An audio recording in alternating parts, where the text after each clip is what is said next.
당신이 처음 만나는 새로운 엑스포의 시작.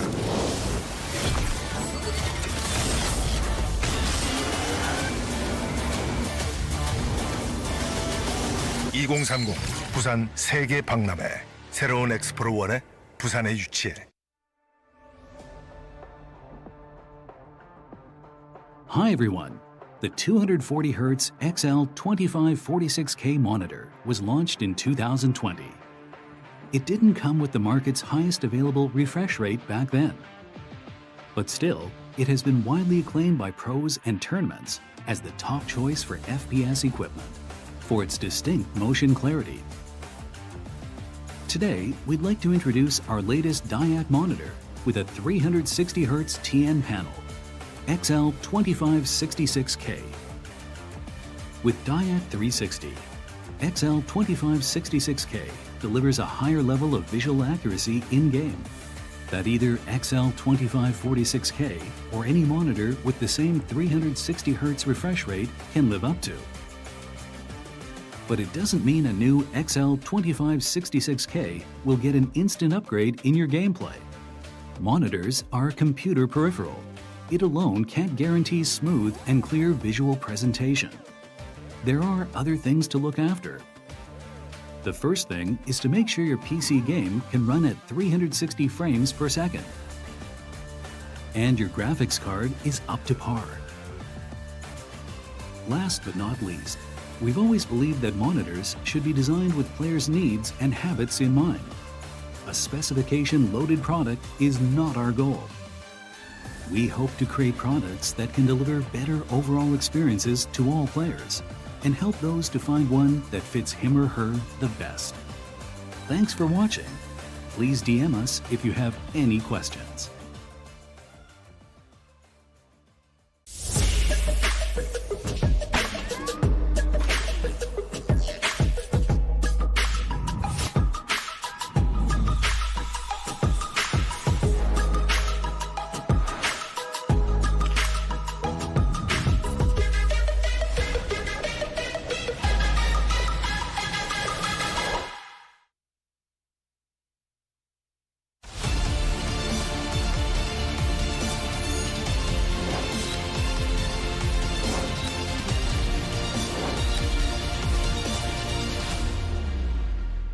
We are the dreamers, casting down the shore.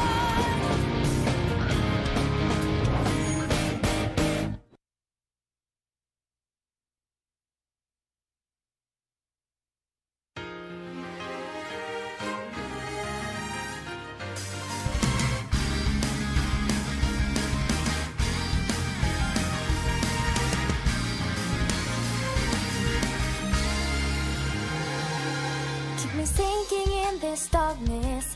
Keep on forging out this anger in me. It's the only place that I can truly be myself. There's a light to fill my void when the only thing left is the night. But it gets me up, it won't let me stop through this endless fight. So now I lay my numbing soul to fate. Better my destiny, let it take over. Fight on, it's time for avenge. I'm a Jupiter in this world with nowhere to go. I'm an avenger, they won't let me surrender no more. Deep in my empty summer thoughts, by the bullet of my only cause. Take me on, but nothing else could save me now. I take you down, wait for it when we get there. I will be the end of you see. It'll be the beginning of new me.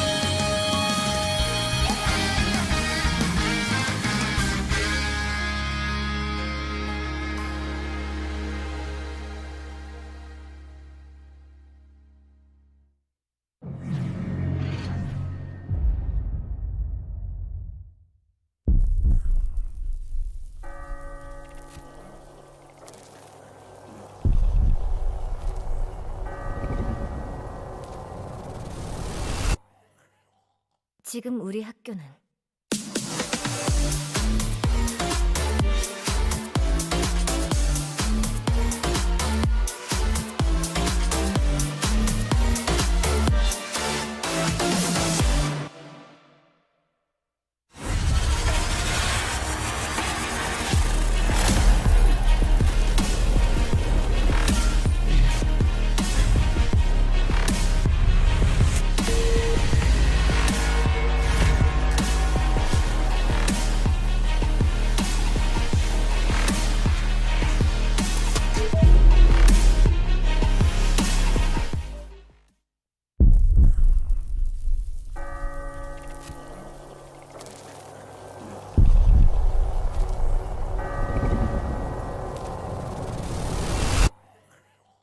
지금 우리 학교는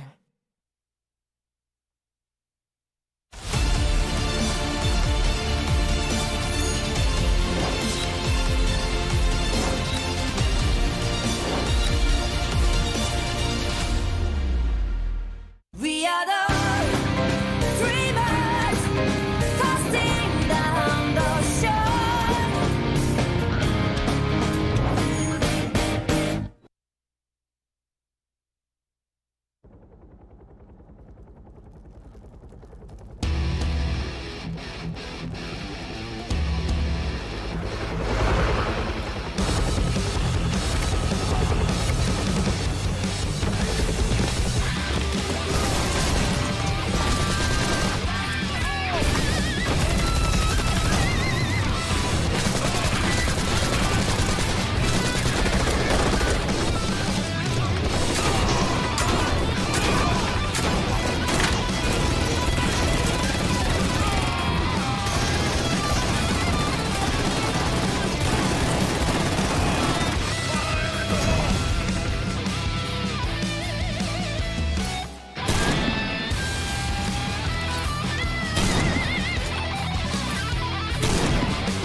keep me sinking in this darkness.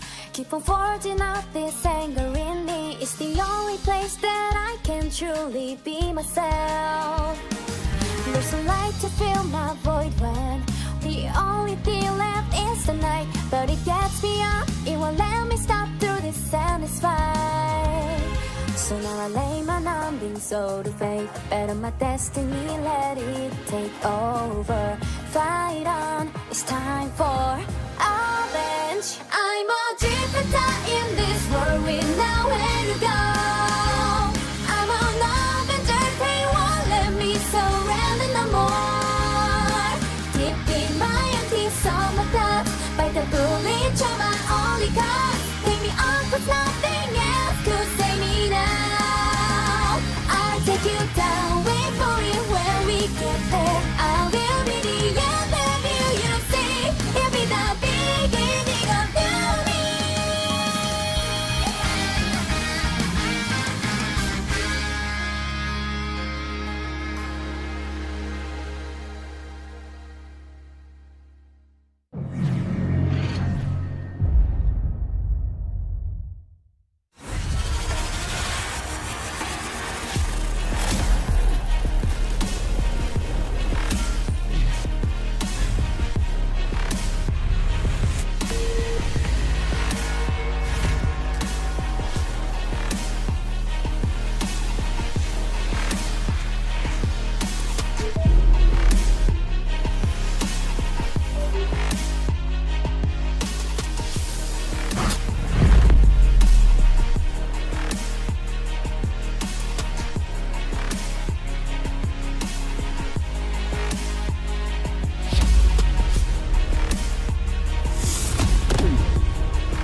지금 우리 학교는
Sierra 1, Operation Control clears you for engagement.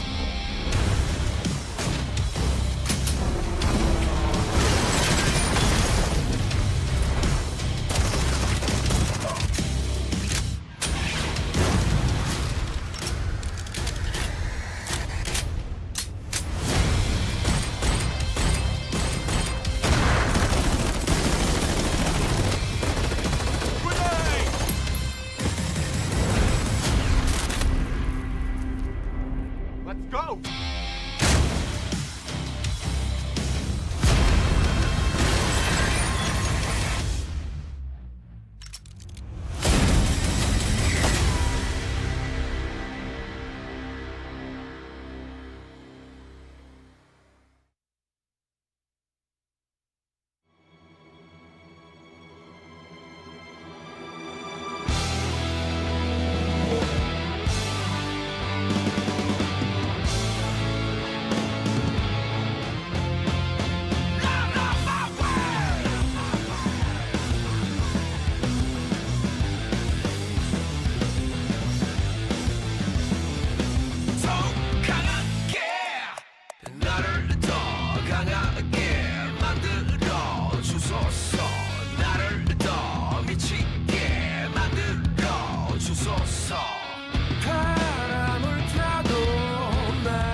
to save our home.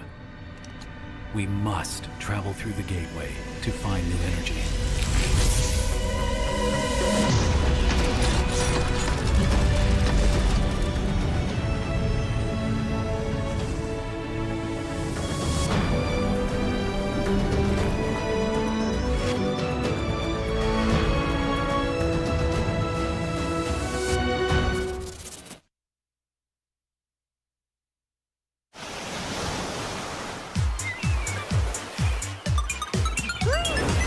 You and your fancy car, top down in the stars. You think you're going far.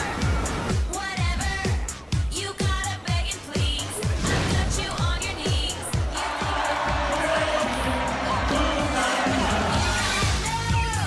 You don't know. Whatever, you don't know. Whatever, yeah, whatever.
gentlemen, welcome to the Genshin Impact Genius Invocation TCG Invitational right here at the World Cyber Games 2023, where genius invocators of all skills will face off on a global stage. Very excited to be here. My name is Dafa, and along with Riku, we shall be your casters for Genshin TCG today.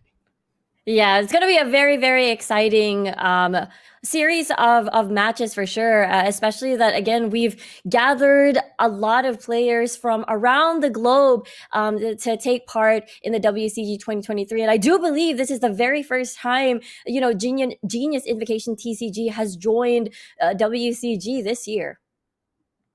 That is indeed the case. We've had a few Genius Invocation TCG tournaments here and there, things like the Prince Cup, like the Cat's Tail Gathering, but this is the first time we've had the chance to witness it on a stage of this degree, and I think we're both really excited to see exactly how these players are going to face off. Obviously, these are players who already have some experience on the professional stage. They are, of course, champions and high-ranking places across different tournaments. So honestly, I'm just really excited to get into it, and I'm really curious to see who is going to emerge champion. Yeah, absolutely. The tournament is going to be a duration up until it's going to be 3 days actually, as we do have 4 matches that's going to be aired today as we take a look at the format and as well as the prize on the board. And it is going to be a single elimination BO3, so it's going to be a grueling process up until, of course, July 30th, which is going to be a best of 5 series to take on the prize of course, total prize would be $20,000. A $20,000 prize pool, going to be very attractive for these players right now, and it's going to be 3 grueling days of competition to make it all the way to the top. Now, obviously, for those of you who are probably in the loop, you already know it's not just going to be Genius Invocation TCG here at the World Cyber Games. There's going to be plenty of other titles as well, so make sure you guys tune in, make sure what game titles are going to be around. For now, though, we're going to kick things right off. This is literally the first stream for the World Cyber Games 2023, so really happy to be opening the show here with you, Riku. Same here, same here. I know it's going to be incredibly exciting, especially what do you call this? We take a look at this online event actually happening at the moment. So there is a sharing event going on as well. Here's the step-by-step process, and wow, you with at the ending side, which is the WCG land event. Cute. Yeah. So if any of you happen to be watching from the LAN event in Busan, well, make sure you guys participate. I do think that you'll be able to get some cool prizes. But overall, I think this is going to be a very rare opportunity to get to see Genshin Impact on an esports stage, right? Yes! Genshin Impact, it's a game that everyone loves all over the world, but not like this. And now we get to see some of the faces that'll be competing up on stage. Yeah, we've got Stranger, Amanbo, Chikuwa, and Mytel on your screens right now. We do have, it's going to be exciting once we see the brackets later on, but definitely the matchups that we're going to take a look at today are some of the participants from different, like for example, Cat's Tail, Prince Cup as well, that have landed either first place champions or around the top 3 mark. And we have here the other half of the competing field. It's going to be TDN Megane Garas, or Glass in English, Glass. Potato, and Tosha Bao, also known as Red Bean Bun. But we'll just go with the Tosha Bao for today. Yeah, it's a very cute name. When I saw it the first time, I also thought, oh, that's such a cute name. But yes, these are players that have been invited thanks to their performance across different tournaments. And now we see the tournament bracket for WCG Genshin TCG. I know, it's going to be crazy. Dao Xiaobao coming from, the Asia Cat's Tail Gathering, going up against Stranger here, which earned first place over at the Prince Cup Korea. After that, we're going to see Mayatel, which is going to be 3rd place from Prince Cup Japan, go up against Potato. after which we'll have TDN Megane, who got third place at the Asia Cat's Tail Gathering versus Glass, and ending things off will be Amanbo versus Chikuwa. Manbo versus Chikuwa. Again, that's definitely part of the Manbo, first off, again, part of the participants from Prince Cup Korea landed in second place. And just as you said, it is going to be Chikuwa. Meanwhile, the champion coming from the Prince Cup of Japan. That's going to be pretty exciting. Honestly, it's gonna be really fun to watch. I've taken the time to have a look at the Prince Cup for Japan, for Korea, to kind of have a feel of how these players work, how their minds tick, as well as how the general meta is going on right now. And I think it's gonna be really interesting to see exactly how they compete, because from my observations, the players in Korea, in Japan, in Asia all actually have pretty distinct playstyles. So I was really excited to get into it. I know, excited to find out, especially that when we look at the different changes and variations. I know we were talking about this stuff before the cast even started. Like, what are our expectations when it comes to decks? We were talking about, you mentioned this earlier, how, Klee definitely something that a lot of people don't want to see. Also having to fit different, what do you call this, archetypes, like which certain decks belong to what. And I'm so excited to learn from these amazing pro players. Yeah, obviously, we as casters, we know a thing or two, but these players are on a different level entirely. For now, we're gonna get started. It's gonna be a best of 3. We see the 5 deck rosters up on screen right now between Tosapao on the left and Stranger on the right. Both these players will have the chance to ban out 2 of their opponent's decks. I'm really curious to see what's going to be the bans here, especially that it is going to be a BO3 single elimination. So you definitely do want to start on a very, very strong note. So the first match and the first deck that you'll be able to use to see if you can drive that momentum by. So I think that's incredibly important, knowing that there's no lower bracket to like save you. Single elimination is always a very terrifying sporting category, but you can see the bans, they have been completed. We can see that on Tosapao's side, we have the Chongyun Shenhe Superconduct being banned out, as well as the Ganyu Ayaka Freeze. Whereas on Stranger's side, we also see the Chongyun Shenhe ban, and a very interesting deck there. That's going to be the Razor Chongyun Candice Electro Charge lineup removed from the pool. Yeah, exactly. I don't think we're going to be seeing, at least for the first match, anything from 3.8 at least. And we're going to be starting with this Oceanid, Yayamiko, and Fatui agent as well. So that's going to be a lot of, applicators, and as well as a lot of these summons coming by. Yeah, this is actually an interesting deck list right here, because I do believe this is a bit of a twist on the Agent Electro Charge deck. It is a deck that we're seeing here and there more often in the recent patch, and is particularly strong, like you mentioned, in terms of application, in terms of pressure. What's unusual about this lineup is that Agent Electro Charge usually comes with Fischl, but they have subbed in Yayamiko instead. I know. I like the, what's the correct term for this one? Not necessarily like alternate, but actually like different interpretations or different adjustments to see how you can make things stronger or how you can maybe stall and stuff like that. But when it comes to Stranger this time around, they're going for a lot of Dendro applications instead. I mean, with the same Yayamiko, but then a lot of these Dendro effects when we definitely look at Burning and as well as Quicken.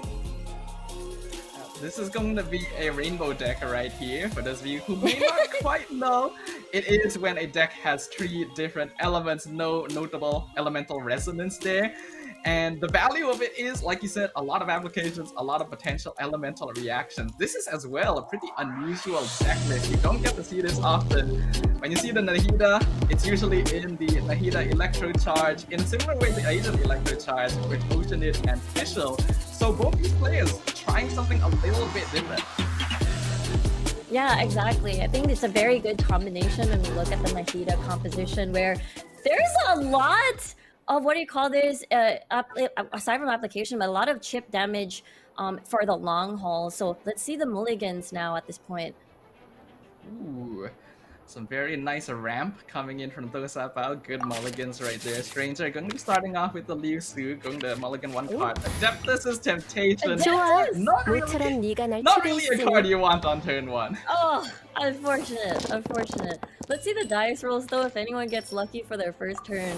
And as we see immediately from Stranger, roll everything out of there.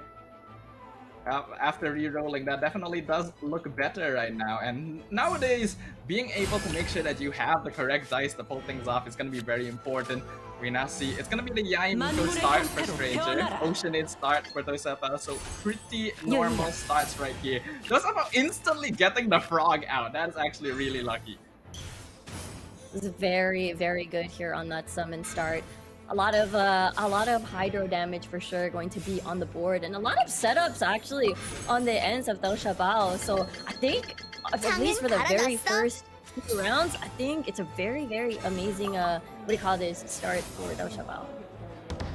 We're actually gonna see a similar situation from Stranger as well, instantly going for a ramp and very early end turns here to get their live-in proc as early as possible. Now this is not too unusual for Stranger's deck, a little rarer for Tosapao, because usually if you're able to get official, or in this case Yai summon out, you instantly get an easy proc on the Electro Charge, but looks like they are going for that ramp instead. Yeah, we'll have to see if they're going to be summoning Golba as well towards this turn, as it is the active character. Especially the fact that, you know, having, just as you mentioned, the Electro Charge is going to be very important later.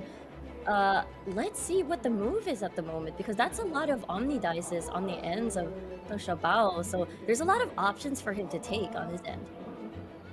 Yeah, 11 dice versus 10, thanks to the ramping from Livin earlier. Tenshikaku gives Tosapao a slight advantage, but he's gonna stick with it, going for the second summon on the Oceanid instead of going for 5 cost turn 1. This will allow Oceanid to get 2 energy a little bit earlier and exert pressure, but also means that his tempo will be a little bit slower in terms of aggro damage. I think it's one of those setups trying to be a bit more patient, as now they actually use for that extra oomph of a damage, and now Yaimiko not towards 5 at this point. What is the response here? Coming from Doshabao. A heal Tosapao right now perhaps? doesn't have to worry too much. He's not That's being true. threatened by lethal just yet. Gonna go for the usual summon, get the Electro Charge proc out. Stranger gonna be ending his turn very early on, setting up the gamblers on Nahida, instantly indicating to Tosapao, okay, that is the character that he's gonna have to watch out for, most likely going to be the anchor for Stranger's deck.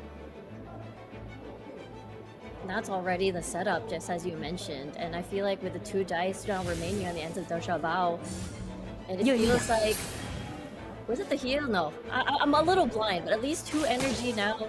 We've got Elemental Burst already prepared on the ends of Yaimiko. Meanwhile, no energy yet gathered on the ends for Stranger, which I guess is still pretty okay, but here comes the procs of all the summons, and a little bit of chip damage here and there, but that's a lot of piercing against Stranger. Yeah.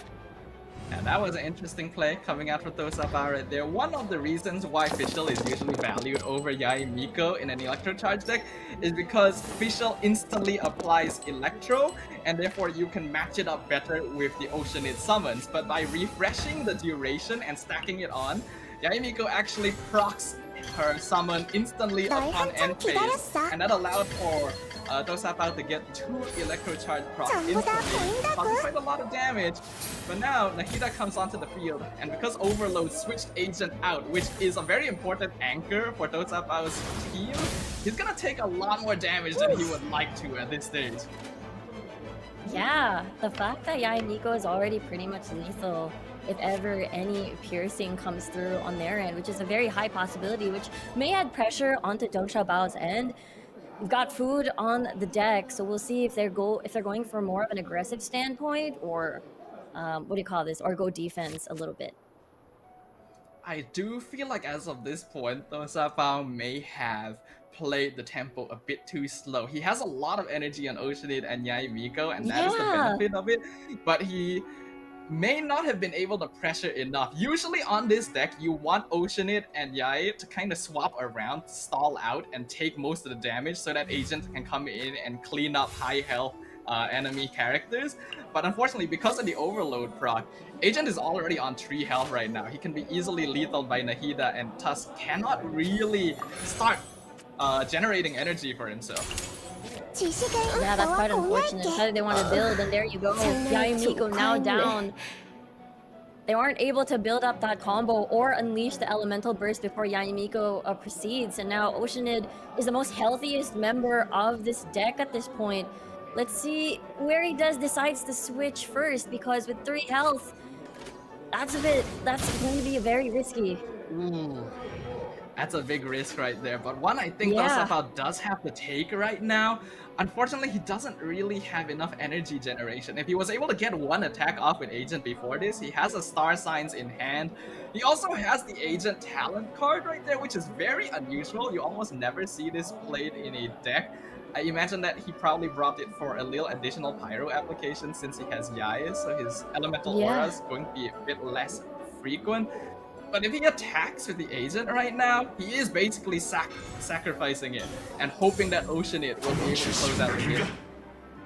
Yeah, having to just apply that pyro on the board, and we will definitely expect the Agent to just fall off of battle, and then the Oceanid will definitely pick it up from there. Considering they still have at least 4 of the stacks before Yayamiko passed, so at least that's a little bit of good news. But Stranger has the upper hand when it comes to the characters alive here. Dosafal gonna switch to Ocean and get 1 more summon out. The problem right now is that Stranger has already ended his turn. He's got so many summons on the field right there. That's only 1 damage from Yae, 1 damage from Guova, plus 2 from Overload, and then plus another from the Burning, as well as a Nahida Burst. So even if he switches the Agent to tank like the summons, Oceanid is still going to drop to like 3 or 4 health. Yeah, exactly. It's a bit of a wait. Dosha Bao right now in a corner, forced to heal and consume most of his sustain from his cards, but he doesn't have any dices to play anymore, and no dice anymore. So just have to watch and sit this through. We're gonna see exactly how much damage 이제 it does. 물 1 맞아. from Yae, that's gonna be from 5 damage. That's 2 from the Overload, additional from the Nahida Burst, as well as the Seeds of Skanda. Agent gonna be traded out. The extra health will keep those up afloat right now, but Stranger definitely in full control. He will be very willing to sacrifice Yang Ling at this stage. At least there is that ult still available. There's no summons to deal any sort of lethal towards the Oceanid. So that's a little bit of good news as you see Dosha Bao holding on to this. There's still a lot of damage to work with. 6 to 7, but 4 on towards Nahida. Things are looking great with the summons still pretty much alive on the ends of Dosha Bao. Considering that Nahida is going to be Stranger's anchor in this deck, you'd usually expect that he wouldn't swap her in to tank the extra damage from the summon, but knowing that Stranger did end his turn first earlier, he will have first move and an instant lethal onto the Agent. The question is whether or not Yayamiko will be able to solo the Oceanid, because that's gonna be the burst. Most likely, Stranger wants to bait Dosafal into using the burst on Nahida, and it's gonna be Dosafao's job to make sure that that goes onto the higher health Yae instead. And that is definitely the hope. What can you do with the cards that you have right now? You definitely see drawing cards, see what else you get for additional damage. I'm not sure that's good because you can't switch with anyone anymore. So possibly hoping for any sort of damage amplification or any sort of sustain, perhaps. I'm not sure if there's any other food left on the deck to see if they can heal back. What's unfortunate for Dosafal right now is that Nahida's at 2 health, and Oceanid basic attack only does 1 damage. If this was any other character, he could actually win the game right now with the Lotus Flower crit. But because he cannot kill Nahida without using his burst, things have become very dicey for him. It's so sad. Yeah, it's incredibly like this is such a good move. Able to change your sacrifice, and now forced to use the burst and hope for the best. Getting that additional summons on the board for the ends of Dosha Bao. 좋아. 모처럼 네가 날 초대했으니 think that is probably the best move he could have made considering the circumstances. The good thing for Dosaba right now is that he will think that Yai cannot actually do much damage to him here because her skill doesn't do damage and her normal attack only does 1. But I don't think he's aware of the star signs that Stranger has in his hand. That is going to be the Yai Miko burst. You can see it on Dosaba's face. That is a surprise. That is going to instantly break down the Lotus Flower Chris. If Stranger had Miko summon on the field, he would instantly win each turn because that would do an extra damage. But with the frog back out, Dosaba is actually in a pretty okay position here. Yeah, there's a lot of procs after this action phase, which is going to be very worrisome in the ends of Stranger. This first match is actually very, very close. And now we're going to see whether or not, what do you call it, Doshabao can end around this turn. After this turn, rather. This is gonna be interesting. What Now are we your know options? Do you just Dosaba himself. believe in, like, yeah. Do you He believe in has your the star summons? signs. Yeah. He has the star signs in his He can hand. ult. If Dosabao had 1 more dice right now, he wins. But he doesn't Wait, have do you enough see star his signs face? into birth. Yeah, Yeah. he knows Look it at the as camera, well. it was so stressed. You can see him gritting his teeth. If he had 1 more dice, this game was his. But now he has to wait for the next turn and hope that it works out. And he knows that's gonna be the extra burning damage from the Nahida burst. Stranger going to be the winner of game 1 of our first series here at the Genshin TCG Invitationals. That was a very, very close match. It felt like you were right, Mustafa. It felt like the what do you call this? The aggression coming from Dao Shabao was a bit too late on the trigger, but at the same time, it felt like there was still a chance despite that slow start. Just because of what you said, the Nahida being able to tank that Oceanic Burst, and despite him having that star sign to access Burst again, still lacking that dice to finish off Yai Miko. I think this is very signature gameplay coming from Stranger here. For those of you who don't know, Stranger was the champion of the Prince Cup Korea, which actually just happened like not even 2 weeks ago. I think it was just under 2 weeks ago. Pretty So fresh from this the is a very strong player, and something that a lot of people may not know, Stranger swept his grand finals match 3-0. This is a very strong TCG player. He is very calm and collected. It like felt like every single move was very, what do you call this? Very planned from the very beginning. And again, this is a BO3, so if ever Stranger wins the next match, sadly, Dao Xiaobao will be eliminated. So there is still a chance to make it into 1-1, which is, you can see the pressure of Dao Xiaobao. He was like this. He was so stressed also when he found out that he couldn't get that Ocean Burst down. He was doing this. It's like, it's so nice. I love the player cam touch. So good. Yeah, as TCG players ourselves, I think we really know the pain of knowing that victory is in your grasp. And if you just had 1 more, literally, he needed 1 more dice and he would have won straight away. So it just feels really bad for Dosabao. But honestly, props to him for being able to bring the game that close despite being put in such a perilous situation with his anchor, the Fatui Pyro agent, being taken down to 3 HP so early on. He still dragged it until that very last moment against a player who definitely should not be underestimated. Like I mentioned, Stranger. He won his grand finals 3-0.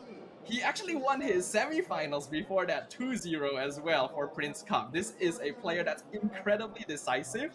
And you mentioned that like he seems very serious, he seems like a very straight face all the time. I find this actually a bit of quality for the Korean players because the top 2 of Prince Cup Korea both share this sort of quality. And I do think that out of all the tournaments I watched, the Korean players play the fastest. Wow. And as we saw, it was indeed a very, very fast match. I mean, it was very decisive too. Like the fact that they basically removed some of the key factors of, especially the Fatui agent and Yaya Miko. The desire was there to make sure that their life is prolonged so that they get the most value out of it. Dou Shabao, unfortunately, couldn't get the value, especially out of the Fatui agent, was just used as a tank. Despite it, again, you definitely want to what do you call this? Be a bit more aggressive on that Fatui agent. Very low cost with a lot of damage on the board, but you know, Stranger just pushed him into a corner. Well, we're gonna be going into game 2 right now, and hopefully those up are going to be able to pull it back right now. Reset, refocus.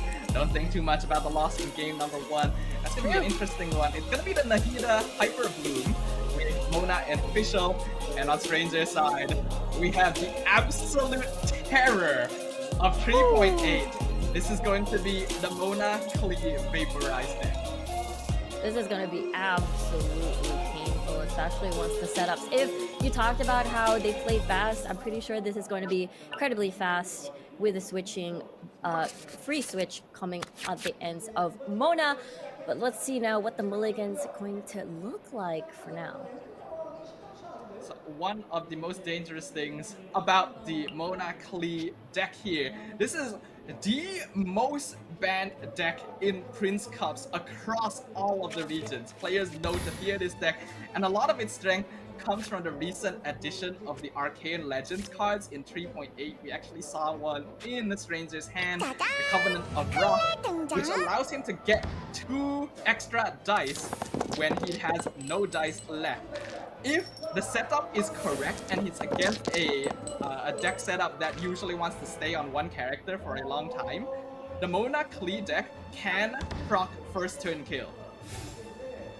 And that's going to be absolutely scary. It's actually a very, very big possibility. Let's take a look at what if they have more of that switch. Looks like no, but there's a lot of dice to work with because that's Hydro, a lot of Omni, and Pyro.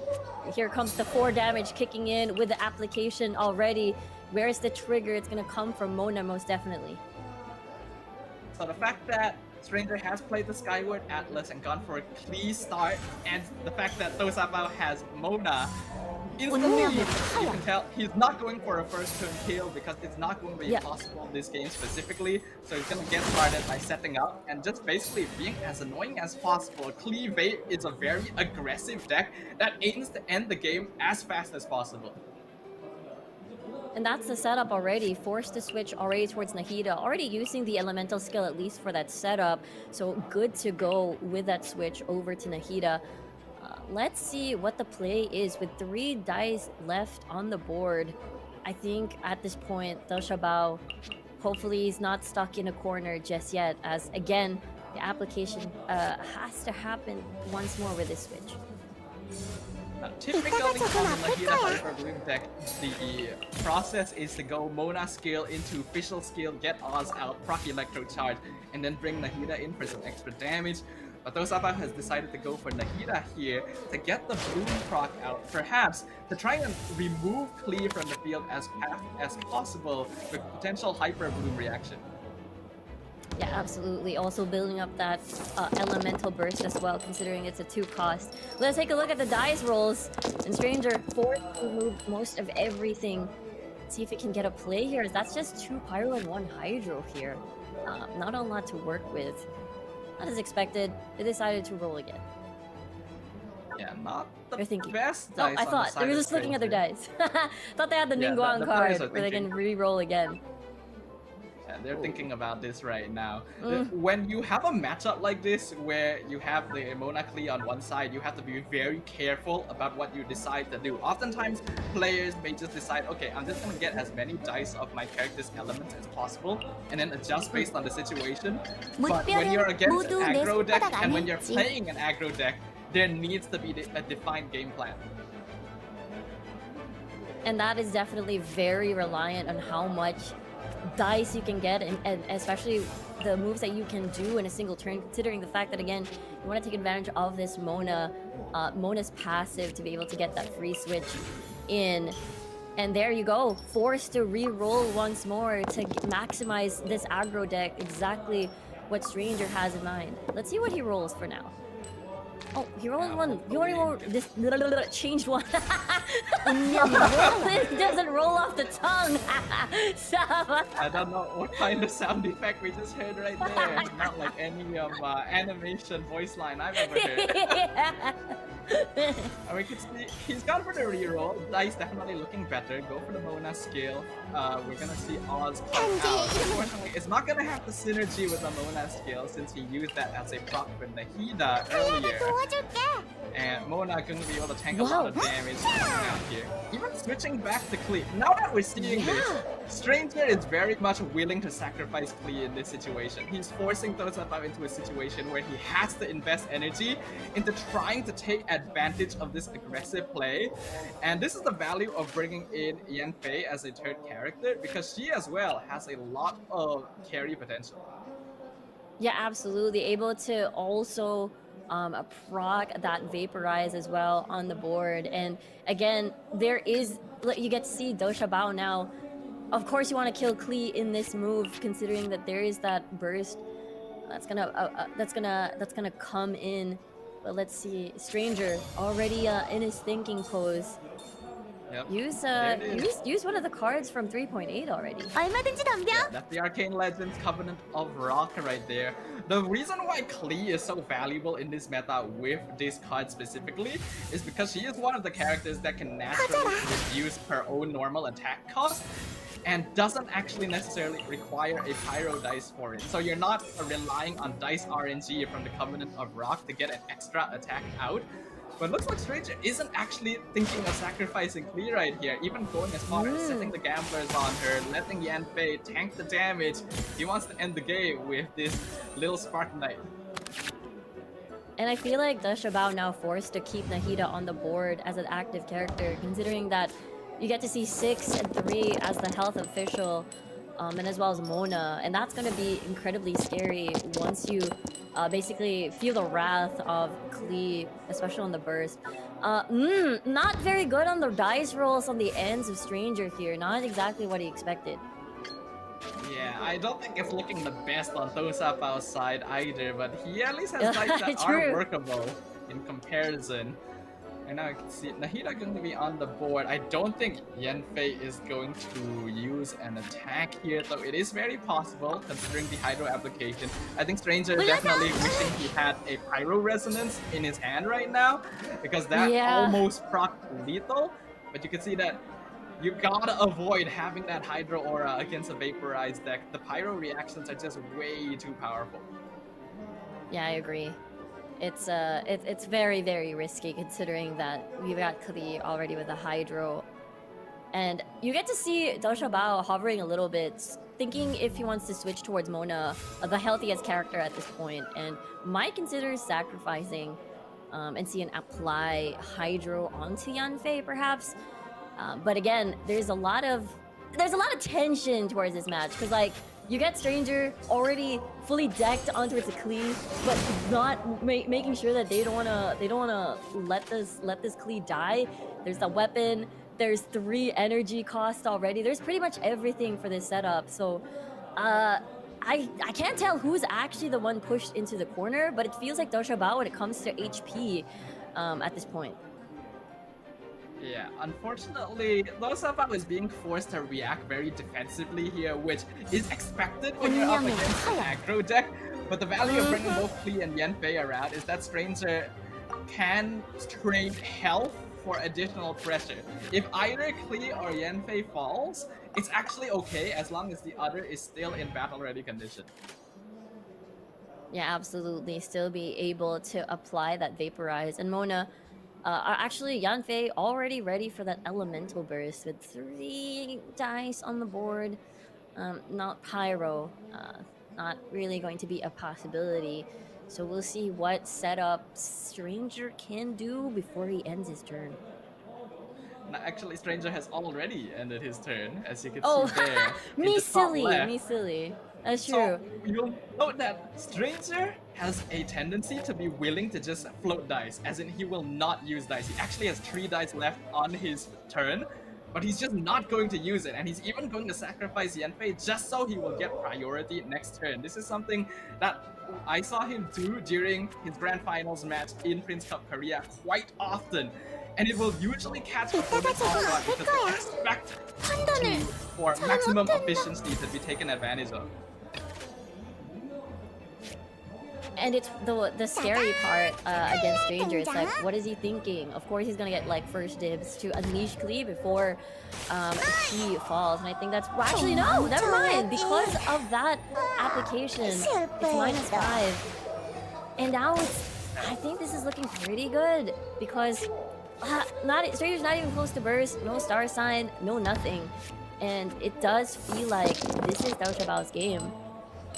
Yeah, it does seem like Stranger has made a bit of a mistake in this situation. One of the flaws of an aggro deck like this is that you really gotta end the game as fast as possible. And you can see why Stranger is willing to just trade health for additional pressure.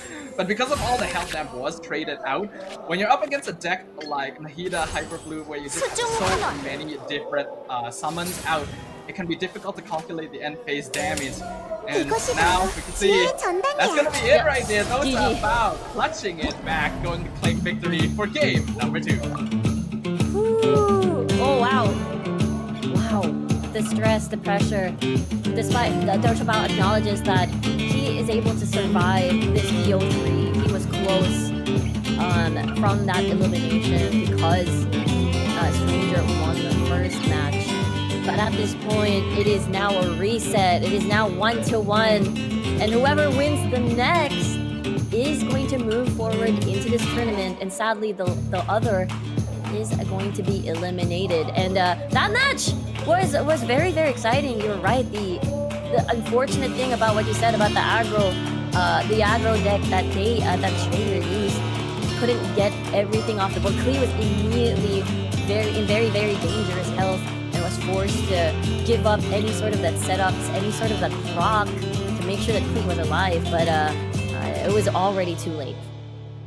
Yeah, I think that was really well played by Dao Shabao right there, but it is a very hard matchup for honestly both players here, because like we mentioned, Klee Mona, very scary in 3.8, can proc that first turn kill, but against a deck like Nahida Electrocharge, there can be some flaws in the sense that Mona as a character is really difficult to first turn kill, so you can already see how Stranger had to shift his plan.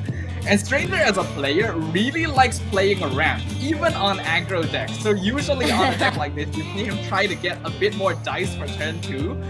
And unfortunately, once he saw that he was up against the Nahida Electrocharge, he realized that he cannot afford to let this game stall any longer and try to remove characters from the board as soon as possible. Unfortunately, not drawing the Pyro Resonance here didn't really allow him to proc a lethal, and that allowed Dao Shabao to easily reverse the tempo for his own favor.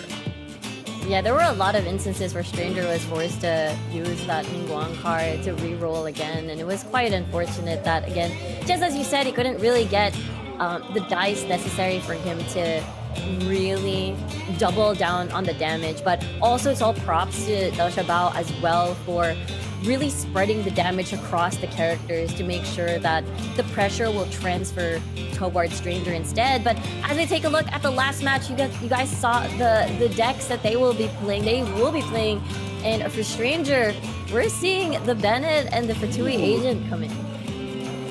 Wow, okay. As we know, this is going to be game 3, the final game of the series. Whoever wins this one will be moving on into the semi-finals. We saw earlier Dao Shabao playing a very classic deck, very popular nowadays with the Barbara Ito Noel. But Stranger's deck is pretty strange, living up to his name right here. This is going to be the Electro Cube Overload deck. Yeah, forced to switch off of throw off of people's combos. I actually forgot what Dao Shabao's deck was playing because I was talking over when the graphics switched. But let's take a look at. We'll definitely see that one more time. But yeah, you're right. So it is going to be the Fatui Agent once more. We saw that being used by Dao Shabao earlier, but you couldn't get most of that value because it was bursted down pretty much. Again, Fatui Agent, very low cost, very high damage, and as well as a little bit of that sustain, considering also alongside Bennett when he gets his ult later.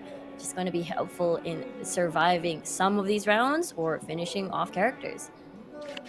So Dao Shabao gonna be playing the signature stall deck of the patch right here. You can see. Oh my gosh, it's a stall deck.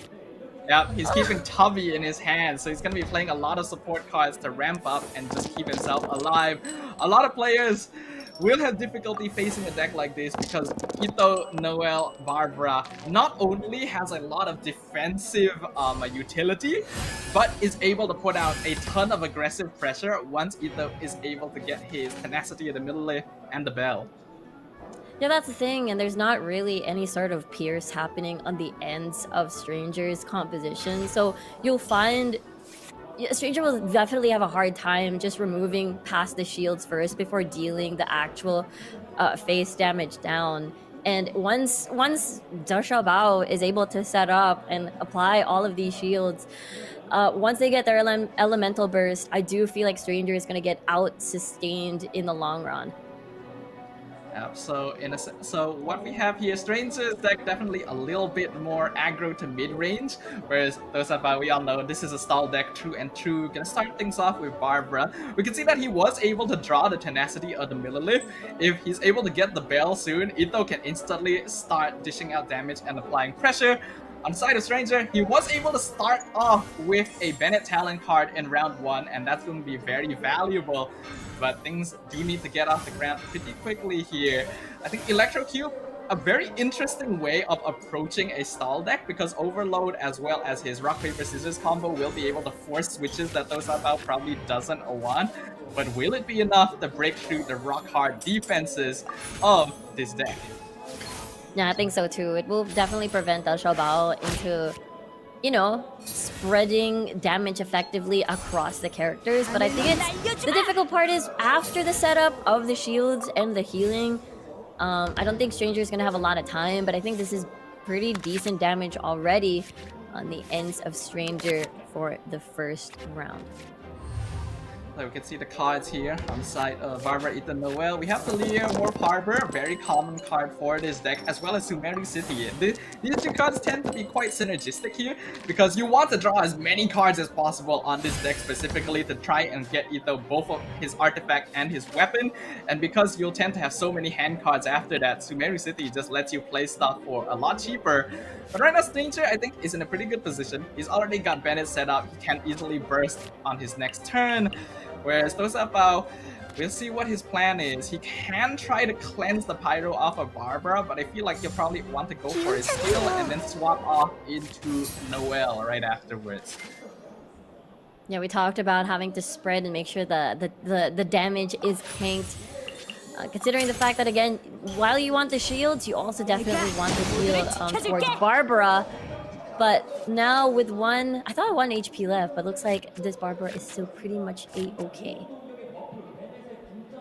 Looks like he's considering the Ito swap. If Ito has tenacity of the Millilith, he's actually fine to go forward. If he didn't have any of his equips, switching to Noel would be the obvious choice. But since he'll get a bit of extra shield, this is a fine switch. And we know tenacity of the Millilith has an additional effect as well, where if the character with it equipped takes damage, they will actually generate an extra dice here. So that will allow for additional attack from Dosapao if Stranger attacks into it. And I feel like the setup is very okay, unless the, unless the Overload procs here and sends it towards Barbara. And that's the time Stranger can find an opportunity to remove one character off of the board already, which is a possibility because the Hypostasis was already pretty much as the active character for later. He does have 2 dice left though, but let's see what the move is, which is pretty good. Once the Overload hits, most likely it'll be sent towards Noel, and a lot of healing to avoid any sort of of lethal. Nope. That's quite interesting there, coming from Dosapao. You would expect that since Stranger ended his turn early, you already know that he's gonna start off with the Electro Cube next turn. I thought that he would stay on Ito or maybe swap to Noel to tank it. But I do forget, Barbara's skill gonna be able to cleanse the Pyro off, and with the extra healing, she should be okay to tank a single hit of damage there. Extra card draw for War Harbor. Unfortunately, it's another tenacity. Still no sign of the bell. Yeah, no bell just yet. And just as you said, the cleanse has happened, and therefore Stranger has to apply the elements once again. And again, the pressure is building. Again, whoever wins this will move on. Whoever doesn't will be eliminated. But there we go. +2 healing on the Hypostasis. HP wise, we see Stranger having the big advantage and now being forced to switch towards Ito, which is more healthier and tankier with the shields, to make sure that they tank that damage from the active character of Stranger. So you know how I said no Two sign of the swords. bell? Well, there they Yeah, are. no sign of the bell, I but guess there's he drew swords. it right before we swapped off his perspective there. I bet the people watching right now saying, what are you talking about? No bell. There's two right there. But we'll see whether or not he wants to equip it yeah, the straight bell, away. yeah. Those are very expensive cards to play. He's got a lot of Hydro dice right now, so he can definitely afford to go for it. With the Electro Cube in the Rock, Paper, Scissors combo right now, he won't be dealing with an overload proc anytime soon, but he still has to tank about like 5 damage from the cube, so it's up to him to decide who's gonna be the one eating it. Yeah, I feel like there's a bit of contemplation whether to put it to Noel as well, to equip the bell.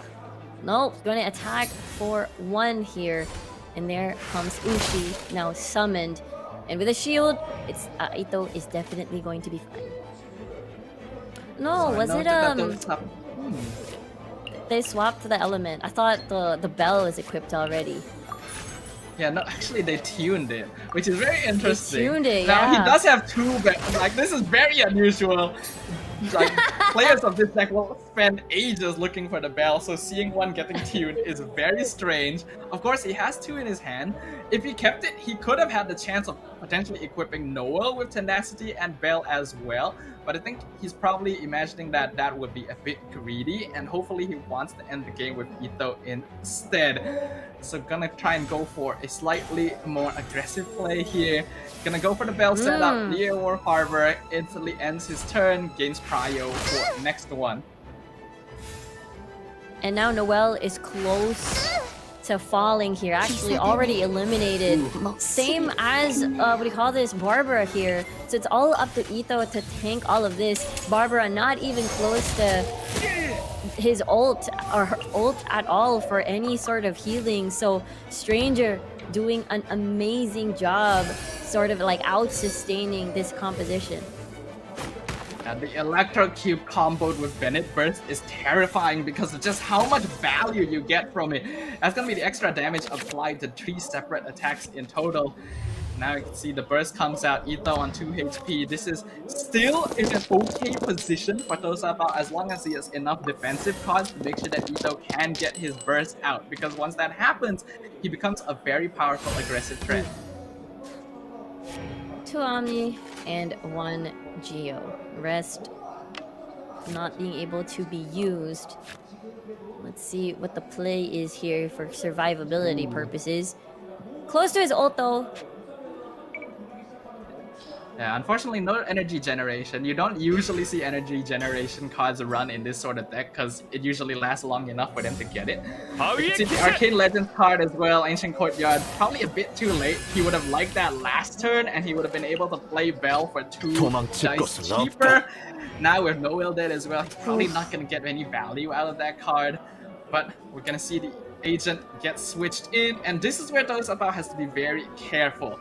Does Stranger have energy generation? Is there a possibility that the Agent can get his burst out next turn? Because Ito can be invulnerable, but well, he's got 6 shield, that's 9 effective HP, so I think he's pretty good right now. This is the terror of the Ito deck. Yeah, absolutely. That I think that's the scary part. But there is that Electro procced already pretty much on the ends of every single character actually on Dosha Bao's like deck, and so far there's the shield coming through, but I don't think they'll be close to eliminating this Fatui Agent, and they'll definitely be able to proc that Pyro in. Feels like Stranger is on a decent position with 3 Pyro dice on the board. Will he go for the aggressive stance here, or will he want to set up some? Oh, aggressive it is! Boom. That's gonna be a Switch lot to of Barbara. damage instantly. All of Ito's shield is gone, and the switch is gonna be forced out into Barbara. No, even though Stranger definitely has the health advantage right now, Ito being able to generate so much shield every turn is still very scary. And because he's already used his Dice Burst, his Bennett Burst, does mean that he will have to start ramping things up once again before he can really threaten Ito, but Agent having 1 energy going to go a long way towards that. You can see that Dosapa is definitely being pressured right now.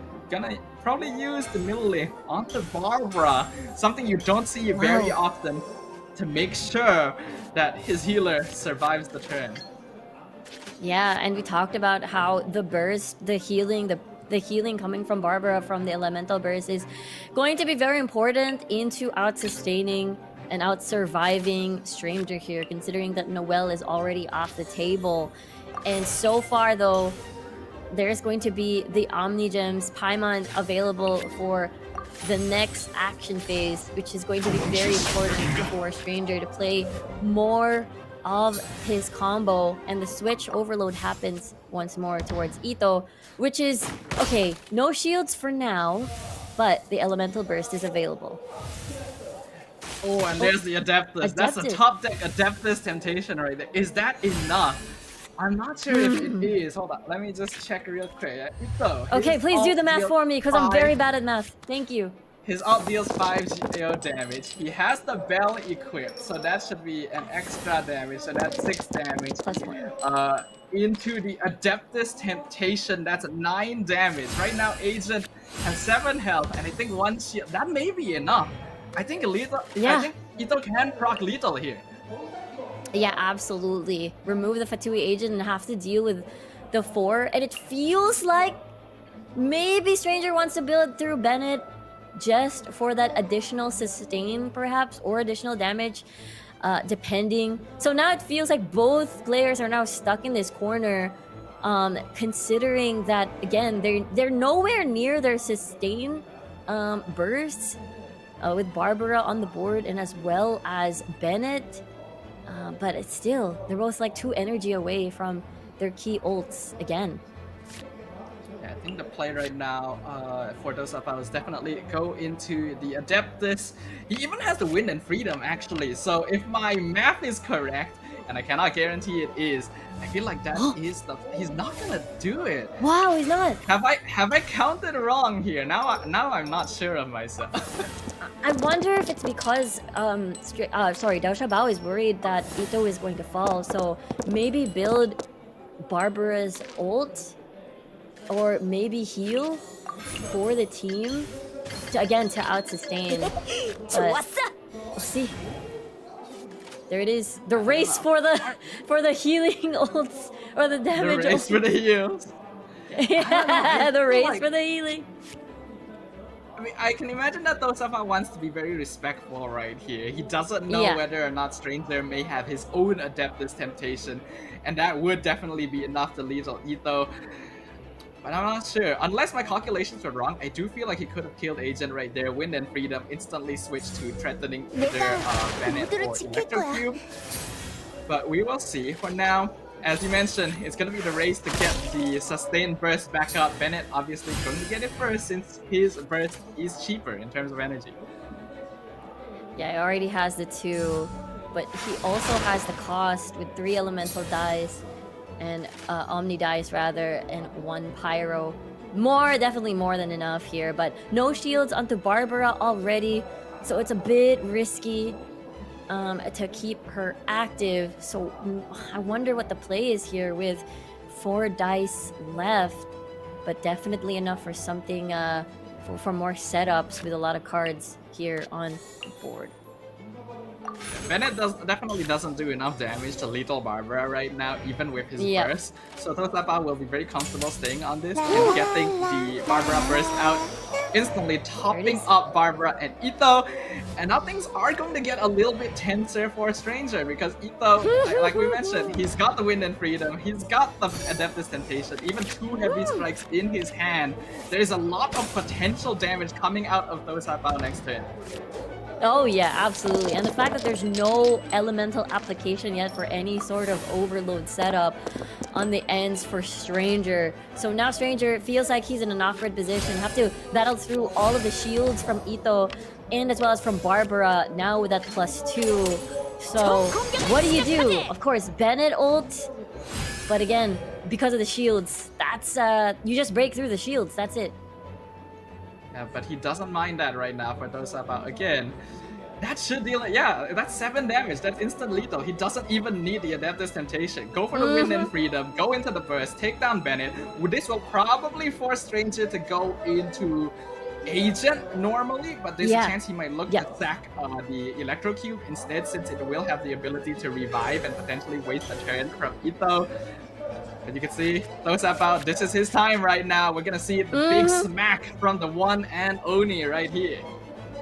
Yeah, this is just so crazy because again, Stranger is the champion coming from the Prince Cup Korea, so it would be so crazy that, you know, Stranger, the very first match, Stranger would be eliminated. Again, this is still pretty much close. I'm not calling it too early just yet, but just imagine that scenario happening here at the very first WCG for Genius Invocation.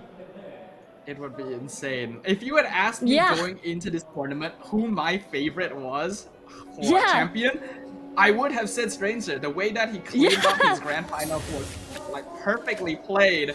But of course, we can't count our chickens before they hatch right here. There's still a lot happening. For sure. And as you can see, Stranger, this is a very classic play. Gonna go into the Electro Cube to try and use the revive to waste an extra turn from Ito.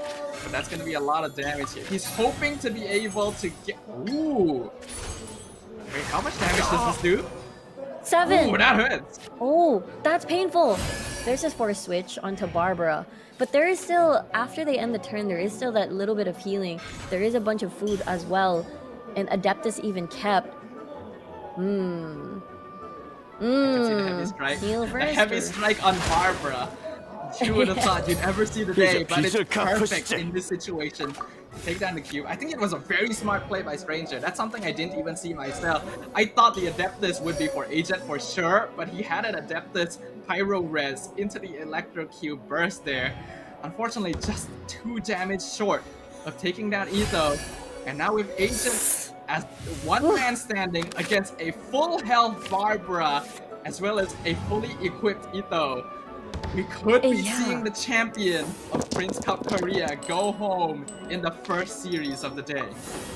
It's got actually a very, very crazy scenario, but it's a very huge possibility looking at how does Stranger come back from this?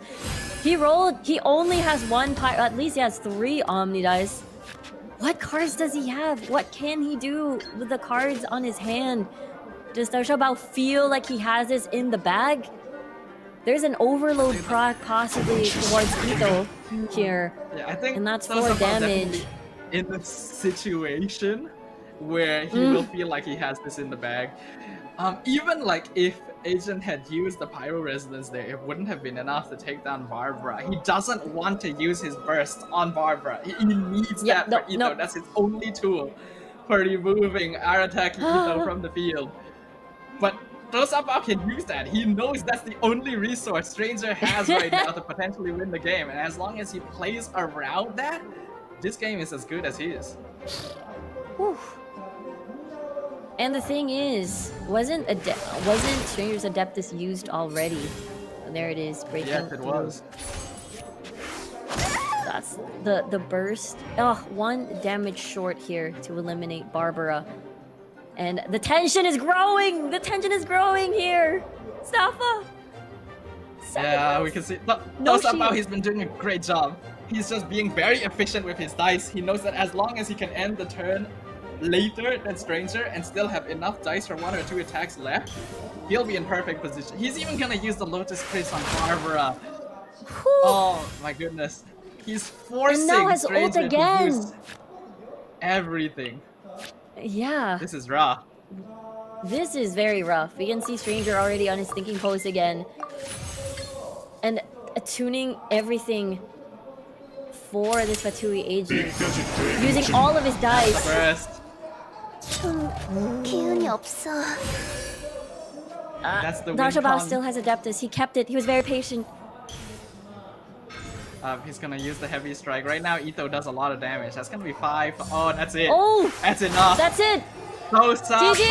upset on the reverse sweep in our first series here in the Genshin Impact Genius Invocation TCG Invitational, taking down Cup Korea champion to move on into the semi-finals. That is absolutely crazy. A plot twist. We've got Dasha Bao beating, again, what we said, the champions of Prince Cup Korea. Dasha Bao competed at the Asia Catstail Gathering of round 8, actually. Like, I'm doing this because, like, I'm still in like, it was a shocking plot twist. I feel like I'm watching an anime right now, Staffa. That's insane. The champion is gone! First match! This is an insane situation right now. No, I don't have a lot of personal information on Dosa Bao specifically because compared to the other players, there's not a lot of his games online because he made it as far as the Catstail Gathering Asia round of 8, not even the top 4. So the fact that he was able to pull this off right now, kudos to the man. Goes to show you never know what to expect when it comes to the TCG meta. Yeah, absolutely. The sustain, the patience of Dosha Bao, you gotta give it to him. Not going for more of the aggro, really knowing what the deck's power is. But Alex.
All right, ladies and gentlemen, Genshin Impact fans, TCG players all across the globe, welcome back to the Genshin Impact Genius Invocation TCG Invitationals here at the World Cyber Games 2023. My name is Staffa, along with Riku, to welcome you all back once again after an intense first series.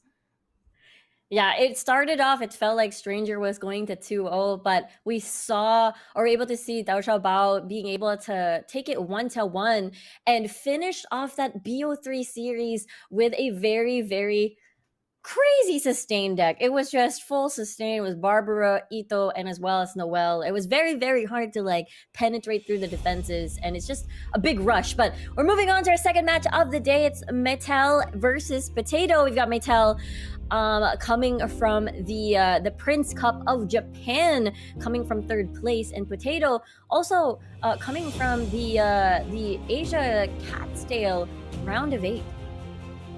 Indeed, we already saw a big upset from Dou Xiaobao earlier, who was also a qualifier from the Asia Cat's Tail Gathering round of 8. So it seems like we cannot underestimate them. The bans already come out. Potato banning out the Barbara, Ito, Noelle, as well as the Agent Electro Charge from Maytel. And on the other side, we were not fast enough to catch that. Yeah. We'll be able to check that out later. But you mentioned this earlier that, you know, the difference in play styles here, Japan versus Korea. And looking at the deck right now, it does feel like this is a very late game sort of composition. And I forgot what this is going to go up against on Potato's end. Well, we'll get to see soon, but Maytel going for that Chongyun Shenhe Superconduct, a really strong mid-range deck with a lot of damage potential. And on Potato's side, I think you'll be a big fan of this one. Oh yeah, absolutely. Tainari and Nahida here with the Quicken composition with Yayamiko. We saw Yayamiko earlier being utilized along Electro rather paired with Nahida, but it was more of what you said, like a rainbow composition with more of the procs with many different interactions with Dendro. But this time around, it is just going to be the Electro plus Dendro, which is again more a lot of chip damage involved here in the long run. Very what do you call this? Very stable when it comes to damage output, which I'm very concerned about, which means this will get time. What a cute click cosplayer though! Oh, we have a clear cosplay as well, live at the venue in Busan. For anyone who may be able to, make sure you guys go visit the World Cyber Games. The setup is very cool. You get to see cosplayers, you get to see the players up on stage do their thing. And they're gonna be ready to jump into game 1 very soon. Like I said, Zafa. both these decks actually, yeah. Yes. Oh, can permission to do a Klee impersonation? Oh yes, please go ahead. Okay, here I go. Boom boom bakuda. I think that's pretty good. I think that was not very good. I'm so sorry. It doesn't quite match up to the Zhongli VA. Do you want to do one? Do you want to do it? Well, I don't know if yeah. Yeah. I love it, Stafa. We are amazing. You just go da da da everywhere. But of course, we're not gonna see Klee on the battlefield this time around. Yeah, no. Like I said, we got the Chongyun Superconduct, we got the Yai Tenari Quicken, both very consistent decks in terms of damage output, but I think the Chongyun deck has a little bit more burst potential, because Chongyun's burst is just insane to me, how one skill can do that much damage. Yeah, I think it's gonna be what do you call this? Very, very scary once you are able to set up everyone's burst, which is a very huge possibility with Raiden on the board there with the elemental burst, adding energies to all of your characters. That's really insane to me. So I feel like on the ends of Potato, he's definitely going to be on this timer, which we talked about how there's going to be a lot of chip damage. Would that chip damage be enough to stop that burst over burst over burst? Now, typically when it comes down to a deck like Chongyun, Shenhe, Raiden, this is very hyper carry. Unlike decks like say Mona Klee and Fate, you have two different carries with Ito and Noelle. You have a secondary carry and tank. But in this case, Chongyun is very much the main carry. Yes, Shenhe can output some damage, but it typically comes down to making sure that Chongyun has the best damage turn possible. Whereas on the opposite side, Quicken, will have a lot of potential, especially when Tainari is paired up with Nahida, which is actually quite unusual. You'll typically see like Kalei in this position instead, and Nahida put onto, say, a Electro Charge team to try and spread out your carries, but it's gonna be a very loaded deck. Tainari and Nahida together has a lot of carry potential. Yeah, absolutely. With the piercing, the superconduct involved. Yes. Ah, hello, traveler. Aha! So this is where our sister has been all along. Yeah, she's in WCG. Yeah. Why are we looking in Teyvat? She's in Busan. Yeah, true. She's just in Busan. We're going to see our traveler travel to the entirety of Teyvat, and then once they head to the next world, it's just IRL. Yeah. It's many worlds, including ours. Very cute cosplayers attending WCG today. You gotta love them. Oh, I love the little coin things inside the cute WCG like coin purse thing. Same. Get your very own branded WCG coin purse today. Coins. Yeah. Yeah, going into this next game, Riku, let's say, as casters, you know we have to be unbiased, but just as a fan, as a TCG player, which deck do you want to see win? Ooh, like the for the first match, is it? Yeah. I'm a very big Tainari bias. Probably the Yayamiko Nahida Tainari one. How about you? I actually really like seeing, I hate playing against Chongyun Burst because it just feels so ridiculous to me, but I love watching Chongyun Burst because it is so satisfying. What's the opposite of watching the world burn? Cause he's ice. Watching the world freeze, I guess. That makes sense. Oh wait, I think I know what the coins are for. They're for the arcade. Ooh, arcade machines. Oh, that's so cool. Look at the crowd is having fun. I love and it. that person at the arcade with the guns is so excited. Yeah. And you kind of wish I could be over there as well, you know, casting live from the venue, having a look at the stage and everything. That would be such a mood. And get to see everyone have fun in WCG. We saw actually Lumine went next to Clee. Those are merch. Oh, I is want that a some Yanfei? merch. Yeah, that's you, merch. Oh, Man, there's a lot I wish of I could go over there cosplayers. and snatch up all the merch right now. Same. Oh my gosh. What would be like if you can choose like your favorite plushie, or like make a plushie of Genshin Impact that doesn't exist just yet? What plushie would that be? Hu Tao. Hu Tao. Of course. Why did I ask that? Of course you're gonna say Hu Tao. I'd ask any question and you'd say Hu Tao. I should have seen this coming. Yeah, I'm even dressed in Hu Tao right now. The people who are more observant may have noticed I am actually wearing the official like Genshin Hu Tao merchandise. The next time you see me on camera, you can catch it. It's very cool, very comfy. Get yours today. Wow. I'm just marketing Promotion. for Genshin now. Yeah. I do remember you having like a Hu Tao shrine by your setup. It was It's not really a it was shrine. lovely. It's more of like just a bunch of merch. So I guess that counts. I feel, yeah, it's true. Yeah. It's like it's a very the dedication to Hu Tao. I really truly admire it. Maybe next time I should probably do like a Zhongli one for myself. The Genshin merch that I have right now is like the Klee, the cute little, you know those random gacha like boxes for Genshin Impact. So I got Oh, I know which one you're talking about. Oh, the Klee one is so cute. I have that actually. one. Yeah, well, speaking of Klee. I don't have those ones. I have the other like minifigures. I have the different line, the ones that are in the eggs instead of the boxes. Oh, the eggs. Yeah. Yeah. Oh, those are so cute, the plushies. You got Those the Xiao so plushie cute. with Levine. Xiao. Klee has her Bonbon Bakuda. Bum bum bakuna. That's really close, actually. That's Ah, a thank good you. imitation. Ah, I try.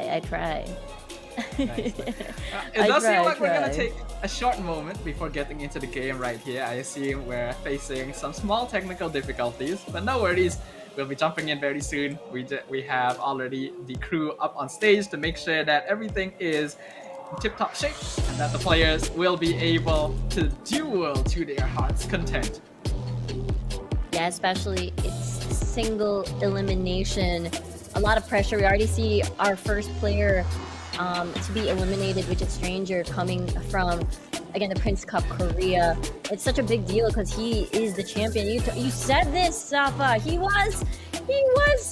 swept his semifinals and the grand finals, and seeing him at the very first match be eliminated, I think that's a very big deal. It's so unusual. It's definitely Yeah! far and above my expectations. And again, Yeah. props have to be given to Thosa Bao for doing such a good job of navigating those matchups.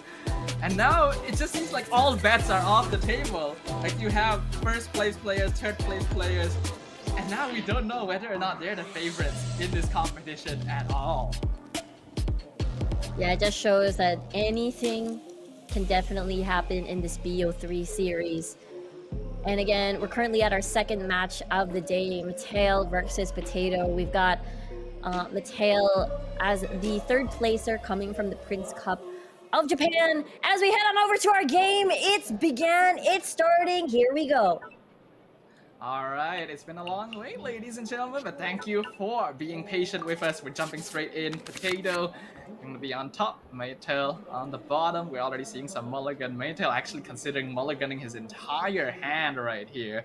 Yeah. I feel like keeping a Leven is pretty alright here, and actually Vanarana Covenant of Rock is a pretty good combo.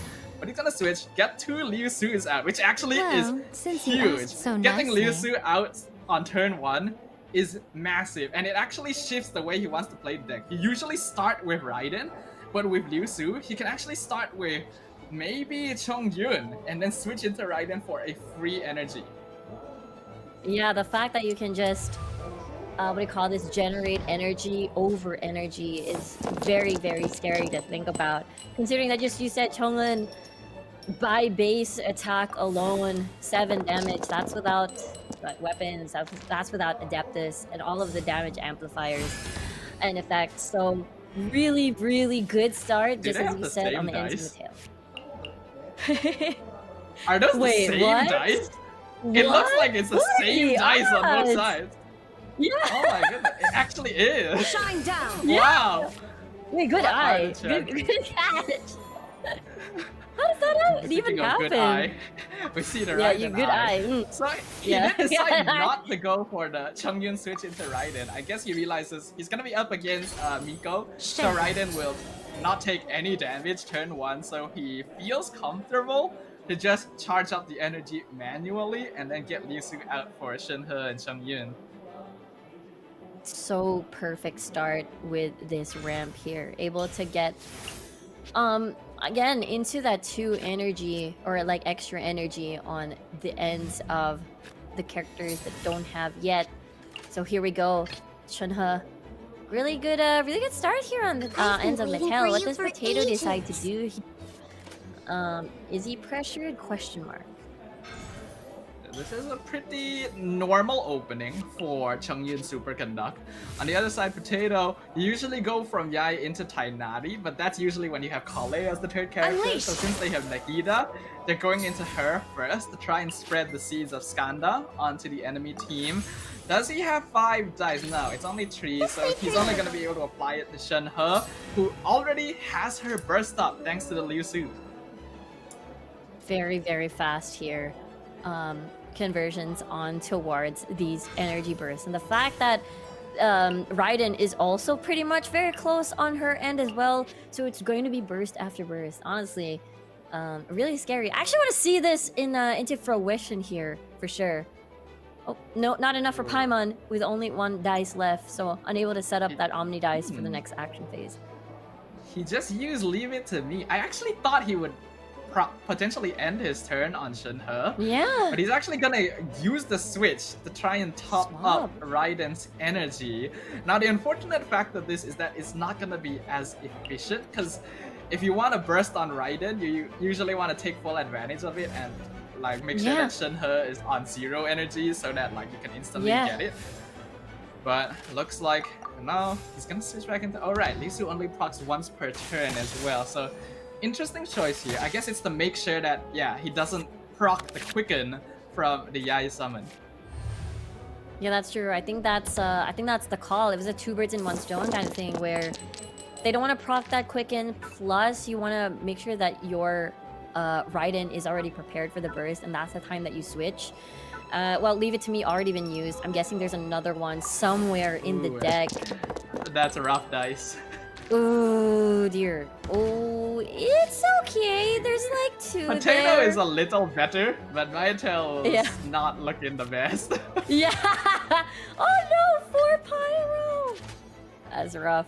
The fact that he wasn't able to use the Omni dice too, the Paimon one, makes it extra tougher for that setup. Luckily, he does have the bestest travel companion, as well as Vanarana if he does decide to go for a ramp to just save some dice for next turn, which I think is very viable. What's unfortunate right now is that he doesn't have enough dice to Shenhe burst. Yeah. He actually has the 2 tune cards unless he uses Paimon, and then after that he can't really do much anymore. So this is really unlucky with his dice this turn. As for Potato, quite Potato, this is a pretty good setup to just spread the seeds right there. I believe Shenhe should still have the stacks on, so another 3-cost spell will be able to start that off, and then switch to Tainari. Yeah, he's contemplating whether or not to attune or use. Oh, looks like the attune is going to be it. He wants to save that extra elemental Dendro dice on his hand for future purposes. You know, Nahida does have that ult available already. There's the Omni dice. Cryo Incarnate! There it is. 3. Hold on. Does Potato have a send-off in his hand? Because that looks like a that is a send-off. Oh. That Shenhe burst is gone. Oh wow, it's gone. Yeah. Oh, That Shenhe burst is just gone. That immediately ruins a lot of tempo for Mytel right there. Massive play by Potato. Well, since you asked so there is still that nicely. superconduct available, but because of that switch, it's not going to be triggered. Very, very smart bait coming from Potato here. And now the value is gone, and now Raiden building up to the ult to build more onto Shenhe at least. And that's 1 damage off? Normally this would be a very risky switch by Potato. Nahida's only on 3 health and she has a Cryo Aura on her. But this is Raiden. Normal attack deals 2, skill does not do damage up front. So what Potato is doing is basically threatening whether Mytel has an extra 1 damage in his hand, and if he doesn't, that is the Nahida burst into the quicken proc setup for next turn. And at that point, Nahida can just die to the Raiden summon because her job this game is done. Yep, absolutely. The value off of Nahida burst already pretty much used. And really, really smart. Again, there's just so much patience on Potato's end. Like, he tapped that elemental, the Dendro elemental dice for that opportune moment. And yes, he did. Was able to unleash, and that's value already. This is huge right here. Well, like we mentioned, since you Nahida asked so will nicely. unfortunately meet her end in that situation, but again, her job is done. So now it's going to be up to the other 2. Interestingly enough, Potato will switch back to Yai. I actually thought it would be the Tainari here, but he probably... I can't quite recall who has turn advantage. If he doesn't have turn advantage, it makes sense that he'd go to Yai. But if he does, I feel like going Tainari to start dishing out some damage is not a bad choice. Yeah, he doesn't have turn advantage. Okay, this makes sense. Yeah. The Raiden, 1 HP. Force. I'm sure Mytel is forced to use his ult to make sure that everyone's filled with their bars on energy rather, and that's 5 damage onto Yai. Is that going to be? I think that's no choice. I think you're forced to use your burst here. You have to. At this stage, Raiden plays a similar role to Nahida, where she will burst and then she can die. That is her job done. Now, ideally, you want to keep Raiden alive, because after Shenhe and Chongyun burst, Raiden actually can burst again to do a lot of damage, but that's a very rare case. You usually won't see the game last long enough for that to happen. In this case, Raiden will have to be traded off to make sure that Shenhe is able to burst again because of the send-off from earlier. Yeah, and I'm pretty sure there were 2 send-offs on the ends of Potato, and it's not on his hand at the moment. Forced to heal? Question mark? Was that a heal? Oh, it's not. It's a shield at least. One of the best food items in the game, 3 damage shield. So unfortunately, the last quicken proc there for Potato going to be a bit wasted on a 1 health Raiden. And this will open up the field potentially for Chongyun to come in, but ideally he will want Shenhe's burst available, because that would just add so much more damage to his burst, and even proc lethal on Tainari, who is almost full HP. Yeah, absolutely. It would be overkill. I feel like Mateo is now forced into a corner. Do I want to switch to Chongyun and make sure that his burst is ready, and then I go to Shenhe? Or maybe I go Shenhe first and unleash the burst right now and possibly kill Yae and Miko here, if it's possible. So I think those are the 2 crossroads right now available, and that seems to be the case right now. Does he have enough? He's gonna attune. Yeah. Typically, going into Shenhe is the obvious choice here, but Mytel has a lot of hesitation because Shenhe has an Ender Aura on her, and he just watched Potato waste his last quicken proc, and basically switching to Shenhe is saying, hey, you just ran out, here's 2 more, and he doesn't want that to happen, but he still needs the Shenhe burst up, so he's gonna bite the bullet here, and hope that by giving the buffs to Chongyun, he'll be able to end the game with that. And that is the hope, right? Like, you can see there's, just as you said, there's a bit of hesitation on the ends of Mattel, and he's going to go all in here. Now on his Shenhe burst. Here comes the ult, and it's not going to be enough, but at least there's the summon already, and being able to get that shield as well into 5. Plus damage mitigation. So I think it's okay for now. I think the pressure now goes to Potato. I think that's a pretty good move. Yeah. Let's see right here. So Yae does have burst up. I doubt he will want to take the superconduct procs on Tainari, so sacrificing Yae at this stage is probably the way to go, which means that bursting on Yae is probably the right idea, since Mytel doesn't have any dice left either, so he confirms that Yae will die to the summons instead of any other damage coming up from Shenhe or Chongyun. And that will mean that Tainari will have to do a lot of heavy lifting against the aunt and nephew combo. Oh right, that's true. That's pretty cute. Yeah. And Got it's the family a lot of relations pressure here.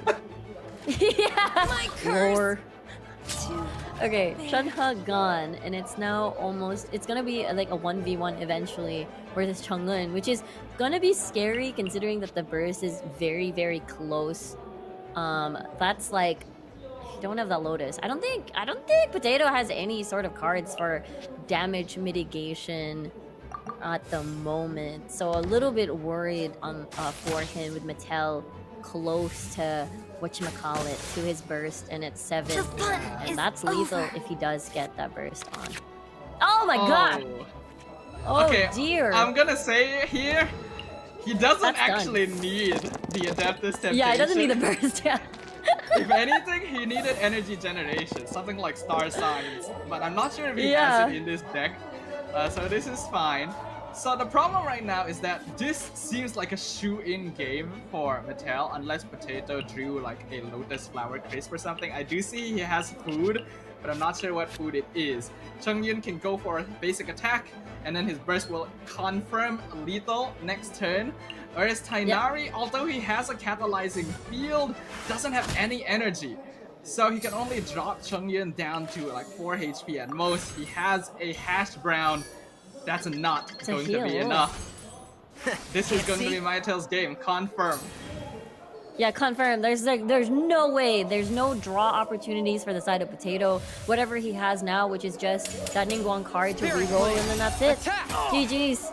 That game, wow, that was a test of like patience on both ends, and Mattel won that patience game right here with that very scary deck. Look, there you can see like the little grin on his face, by the way. He's got a little grin. He knows what he did. He feels good about himself. And really, well, it's a well-deserving smirk there, Hermetel. He played that really well.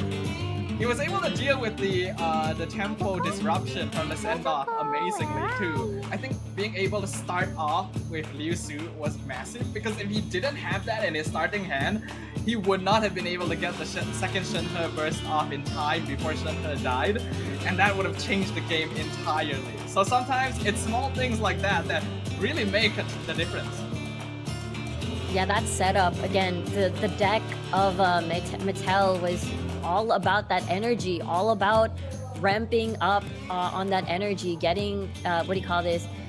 Getting Raiden onto that energy, and then just feeding more and more ult for Mattel, and this really definitely added a lot of pressure on towards Potato, which, you know, there's that sacrifice on Nahida, which was pretty okay, able to use that ult eventually, but Tainari unfortunately didn't have any time to shine at all in that match. It does feel a bit bad. There's a reason why the more common Yai Quicken deck is with Kale or even like the chicken, because we saw Potato spend a lot of time on Nahida. Yeah, the Terror Shroom. Terror Shroom, not Terror Bloom. It's just, yeah, it's just some form of chicken. It has to be named some form of chicken. But yeah, yes, I agree. It's the chicken. You don't usually see Nahida on this deck. There's a lot of damage potential with Nahida, but Nahida is taking the turns and energy that Tainari would usually get to get his summons out, his Cluster Bloom arrows, to start dealing quicken damage through summons. And because of that, that may have ended up costing Potato, because he didn't have the energy to burst on Tainari, which is usually a pretty important ability to instantly remove high-value characters. Sorry, I'm like really cute, very distracted by the very cute cosplayers here. Understandable. Raiden and Yai Miko together. Cute. Yeah, we're seeing a lot more viewers start filling up the seats right here, which is very exciting. Again, any of you who may be in Busan, make sure you guys drop by to watch WCG live, because it's not just going to be Genius Invocation TCG. There's going to be plenty of other games happening across this weekend that you won't want to miss. Oh yeah, absolutely. There's just an esports filled weekend. And there's a lot in store for a lot of esports fans, and we saw like the camera hovering towards a lot of booths also. Like there's arcade games. We saw someone in the audience having like coins and being very happy, excited to try the arcade games. For sure, that's around WCG, and just a lot of booths and activities and prizes to take part in. So again, it's just going to be an exciting again esports day for a lot of gamers and fans out there. Yep, and for the gamers and fans who are watching from home, thank you very much for joining us today, and hope that you are enjoying the card-slinging action that is happening here on the World Cyber Games stage. For those of you who are just joining us, we're currently in our second series of the day, round of 8 single eliminations. We already saw the champion of Prince Cup Korea get eliminated in our first series of the day in a massive upset. And right now, Metoru going to be 1 game up against Potato.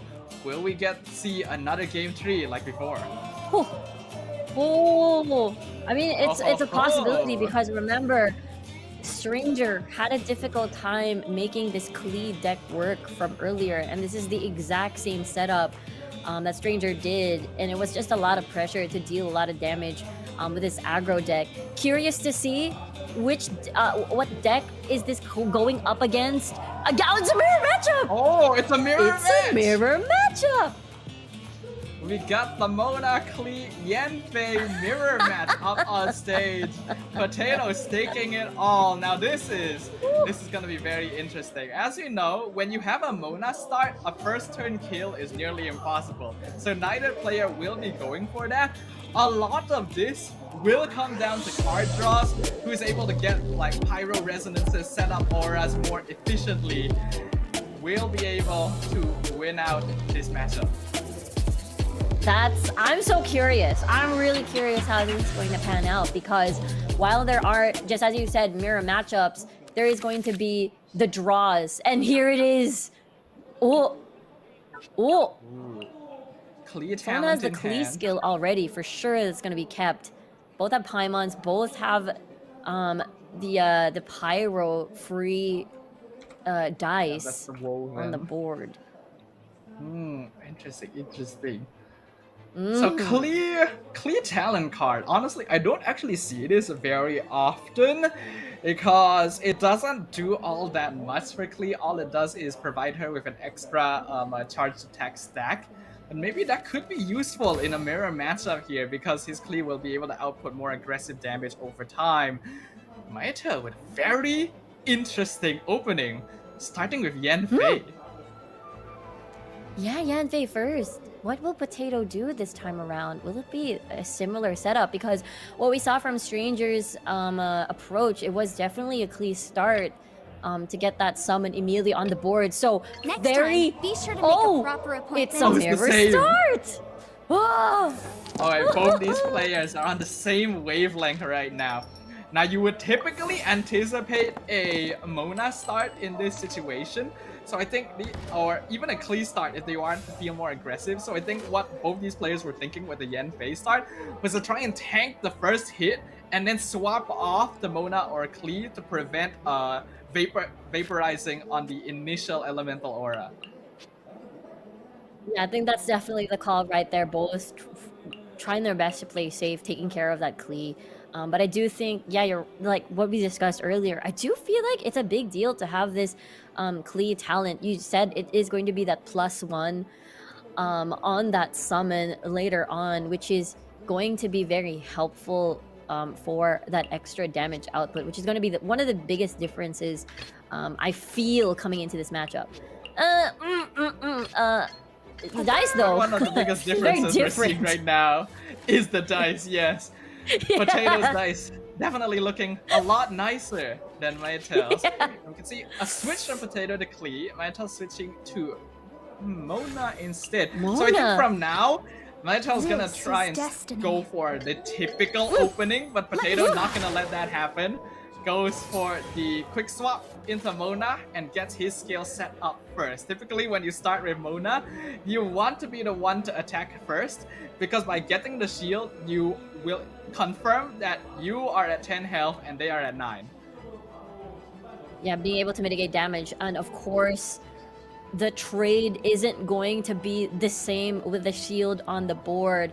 But of course, Mattel might be forced to do the same thing because, again, you don't want that 1 HP, 2 HP advantage. You'd rather have that 1 HP advantage over Delved into anything else. destiny. So, really interesting movements. Not gonna lie, Staffa, it's actually very fascinating. We went from Yanfei to Klee into Mona. Like, the tension is rising.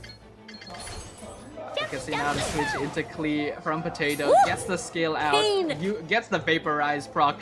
Maytel is not going to be able to do the same. At most, he can go into Klee, get the Pyro Aura, get the Vaporize on end turn, but he doesn't have the dice. Those 3 cryo dice staring at him, mocking him. Maytel with his head in his hand thinking, wow, what did I do to deserve this?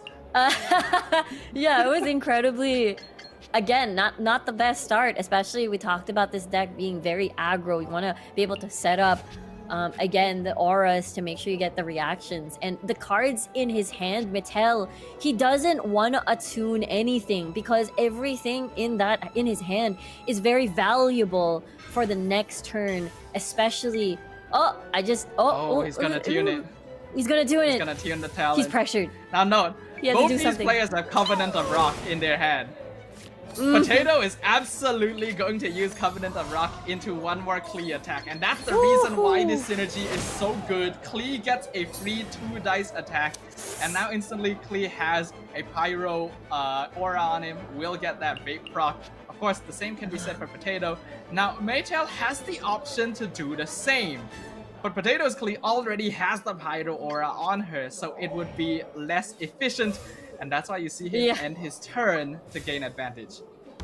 Yeah, like no choice. You have to take this hydro damage in with the 3 here. But the biggest difference is that Potato's Klee is much farther when it comes to the elemental burst. So, oh yeah, they got another one again. The talent. Here comes the dice roll. Come on, no, get everything away. Roll everything. Watch me roll 6 Pyro dice. No Pyro dice. Oh no! Literally 1. Ooh, yeah. I mean, it's workable, but it's not the best. It's not like the best. This is not. It's still a little better than Potatoes, though. We like Potatoes 3 Pyro. What? Man, that's rough, Not buddy. the best, but that does even things up a little bit. Now, no.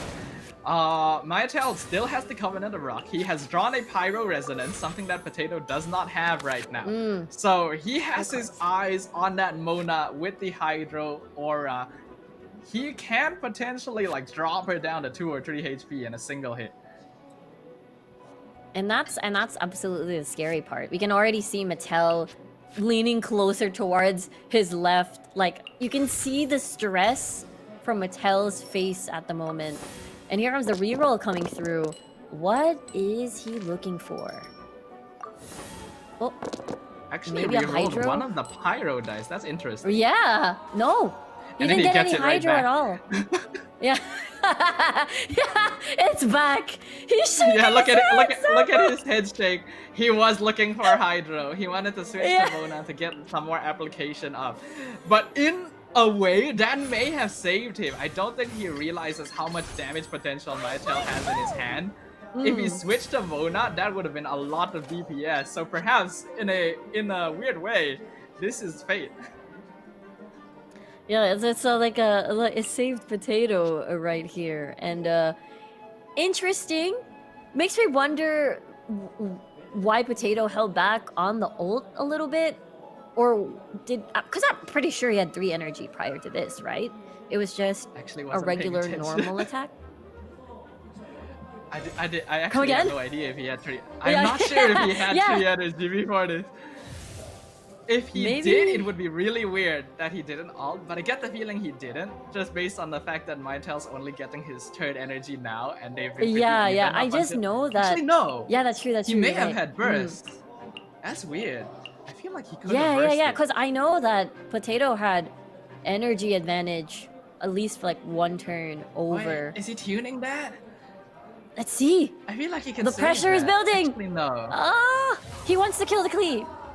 Actually, Immediately. yeah, I think tuning that is fine because he doesn't have any way of using the last 2 Hydro dice, so it's not gonna help him this turn anyway. Yeah. Agreed. And it's better to just remove that Klee and then use this to tank. This turn to tank whatever damage that's gonna be available.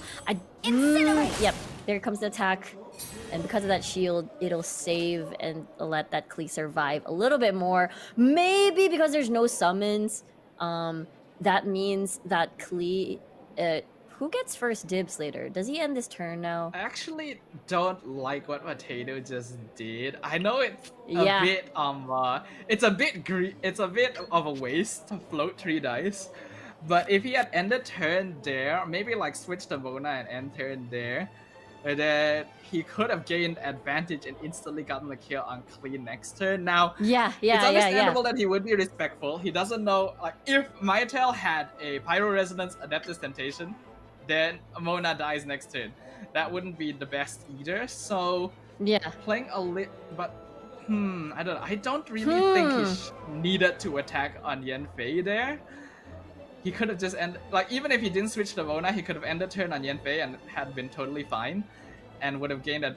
Is Maytel switch it? I feel like do they really want to preserve Klee that much? Wow. I feel like Mytel could have Wow. ended his turn on Klee. Yeah. And then get advantage on the first, Yeah. on the next action phase. I guess Actually, they wait, want to no. really truly play Okay. safe. Okay, hold on. If Potato switched to Mona, then Mytel should have ended turn on Klee. But because he ended turn on Yanfei, I understand the switch. Now that I think a little Okay. bit further, because Klee will not lethal Yanfei in one turn, and then he would just end up dying, so he would have to switch regardless. So better to just switch, even if it means losing prio. So both these players are still matching each other very well. Yeah, I agree. And there's really no threat of any sort of spread damage across the other characters. It's just the direct damage of that vaporize. Unless the summon is there, then that's the time that Battail should be more careful which the active character is on the ends of their turn. But there's a lot of pyro cards on the ends of Mattel for now. There is the option of drawing more cards to see what else you can do. So maybe that's also an option. There you go. I think going I'm for curious too what strategize he is what he pretty good gets. here. Mytel doesn't have enough utility in his hand. It's very aggressive with the Woven and the Pyro Resonance, and right now he can't use the Etho card either. He'll switch to Mona. I'm hoping that we see a strategize after this, because right now Potato has way more options in his hand. He's got Food, Yeah. he's got Heavy Strike. He doesn't have Klee, that is one thing. But Yanfei is set up for Burst right now, and Mona is at full HP, so he can very easily get Hydro It is procs as the stars onto foretold. Mytel's characters and set up for a Yanfei sweep. And it's going to be absolutely scary. Yeah, Yanfei already has that ult available. So it does feel like Mattel is the one pushed into this corner. A lot of them already have received a bit of chip damage here and there. And there's really no setup just yet. Oh! Oh? Going for the Oh! quick swap. Ooh. That's the value of Mona. swap. Mona's passive gives one free quick swap off of her. And it's a Is fast that action enough? to It's boot. 5 damage. He has 8 damage with Pyro Resonance. Does he want to go for the strategize? See if he can pull out 2 more damage from somewhere. I'm not sure if he has enough in his deck. He's not gonna do it.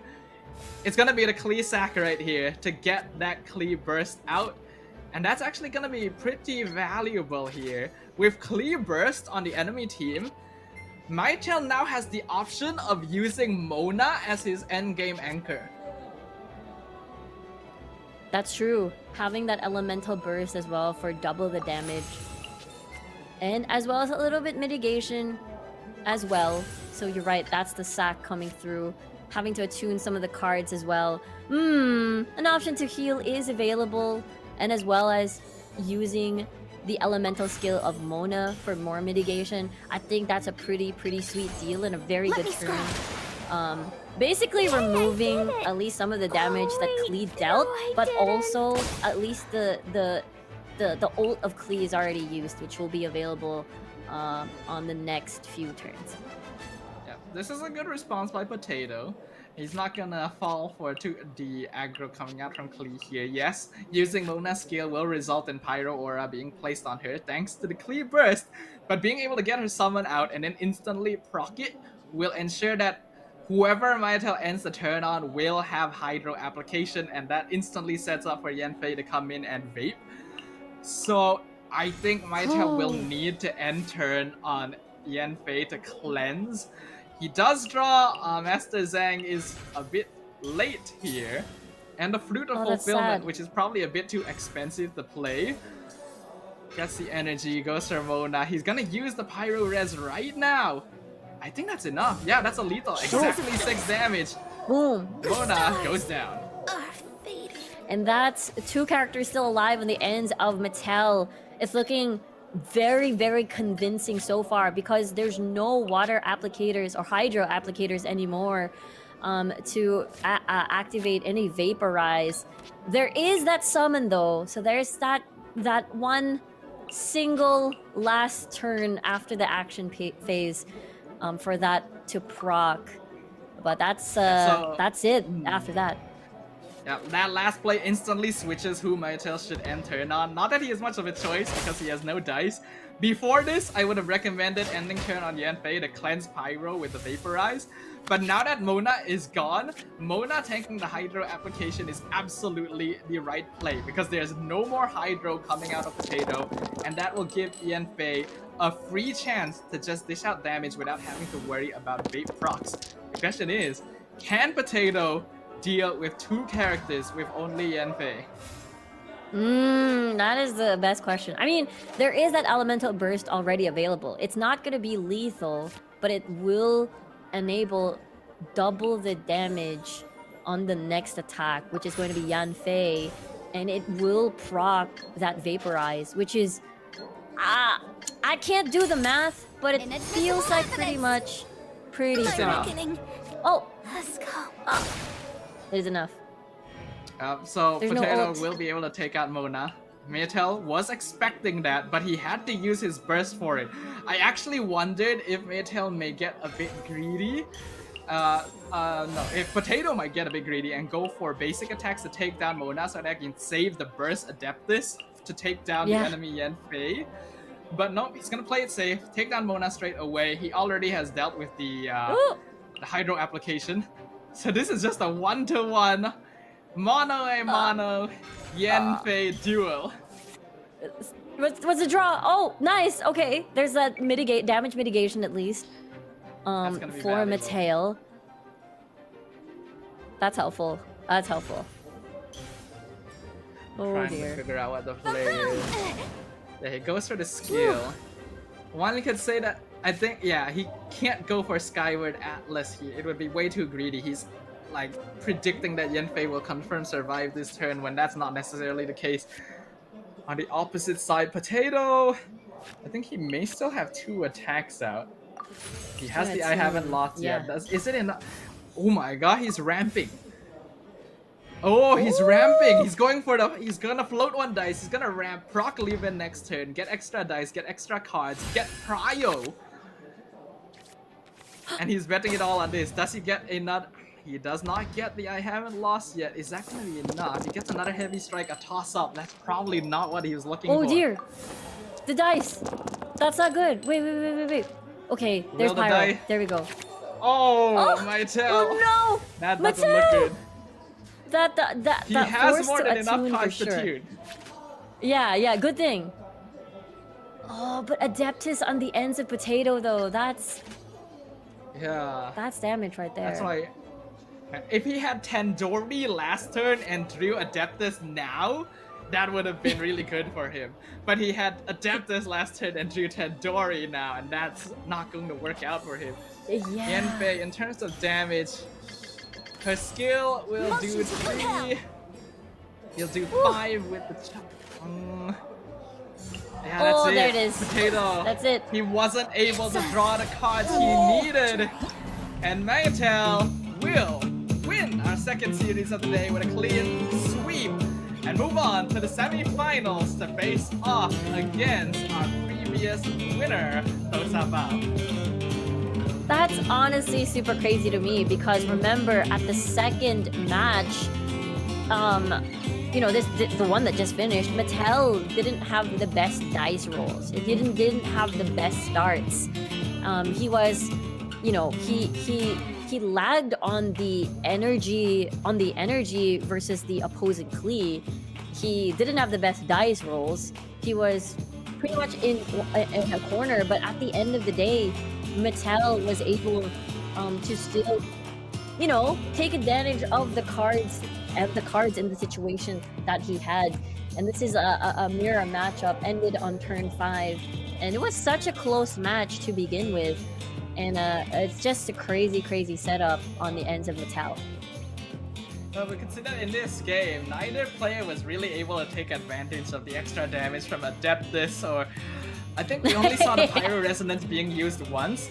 So in the end, I think a lot of it came down to Mytel being able to use that Pyro Res for a big burst, as well as preserving Klee long enough to get the Klee burst out. But despite all of that, Potato was just 1 turn away from victory as well. So the fact that he was able to play so well around this mirror matchup and respond to Mytel is still like big props to him for being able to show off what he's capable of. It just turned out that luck wasn't on his side in the end. Yeah, the draw, the despite Potato having a lot of resources, utility, in the long run, it was the double strategize, I believe, coming from the ends of whatchamacallit, of I got this, Mattel, yes, of Mattel to be able to get more resources on his end. Little bit clutch here and there, but it has worked out in his favor in the end. And that was a 2-0 on Metaru's end here, and it was incredibly close nonetheless. I mean, I think that's exactly what we expected when we went into a mirror matchup of two aggro decks, and then they both started on the same character as well, so their wavelengths were on par right from the very beginning. But it did seem like Potato was a little bit more aggressive, willing to trade out Klee in exchange for a little bit more front-loaded damage. And Mattel was able to take advantage of that to play for the long game, make sure that the Klee burst is able to come out. And of course, a little bit of luck on his side. Getting those strategizers was really clean. And I think it's a good example of when you use like different draw cards, where you would want to strategize on aggro decks to try and get cards as fast as possible, and then you use things like Lear, Wharf Harbor on stall decks because you're plenty okay with waiting and getting more value out of it. Yeah, the timing of do I use strategize now? Do I want to wait a little bit longer? Again, Mattel, despite Potato's really good adjustments, by the way. Like, remember, it was both a Yanfei start into Mona into a Klee, or rather Klee into a Mona. He really did his best mirror and take advantage. Oh my gosh, Xiangling! Cute cosplay. Some really, WCG. really cool cosplays right there. Man's already prepared. I wish I could read Korean to know what he has prepared on the notebook, but unfortunately, not gonna be able to see that for now. Hopefully, any Korean viewers in the chat will be able to tell us what that is. But we're already seeing some really spicy matches here on the first day of the World Cyber Games. Yes. I know, it's so spicy that someone brought in popcorn already. Ready to... That's so cute! Ready to watch the next match. And the next match is going to be TDN Megane versus Garasu, Glass. Yep, it's gonna be Glass versus the Glasses right here. A very interesting matchup for... I applaud you for that. For the third series of the day. For those who don't know, Megane means glasses in Japanese. So it is actually Glasses versus Glass. We'll see whether or not the frame is the difference between victory and defeat. Ooh, you are killing it, Staffa. Like, I'm speechless right now. I can't even like think of a comeback because you're just knocking it out of the park. I swear. But TDN Megane.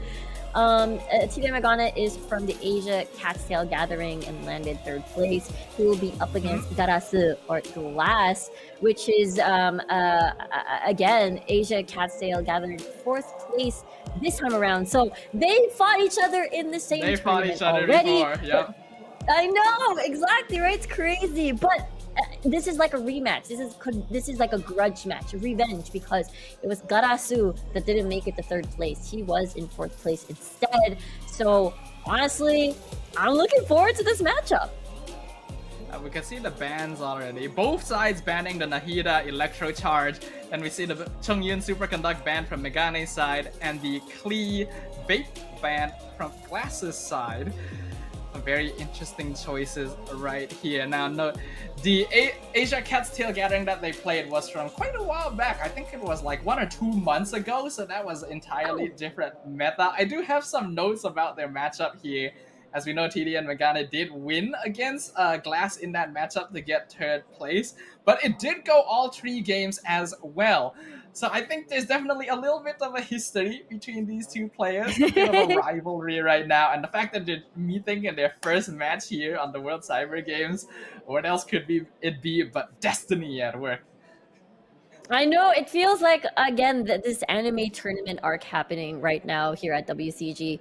And it's so exciting to see if whether or not it's going to be a continuous victory from Megane over Glass, or will Glass finally get revenge and eliminate eliminate Megane off of the tournament, because again, this is a single elimination match. It's very, very competitive.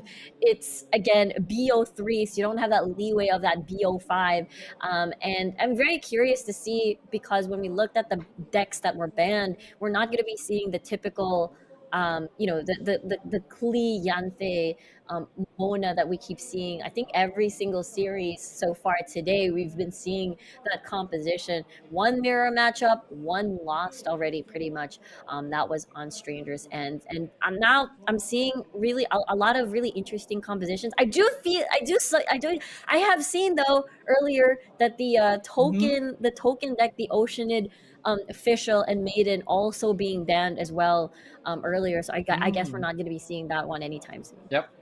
No Nahida Electro Charge. It is very strong, lots of consistent damage. We've already seen it in action today.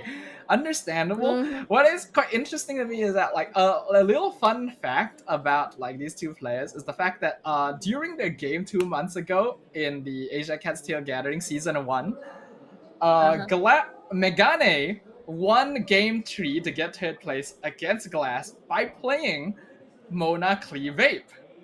And this was before 3.8, so he actually won against Glass with this deck in their in the last match. I don't know if they've met each other in between, because 2 months is a long time. Yeah. But now we actually see Megane banning it from Glass instead. So a very interesting parallel. He doesn't want a taste of his own medicine, basically. Yeah. He knows how it works. He knows he won with that deck, so he doesn't want to face it in a very crucial tournament here in WCG. I like this really cute rivalry happening right now. And I'm so curious to see, actually, what was the first deck again? I guess we'll check that out real soon later on. We don't know sure. which is the first deck yet. Yeah. Well, we just know that the they 3 haven't decks showed that us are yet. available, but we don't know which is going first. So, Deck as we matchups see, right now though, are just... They're just very dynamic in this patch, right? Because Yeah. in the past, there were like very obvious meta decks. Like in 3.7, Oceanid was crazy with Zhongli and Oceanid. Yeah. And then before that, Mirror Maiden Electro Charge was played everywhere. But nowadays, I think there's actually a lot more options, right? And rather than one deck dominating the entire meta, it's more of a rock, paper, scissors, where one deck will beat this deck, and then this deck will beat that deck. So it's really important to be able to pick which deck matches up against which when you're on a stage like this. That's absolutely true. And I think this will be the first time we're going to be seeing this deck played in WCG today, which is going to be the Ayaka Ganyu and Xing Chu. So that's going to be a lot of freeze and stall on the board up against question mark. What is the deck they're going up against? Aha! Sustain! Also stall. There it is. The return of the Bin deck, VIN Barbara Ito Noel, which was able to eliminate the Prince Cup Korea champion during our first series of the day. We already saw how terrifying this deck can be, but I think we have a pretty good deck matchup against it this time. Ayaka Ganyu freeze, a pretty good reaction into stalled decks, because if they're able to get the freeze onto Ito, it makes it very difficult for him to apply pressure. Yeah, absolutely. Especially if you also freeze the healer, unable to use build that energy for that burst healing. And here we go, our third match of the day, Garasu versus TDN Megane. Here we go. Let's see how it's going to go. Yep, yeah, this is gonna be interesting. Now, Ganyu as a character, I remember when TCG first came out as a game mode, was terrifying. The special normal attack, the charge shot, what was it? Frostflake Arrow, I believe it was called, does so much damage because like it applies cryo to the main character and then piercing damage to the rest, and then her talent card was absolutely busted as well, increasing the amount of damage she does total to like 9 with just 5 dice. So piercing damage as well is actually pretty good into a double Geo comp, because it will go through the shields, but it will require them to be the ones on standby. So if Ganyu is up against Ito, it's actually not that good a matchup unless she's able to get the freeze out. Yeah, absolutely. That's definitely the case. It's so perfect unless I think we saw how the playstyle looked like earlier, right? It was when Stranger was with our first matchup rather. It was mostly towards Barbara building ult, which may work in their favor if ever if ever the pressure is on for them to actually force to heal instead of tanking the damage. And so Yep. far, I'm really excited to see this matchup because while there is that counter of that pierce on towards the shield, the healing, however, is something that they have to take into consideration. Which I do feel like the freeze is a pretty good solution to building that energy off of Barbara, away from Barbara rather. I have actually watched Freeze decks do very well against this particular matchup before. I don't really remember which tournament it was specifically. I'm gonna need to check my notes whether or not I have it written down. Doesn't look like it. So unfortunately, not gonna be able to provide direct proof right here, but I think it's a pretty good choice. The thing about the Barbara Ito Noel deck is that the game plan requires some flexibility, but the overarching goal is the same. Barbara and Noel just keep switching around until Ito gets his helm and weapon, and then Ito solo carries. So the goal for the other side is to make sure they cannot do that. That's it. Yeah, that's it. That's pretty much it. And there's like a little bit of that pressure. There's that pressure also building, right? Because once Ito is able to stack up a lot of these shields, then again, it's so very much difficult to be able to get that burst down, considering again there's a lot of piercing damage. Piercing, yes, but that's like chip damage on the board, so having to freeze as well. So it's utility over the usual that we see like decks concerning like vaporize and stuff like that with a lot of burst down. So they don't have Chung-Un on the deck, so there's not that big bursty base damage to be able to burst through all of the shielding that an Ito has. If ever it does come up to that situation, it is going to be an Ayaka Ganyu Xingqiu instead on this particular scenario.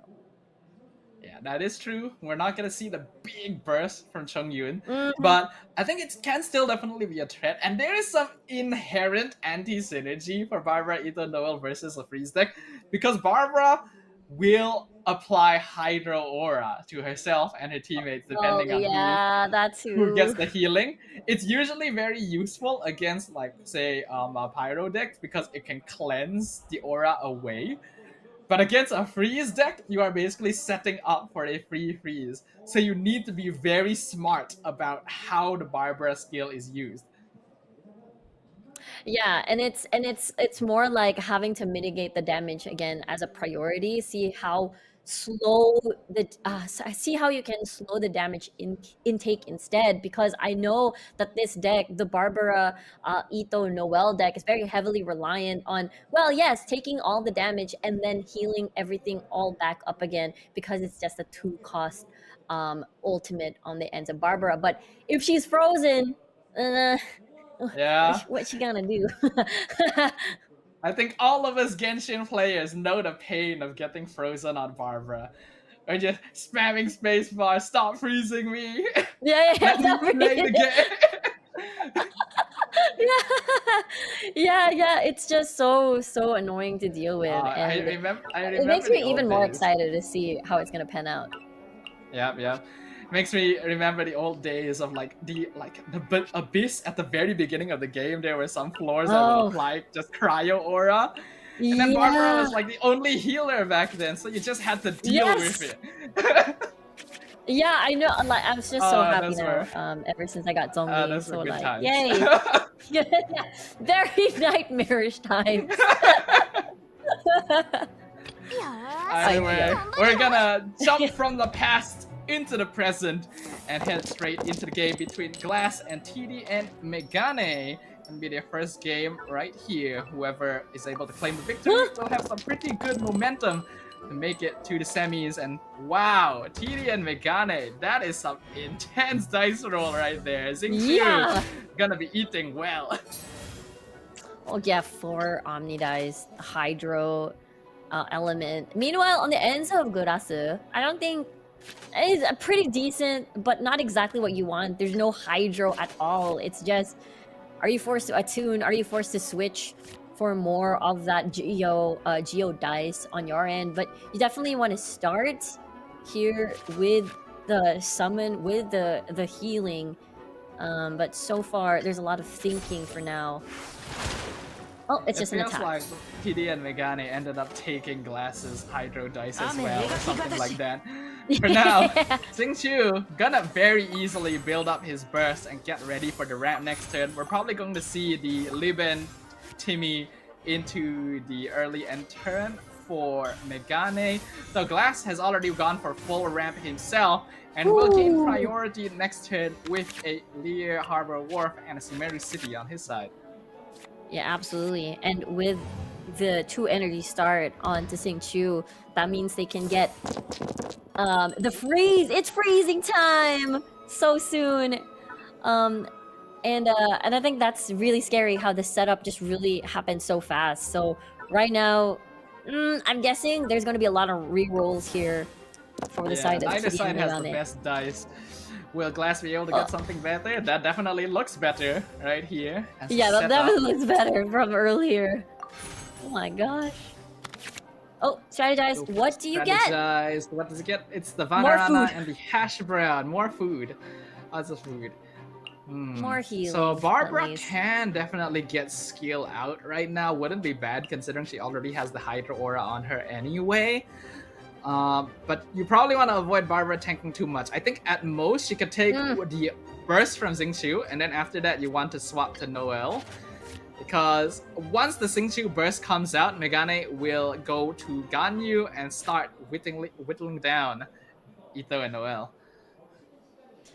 And that's absolutely the scary part. You do not want to lose your Barbara too early. You definitely need the heal down to out-sustain Megane later on. And they're going to be keeping this with Barbara, possibly trying to force charge the energy to reach that ult down. But here comes the Paimon card being used for more maximum energy, maximum dice later on. But there's the ult, and it's freezing time!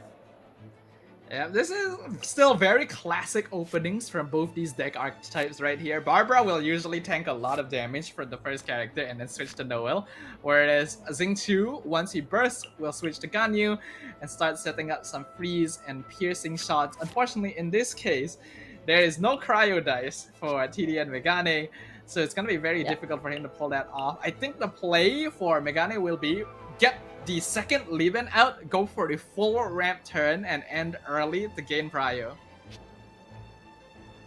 Which is very highly possible. Wait, no, that Paimon card was attuned. It wasn't used, right? Was it? Yeah, it was attuned. It's not on, because you used to have That has the to be a Paimon mistake. card. Yeah.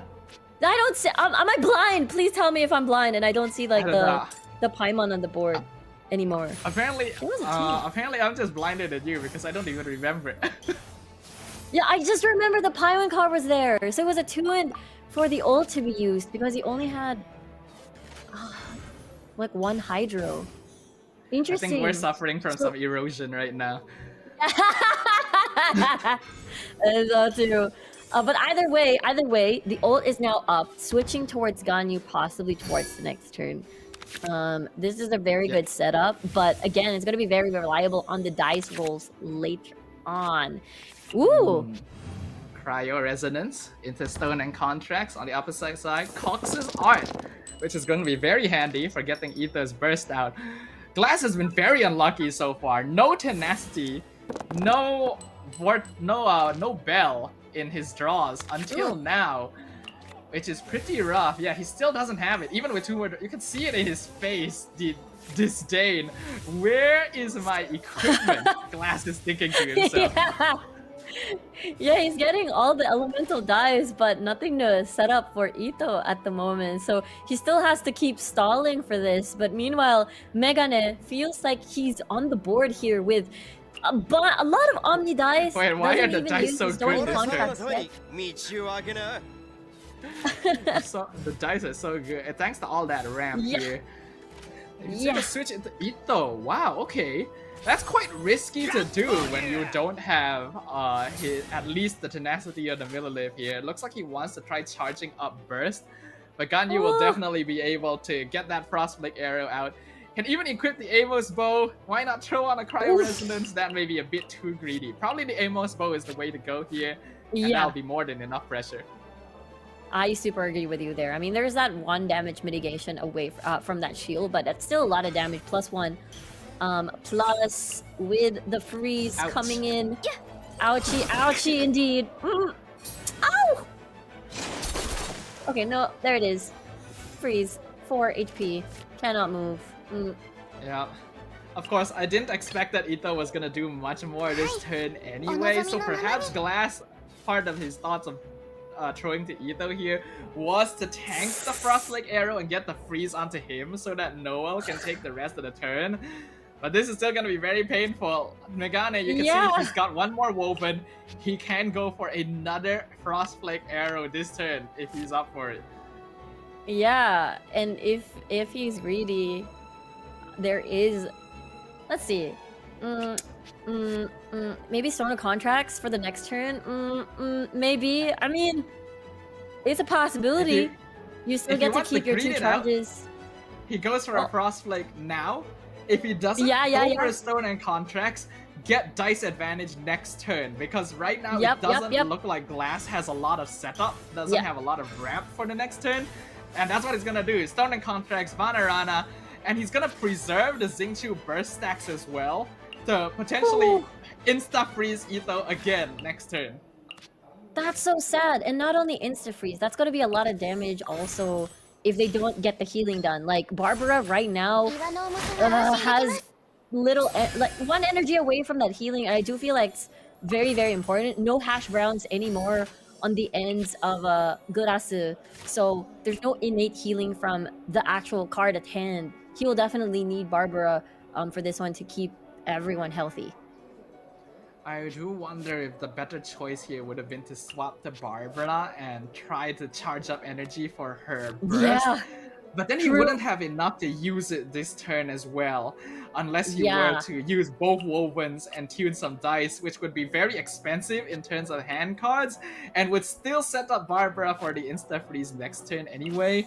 So Glass is just not in the best positioning right now. Yeah, I agree. There's just there's going to be like a little bit of healing from her elemental skill from earlier. So maybe if he gets priority on the next action phase, maybe that's a possibility. But it seems it is going to be a-okay for now. I do feel like the pressure is on though to get that elemental burst right away because there's still 2 charges of that Xingqiu ult on the ends of on the ends of Megane. Let's see what the dice rolls look like. Oh! We have to know it. Oh! Okay, not the best for It's not very Megane. good. That's a bit rough. Glass seems like he's got a pretty good setup. He hasn't even re-rolled dice yet, so he should be looking pretty a-okay. Not the best, but still better. If we look at the situation right now, it seems like Megane is in a good spot with a lot of dice to use. Ganyu, The Stone and Burst, Contracts got the really Amos saved him. bow. But note, the threat of the Barbara Ito Noel is still present. They are still all very healthy despite Ito tanking a Frostflake arrow to the face earlier. Yeah. And he has just drawn 2 bells. So Ito has got half of his equipment available. So Megane still has to be very cautious. Yeah, I know. The bell just like sticking together. Yeah. It's like sticky glue or something. In like, I don't know. It's like how when you gacha in Genshin and you keep getting the bell. Yeah. If you get 1 bell, you it's get like both. that. Except in the card game, you actually want to draw the bell. Yeah. And then you get that twice. Wow. Okay. So that's gonna be a character switch if you do want to use that one. Able to swap immediately. There we go. For the bell. Lovely. Yep. Gets the bell out. Probably go for... Oh, actually goes for a normal attack. Oh no, that is his skill. Gets Ishi out. Will be able to tank some damage. I think he's accepting the possibility that he will get insta-froze here. Because Ito has enough shield to probably protect him from lethal regardless. Like, right now, Ganyu's charge shot would probably do, even with Cryo Resonance, 8 damage at the most. And Ito has 11 effective HP. So he's fine with that. He'll probably tank the freeze and then maybe switch over to Barbara to end turn. I'm not too sure just yet. Or even go for full ramp since he has Vanarana up. Yeah, he has a lot of damage mitigation anyways. Can tank a little bit. One thing though, there is no charge or summon or healing rather coming from the Barbara just yet. So you may be right. Like switching towards Barbara may be the best choice also to make sure that you get DOT healing. But Ganyu's ult now available is a bit scary if you ask me. That's a bit unfortunate. The Ganyu talent coming out way too late. He had 2 full turns across like arrow. He could have used that. And there's a chance it would have resulted in Ito's death at some point. But luckily for Glass, he'll be able to keep his Geo carries alive. But for how long? He doesn't have Barbara's healing on the field anymore. And Ito is not looking too good. Yeah, there's no healing available either. So, I mean, you can take advantage. This is a tough one. You're just forced to use Barbara at this point. Noel's frozen. Ito's frozen. Like, you can see Garasu, like, checking, like, what do I do? I only have one left and 5 HP towards Barbara at this point. It is a toughie. Yeah, I think he goes for the ramp. Gets Prio next turn. And since Barbara has the Hydro application, he can instantly go for another Cryo attack. Now, no, this is the danger of the Ganyu Ayaka freeze. Ganyu, even though she's fallen out of favor with the meta currently, she's still a terrifying character with a lot of spread damage and is very effective against stall decks because they don't threaten her presence on the field. To the point that Ayaka, who is supposed to be the anchor of the deck, hasn't even needed to do anything. Yeah! Yeah, not yet. Like, she hasn't entered the stage yet. You can see Garasu, though, shaking his head. It does feel like this is a very, very tough game. And another talent card for Ganyu coming in. There's still 1 stack of it, Shinchu. Let's see what the roles look like for TD and Megane, because this is going to be very, very important. More cryo? More cryo? Question mark? Question mark? Cryo. What? Ah. No! That's raw. No, that's 5 cost! He wants to use the Yeah, 5 cost really. He can tune 1, he's gonna tune Chang the 9. He still has a Woven as well if he wants. Wow, leave it to me. I think he's gonna tune everything. He wants to greet this out. Yeah, it will insta-lethal Barbara. It will drop Ito the wall. Oh no, it kills Ito because of the talent. That's it. That is GG. Noah has no chance of 1v3. Yeah, no way. There is no way. She like, can you can see delay Garasu the shaking his head inevitable, already. Yeah, but like, the inevitable prolong will the come. inevitable. Oh my gosh. This is tough. Like, no one is even close to dying, by the way. 8, and 10. It was a 2v3 all along, because Ayaka's been on standby for the entirety of this game. It feels bad for Glass. He has not been lucky this game. He got Bell really late. Hasn't been able to draw his tenacity at all. He gets a lot of shield on Noel. That's gonna be like 6 shield in total. Megane has all the time in the world to just slowly whittle her down. Yep, absolutely. Just whittle down the shields and frozen and unable to do anything for next turn. And again, it's just like the actual strength of this composition. Like, Barbara couldn't even reach ult to make sure that everyone's in full health so that Megane has to do it all over again. And the fact that Ayaka wasn't even needed, Safa! It's crazy. This is the rock, paper, scissors situation I was talking about in terms of deck meta right now, where the Ito deck inherently won't have the best time because of how much spread damage Ganyu does when they want to stall. Barbara applies Hydro, which provides free freezes, and unless they get full equip for Ito really early on, they don't put enough aggressive pressure on the field to make Megane think maybe I should switch off Ganyu. Ganyu just gets to stand at the forefront the entire game. Yeah, it doesn't help that Xingqiu also provides mitigation, damage mitigation Oh, as that's well. nice. So, wow. As if we didn't Here we go. need the insult to injury right here. Yep. No. I mean, that's -1 damage. No Xingqiu ult charges anymore. But still, it's this is a toughie. I think it's Even Glass it's will be aware that this game is over. But it's over. in the spirit Yeah, of sportsmanship, It's just you play until the going end. to take yeah? a while. Yeah. Good sportsmanship.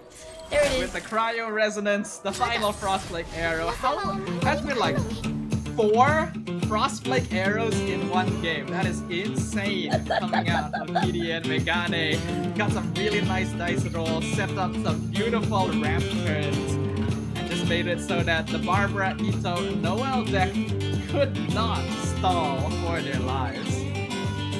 Yeah, it was such a standard start from Megane too. The way he just started with Xingqiu, able to get the ult down, switch towards Ganyu, and it was just raining freezes every single time. Like, it was so difficult to build ult energy rather on the side of Barbara to make sure that, you know, the Barbara stays alive and keeps doing it up until you get that setup, the tenacity and the bell towards Ito, stack up some shields, deny, because eventually once you stack them all up, it's very, very hard to find the burst damage that you need to basically pierce through all of those if Ito is the one that is the active character. But in the end, at the end of the day, it is Megane winning this series 1-0. He's currently match point, moving on towards the next part of the tournament in Garasu.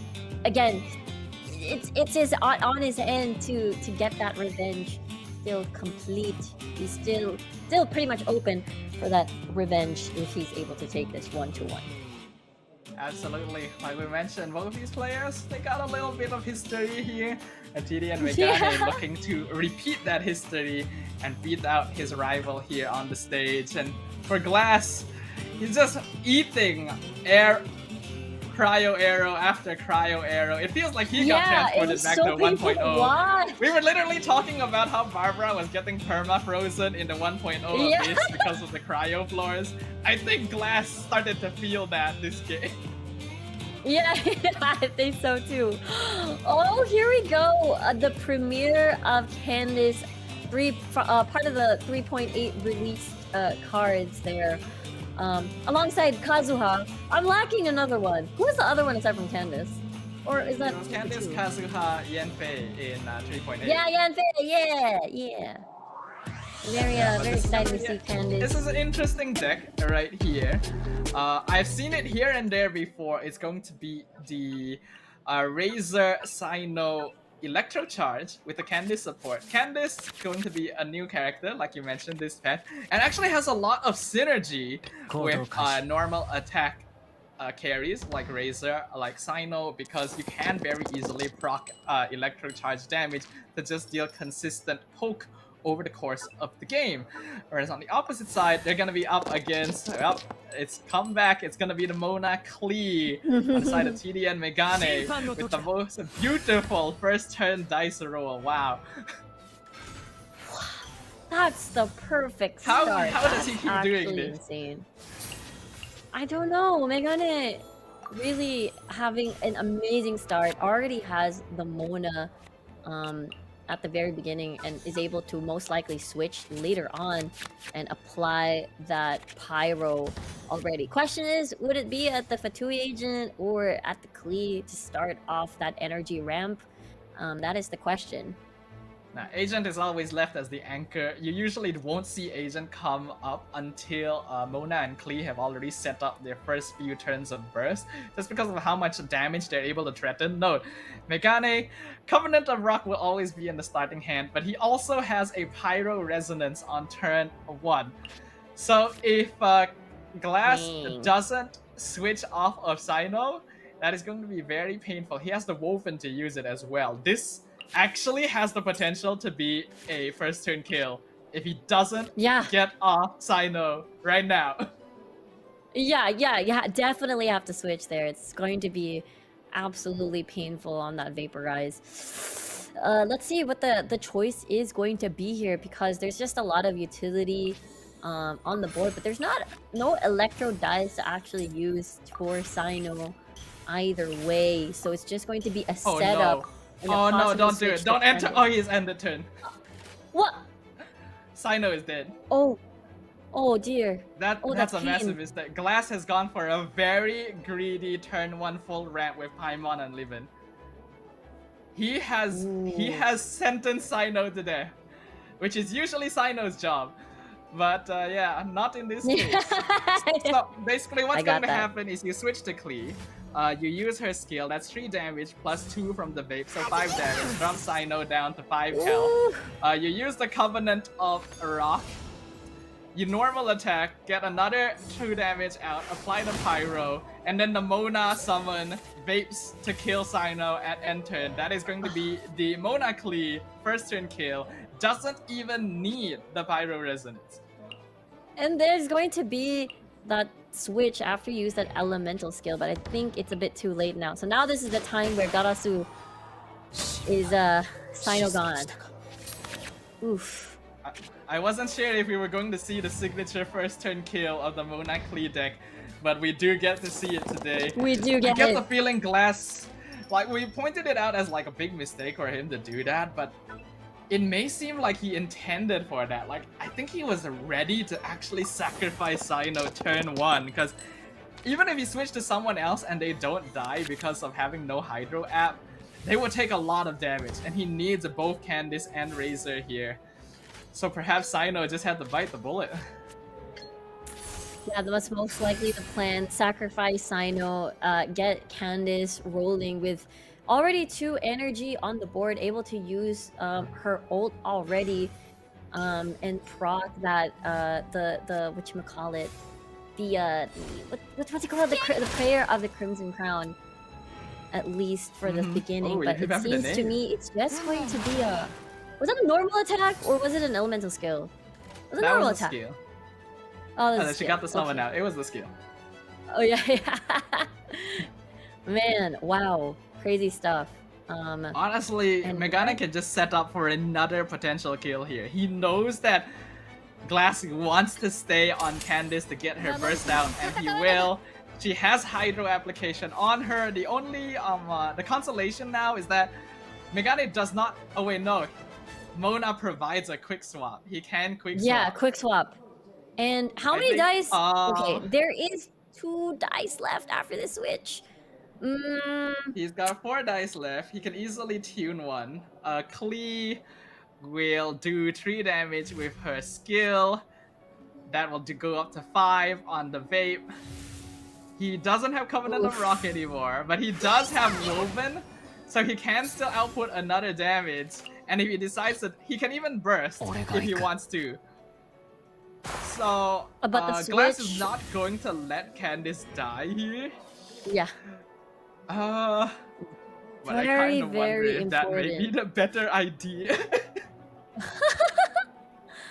Wow, this is a toughie. I feel like Garasu rather is very much pushed into a corner here. Does have at least the buff coming through, which again, Razor does deal a lot of damage eventually in the long run, especially once the ult is there.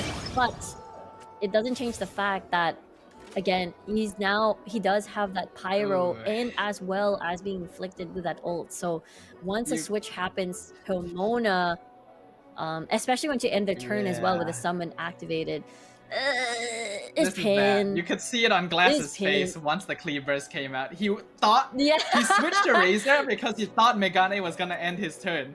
He didn't. Yeah. Like, he was hoping that he would not have enough to burst, but he did. It got onto Razor. He now has Pyro Aura. And I'm gonna be honest, I think that's it for Glass. I don't, like, even if he's able to take out Cleo or Mona now, which he can't because Razor isn't able to burst yet, though he does have, no, Sino didn't die this turn either. I think he should have It's let okay. Candice die. Yeah. I think he should have let yeah. Candice die.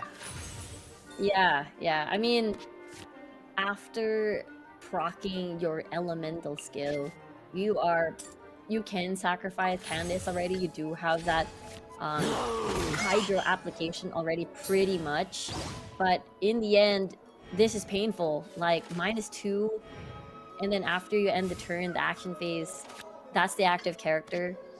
Unless you switch. Razor can burst. He has enough woven, but then he has to tune both of his I haven't lost yet. That's not ideal. He wants to burst this turn and then switch to Candice, but he has enough dice to do it, but they're not the right element. That's the problem. Yeah, so he's forced to just use everything in his hand, and his hand is gonna be empty afterwards. So what do you do here? I mean, there are no movements anymore on the end, like there's no dice anymore on the side of Megane. So he can... Yeah, I think that's the defensive way to do it, because you really can't use everything on that turn and hope for the best, because you still have 2 more people to deal with. I think Glass did not prepare enough moves in advance, which is understandable. He has to be frazzled because of how aggressive the deck can be. He didn't consider that Megane may have still had another attack. Because if he had let Candice die, then he could have switched to Razor, played a double I haven't lost yet, instantly get the Razor burst, and that may have been enough.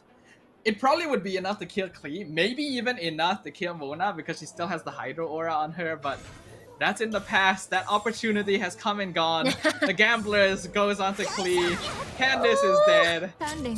And you can see it on his face. Glass knows he is witnessing his final moments here at the World Cyber Games. And unable to get the revenge that he wants from the Asia Cat's Tail. And the thing is, all of this entire match has always been about playing. The first part was playing very aggressively, but no attacks were actually inflicted, unfortunately. And here we go. That's gonna be the kill on towards Klee. But with the Pyro Aura on the table, this sets up for Mona to activate that Vaporize and GG. That's the end in style as well. Gonna be the Stellaris Phantasm being the final vision of Glass as he bids farewell to the Genius Invocation TCG Invitational. And once again, we can see the smirk on Megane's face. He has ended the rivalry. He moves on to the semi-finals, and Glass can only laugh and admire a worthy opponent. Yeah, that was a tough matchup indeed for the ends of Gurasu. But at the end of the day, TD and Megane denies that potential revenge from their previous encounter at the Asia Cat's Tail. And again, it was such a very very smart movements from TD and Megane. I think he's a very, very balanced player. Not too aggressive, not too defensive. He really is playing to the strengths of his composition. And it is a very clean 2-0 from Megane. I think just some really well played moves from TD and Megane based on how he played during the Asia Cat's Tail gathering. I think he's improved a lot. Back then, there was a bit more strategy to his play. It was a bit slower. He was willing to sacrifice characters to try and execute on game plan. But now, you can see the growth. 2 months is a long time. But 3 minutes is not, and that's going to be the break that we go on for a short while. When we come back, our final best of 3 of the day.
Ladies and gentlemen, we have been bearing witness to some of the most intense genius Invocation TCG duels the world has ever seen, with elemental reactions flying left and right, and a spectacle for all to witness right here at the World Cyber Games in Busan, with plenty of fans, plenty of cosplayers, and plenty of action for those of you who want to join us on the ground.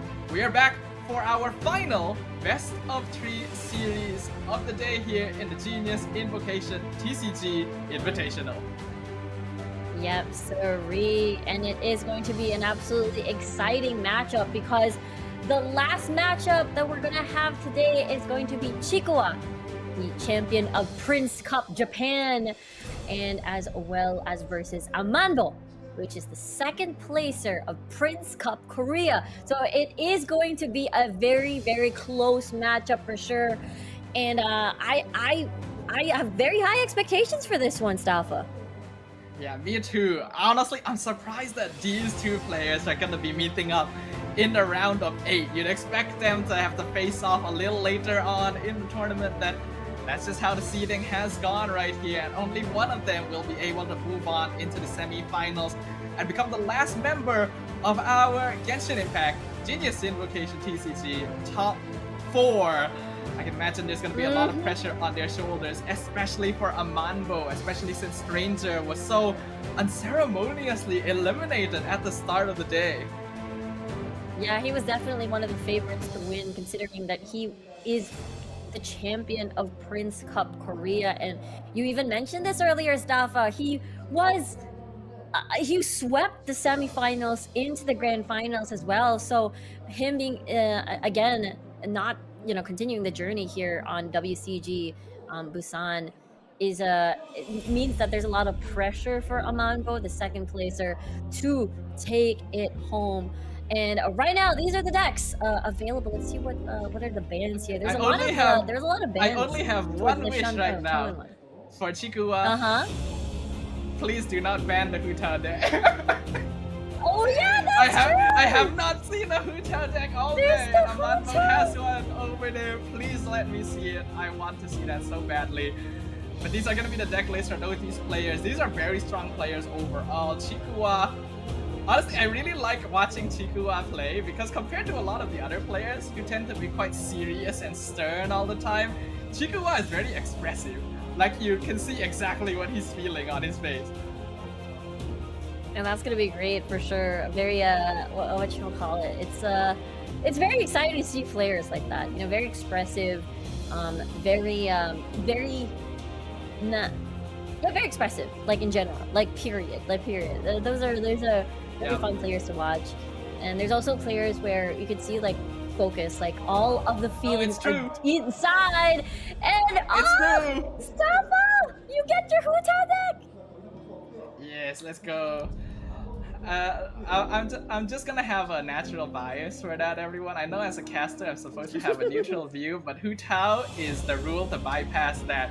So yeah, expect that coming up. Some pretty common bans there. We see the Chongyun Superconduct, we see the Hyper Bloom, we see the Klee Vape. Now going to be the first deck fielded by Amanbo.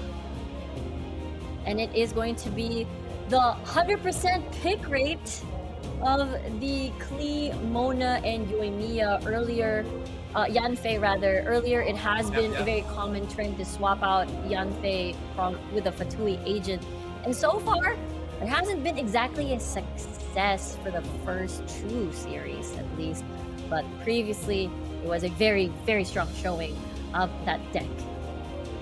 On the opposite side, Chikuwa, we saw he's gonna be playing the Agent Electro Charge, also a very strong deck archetype, and honestly one that actually matches up pretty okay into the Mona Klee deck. As long as he plays his cards right, he will usually not stay on one character for a very long time, thus avoiding the first turn kill.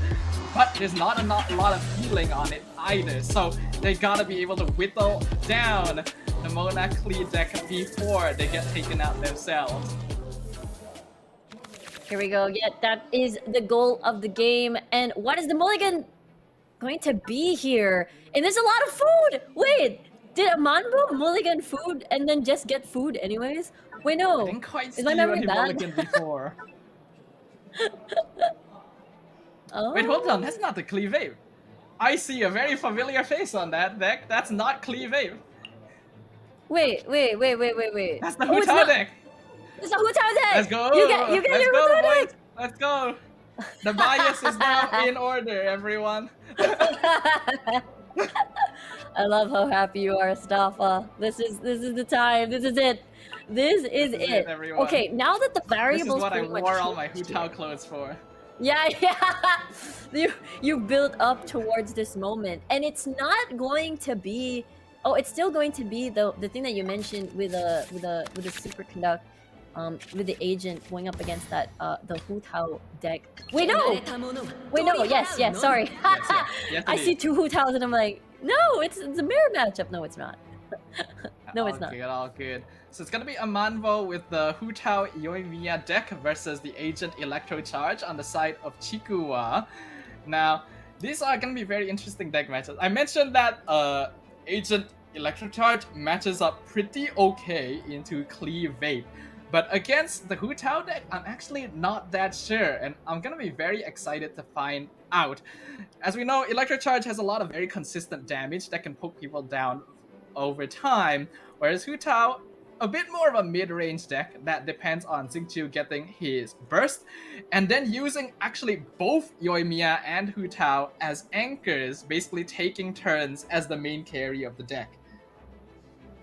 Yeah, that's gonna be very exciting to see, considering the fact that again, there's just a lot of damage from that Vaporize in general, just a lot of burst potential as well. And for the opposite side of things, you're right, there's just a lot more combinations when it comes to elemental reactions. I hear the dice roll.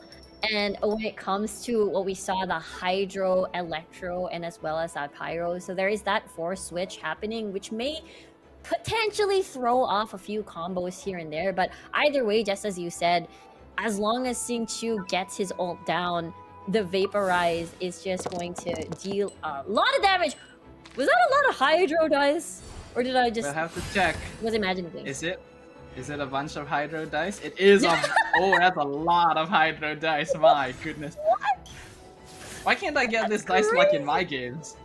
Yes, same. Oh, wow. That's the best start. Well, an interesting twist of fate right here is that Amanbo is playing the... I'm just gonna call it the Taomiya deck because I think that's cute. Taomiya, yeah. Is that Chikuwa won his grand final, the 5th game, with the Hu Tao deck, and he actually clutched it out by winning the last turn with only Hu Tao alive with a little bit of HP. So he knows this deck. He has played this deck before. Very aware of the strengths and weaknesses for sure. This. Wait, what did you call it again? The I call it like the Taomiya.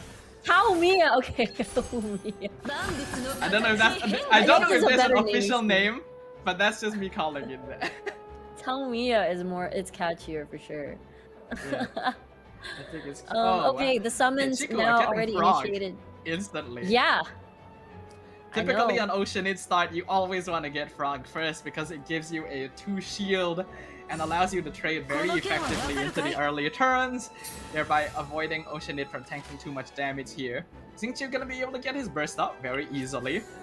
Chikuwa, will he want to switch here? Nope, goes for the Leo Harbor War ramp. He already put down 2 Sumeru City. I don't know if he needed to put both of those down on turn 1. But he's gonna be able to get a lot of value out of that very soon. That's true. In a hurry, definitely in a hurry here to get able to reduce the cost of some of the skills. So here we go, the dice roll, very, very important here. We know that Amamo is aiming to get that burst down, so a Hydro, there we go, 2 extra Hydros on That's the board. solid. Definitely more than enough.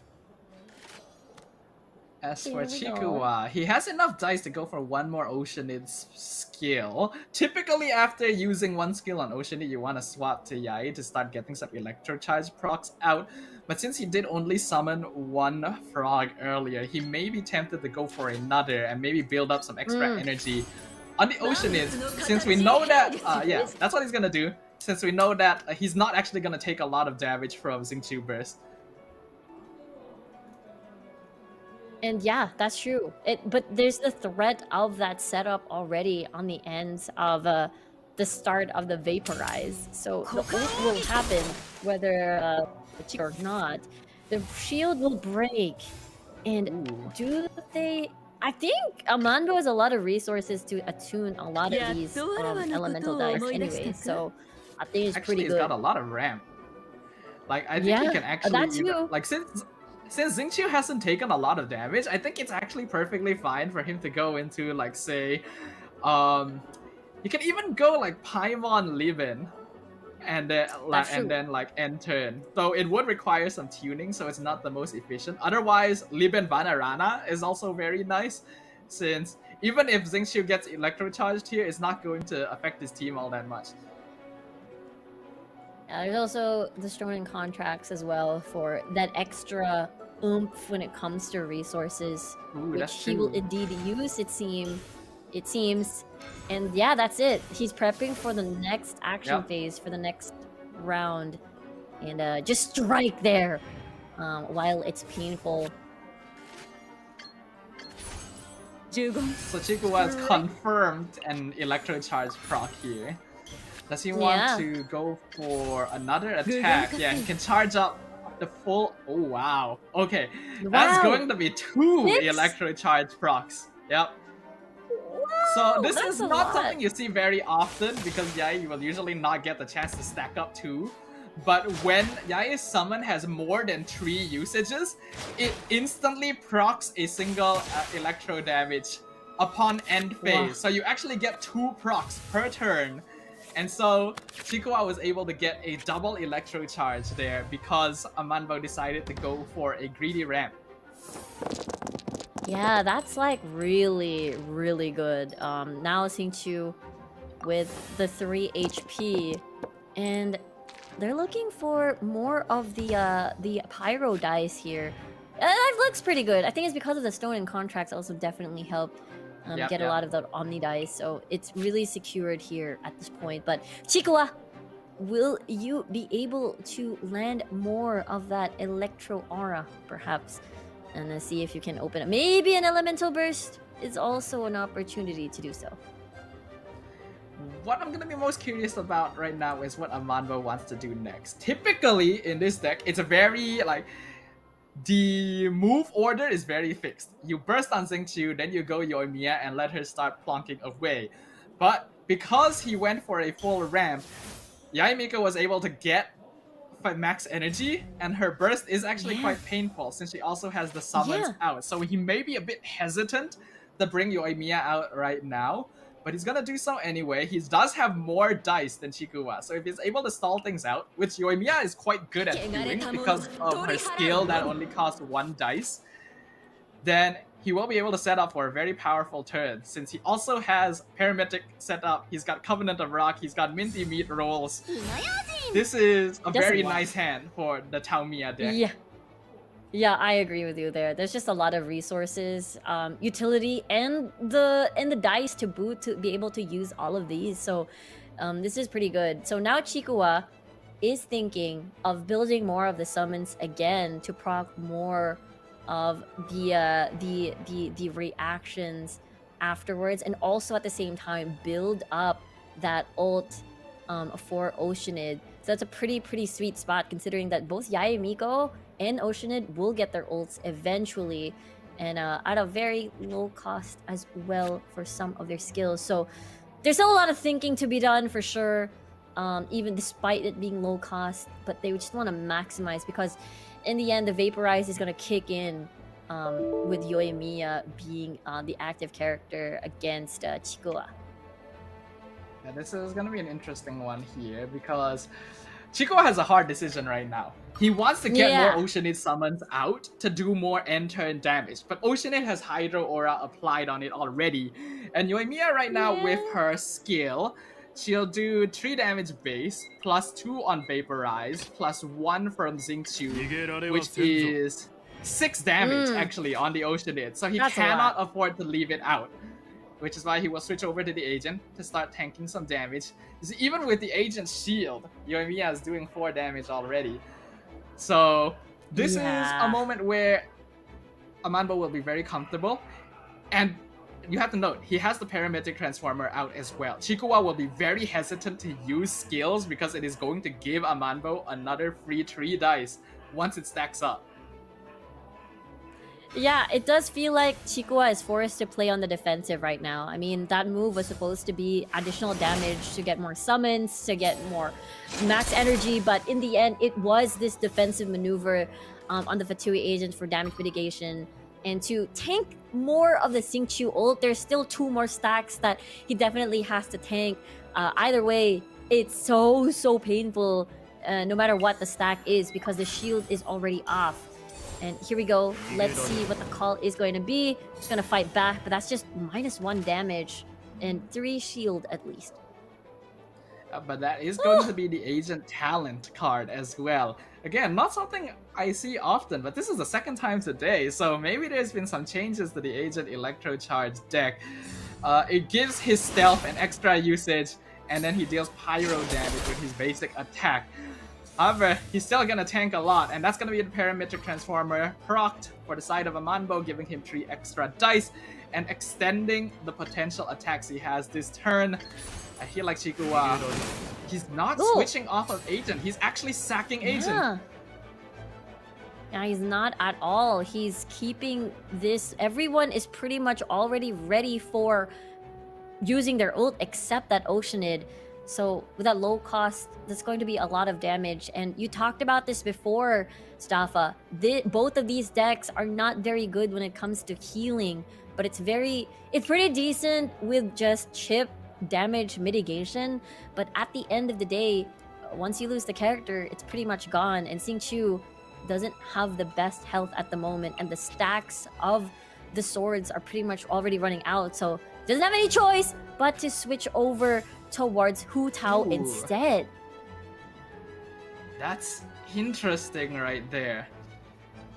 Now this is typically a very risky switch because Agent has his burst available, and he has to be aware that with the size of There's Adeptus Chikuwa's too. hand, there's no way there's no Adeptus in his hand. Yeah. Agent right now Legacy. will deal... He's not gonna use it. So he doesn't want to sack Agent now that the switch has happened, but I feel like that would have been enough to really threaten things. Hold on, let me do a bit of math, right? So Go, please go ahead. he would have done 5 damage with his ult, plus 1 from Stealth. Oh, plus 3 from Adeptus. That would have been enough to lethal Hu Tao. I'm actually surprised he didn't do it. I wonder if he didn't have enough energy, or not energy, dice to even... Enough dice. Oh use yeah, the that's ult. true. I didn't pay attention to the dice. Maybe, but the next turn, however, is going to be absolutely crucial. Whoa, 6 damage onto Yaemiko. And That's the Hu Tao power right there. yeah, that's the Hu Tao power. I think there's just 1 sword stack left of the Xingqiu ult, so this definitely has to make it count, because on the next action phase, the summons are going to proc. Yaemiko has an ult. And the Fatui also has that burst. So right now, the pressure is actually on Amanbo to maximize. Oh! He's gonna ramp. He's gonna sack Xingqiu and ramp. Yeah. That's the call, it seems. Let them eat the damage in turn. Save Is he the just sword allowing stack. Xingqiu to tank the Electro? No, right? If he's switching the Xingqiu in this position, is he parametric? Is he setting that up for next turn? Think so? I think so. That's interesting. Okay. So he is indeed sacking Xingqiu. Gonna take some extra damage from that. He's setting up for a next turn. And he's gonna let still Hu have Tao that tank a potential burst. Oh!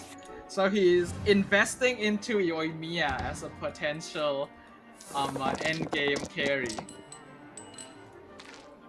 I think that would be the possibility right now. And a bit unlucky on the dice roll here on the ends of Amanbo. What does it look like? Can I see? Yeah, that's not ideal. Okay. That's pretty That's bad. not You're forced to attune. He does have Legend Yeah. of Vanessa, so this actually works pretty well. But that should be the Hu Tao lethal, which is very sad for me. And he gets the proc. Absolutely. Yeah, that's it. Amanbo is not Yeah. winning this game with the current circumstances because the second proc of Yai's ult will lethal. He does not have enough defensive options to deal with it. Which is Yeah, we very talked sad about the to me, limitations. because I was really Yep. hoping to see a victory from this deck. But hey, that's how the cookie crumbles, right? Yeah, it is what it is. What is it called? It is a canon event. Staffa. I'm so It's a sorry. canon event. It's a canon event. But congratulations to Chikuwa. Really well played. You can see like a bit of a sigh, like an exhale, like a big exhale, puff on his cheeks. From that very close match. I mean, it was still pretty intense nonetheless. Yeah. Looks like Hu Tao is gonna have to prepare some coffin deals for herself in this case, as it is going to be Chikuwa who comes out victorious in game number 1. And it does seem like the champion of Prince Cup Japan is showing us what he's capable of in the series so far. It was a very, very interesting match for sure. The setup was there. It was very straightforward on the ends of Amanbo, but the 2E agent swap tanked a lot of the sword damage, the vaporized damage rather, and it worked well in their favor. Ocean was pretty healthy, Yaemiko was still pretty healthy, and the patience of swapping to the 2E agent and also still managed to time and get all the maximum energy. I really love how Chikoa wasn't very greedy with the Oceanid to stack up the summons and instead played defensively when it mattered, and it all paid off. Yeah, I think this is a tricky deck matchup in the first place for Amanbo, because when you're playing on a deck like Tamiya here, you need a lot of setup. You're gonna set up a lot of ramp to potentially go for a one-turn kill. But because of that, you have to float a lot of dice, you have to end turn early, and against a deck that can do a lot of end phase damage through summons, he just got chipped down a bit too quickly. Yeah, there was just a lot. The fact that Yaemiko was able to stack up, what, 6? That was, I think, the most... Yeah. That was the turning point of Chikoa's victory on the first set of their match. But here we go. It is going to be the classic Klee, Mona, and Yanfei into the Nahida composition over for Chikoa. I'm gonna wait until we actually get into the game, because we did see the Klee earlier, and it turned out to not be Klee Babe. So let's just get confirmation before we start discussing some of the interactions here. But right now, Chikoa is 1 game up against the final Korean representative in the Genius Invocation TCG Invitationals. The pressure on Amanbo's shoulders is going to be intense as they are playing on his home ground. So we'll find out whether or not he can even things up. This is indeed going to be Klee Vape versus Nahida Electro Charge. This is absolutely pressure-inducing. Look at Chikoa tapping over and over. Does he want mitigation? Does he not want mitigation? Does he need it for the first few rounds? Does he not? Is it too much food on my hand? Question mark. And he does mullet and Adaptus on the first hand here for Chikoa. I do feel like having Lotus Flower Crisp in hand is not a bad idea when you're up against Mona Klee. But of course, this is a rainbow deck. This is Nahida Electro Charge, so we're going to see the characters switch quite often. What's interesting to me is the fact that they have decided to start with Fischl, because you almost always start with Mona due to the value of her skill as well as her passive granting a free switch. So that's very interesting. Amanbo pulling the Fruit of Fulfillment here to instantly go for card draw. Look at, he's not happy with the Master Zhang. He was not looking for that. Yeah, but that's a lot of damage coming from Amanbo here. Just trying to ramp up immediately the energy stacks, and that normal attack will only deal 1. Sorry, that elemental skill will only deal 1, and just going for the offensive. The aggro deck showing its fangs here on the ends of Amanbo. Chikoa wishing he had that Lotus Flower Crisp right now. I think Klee does probably have her buff, which means that a Covenant of Rock into 1 more attack will probably lethal Fischl. He has to switch off, which is the expected result. He should expect to switch off of Fischl right here. I'll be very surprised if he doesn't.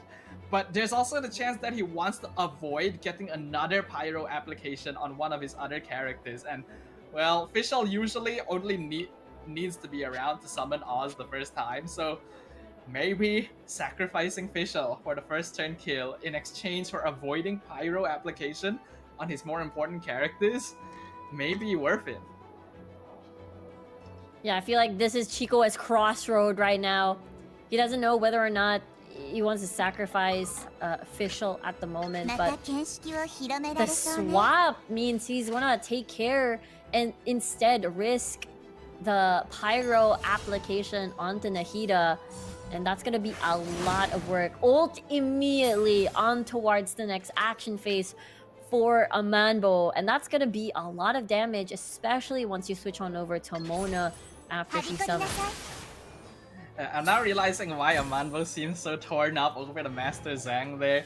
If he had gotten Master Zhang in his starting hand, he may have been able to save enough dice off of his equipment to even get like some switch or extra attacks off. So that's why he's like saying, why didn't you come a little earlier? That's why I was like swirling the card around across the board. I'm like, wow. Must be itching to play that card, but just as you said, it's a bit too late now. And now the question is, where do you switch off to? Do you want to go towards Mona for the easy switch for Chikuwa on towards the next action phase? Or do you just want to keep it here and make sure that not everyone has that pyro aura for any sort of funny business on the ends of Mona later on? And that strategize is going to help Amanbo a lot to open up more opportunities, because right now, when it comes to the utility ends of things, there's not a lot for him to play with. And look at that pyro dice. That's a lot. Yeah, it's a solid amount. A pretty good hand coming here for Amanbo. Not too sure what Chikuwa has right now. I'm not sure if he's already completed his reroll. If he did, that was very fast. Nope, just checking the board. Gonna keep 3 Hydro for Mona. Wow! That's not bad. Not bad, but the 3 Cryo are a bit unfortunate. Yeah, that one's like unneeded. So we'll see what he can do with the dice that he has. Gonna get Master Zhang out to put Skyward Atlas on Yanfei, looks like. So, one quality that I've noticed with Amanbo's gameplay is that compared to a lot of other players, he's very willing to stay on characters and let them die. Like, I feel like part of the reason why Stranger got the clean sweep against him in the grand finals was because Amanbo was a bit overly aggressive and willing to trade characters for damage, resulting in him not having as much tempo towards the later stages of the game. And we can see that here as well, with him still staying on the Klee, even though she will be lethal this turn. And I think that's really effective because you acknowledge that this deck that you're up against doesn't have a lot of healing sources on the deck. So looking at the numbers right now, there's 3 health onto Fischl, 1 on towards Nahida versus the 9/9 that you have. This is a pretty good trade and a very good decision for him to keep staying on towards Klee. And right now, there's even that Mona summon and the Pyro application is on towards Fischl. So will this force Chikuwa on towards this this Mona instead? But he still has a lot of resources to play around with. It's a tricky spot. If he wants to keep Fischl alive, he switches to Mona. But that would mean Mona gets applied with Hydro at the end phase, and he knows that Amanbo is gonna bring out Yanfei as his carry. So I think this is the better choice. He knows that Amanbo doesn't have any dice left, and it's unlikely that he'll be able to get another attack out. So he's gonna put Fischl in front, stall for the rest of the turn, eat the Mona summon to sacrifice Fischl, and then make sure that Mona is able to face off at the end with max HP. But I'm gonna be honest, I'm not sure if that's going to be enough against an 8 health Mona and 9 health Yanfei. He's actually switching. Oh yeah, he's Oh, wow. saving. I guess it makes sense because Mona has that free switch later on, but just prolonging the life of this Fischl makes me wonder if they're waiting for a certain card, perhaps. I don't know if this has stars aligned. I don't know if it's even worth to ult with this Fischl. Either way, it's an additional summon, if you will, with now 2 HP on towards the enemy. Sorry, on Amanbo's Mona. Yep. Does Chikuwa have turn prio? I don't remember who ended turn first. We'll find out. Ooh, this is so close, actually. What? Yeah, very close. So, now that I've seen it done, I actually do like that he's kept Fischl alive, because when I proposed the question, can Mona take down 2 high health characters? The answer is very easily no. He needs Fischl around for potential application. And right now, Midnight Phantasmagoria is the highest damage burst that Chikuwa has access to. So as long as he can keep that present, he still has a win condition. Yeah, he definitely does. He has strategized also to find more resources. Maybe there's still the Lotus for damage mitigation, at least there for more survivability. But so far there's a lot of like, what's the word? Just a lot of intense thinking, because for sure Chikua wants to win this 2-0. Amanda wants to keep surviving in the tournament, and he feels like he's so close. But when it comes to HP though, it's very similar for both of these characters. Look at them! Look at Chikua! Is deciding he's for thinking. an Adeptus or not. So right now, he has Leave It to Me, but Mona provides a free swap, so he can actually swap to Fischl to do one attack without risking her dying before she's able to do anything. If he switches to Fischl, he has Cox's Art. He has Adeptus Temptation. That is going to be a 6 damage Midnight Phantasmagoria, plus 2 piercing damage to standby characters. If he's able to get a Manbo to switch to Yanfei, he can actually win the game like just off of that, because it will leave Yanfei at 1 HP. Yeah. Look. He was hovering on deciding to switch for that free switch fast action because of the Mona passive. Look Here at it is. Chikua! Look at Chikua's expression! Look! Look! He's pumping his knows. fist! He knows! Yeah. That was the He knows, condition! He needed a Manbo to switch to Yanfei. He's praying. He's really praying, like wishing, like, oh, he's so happy.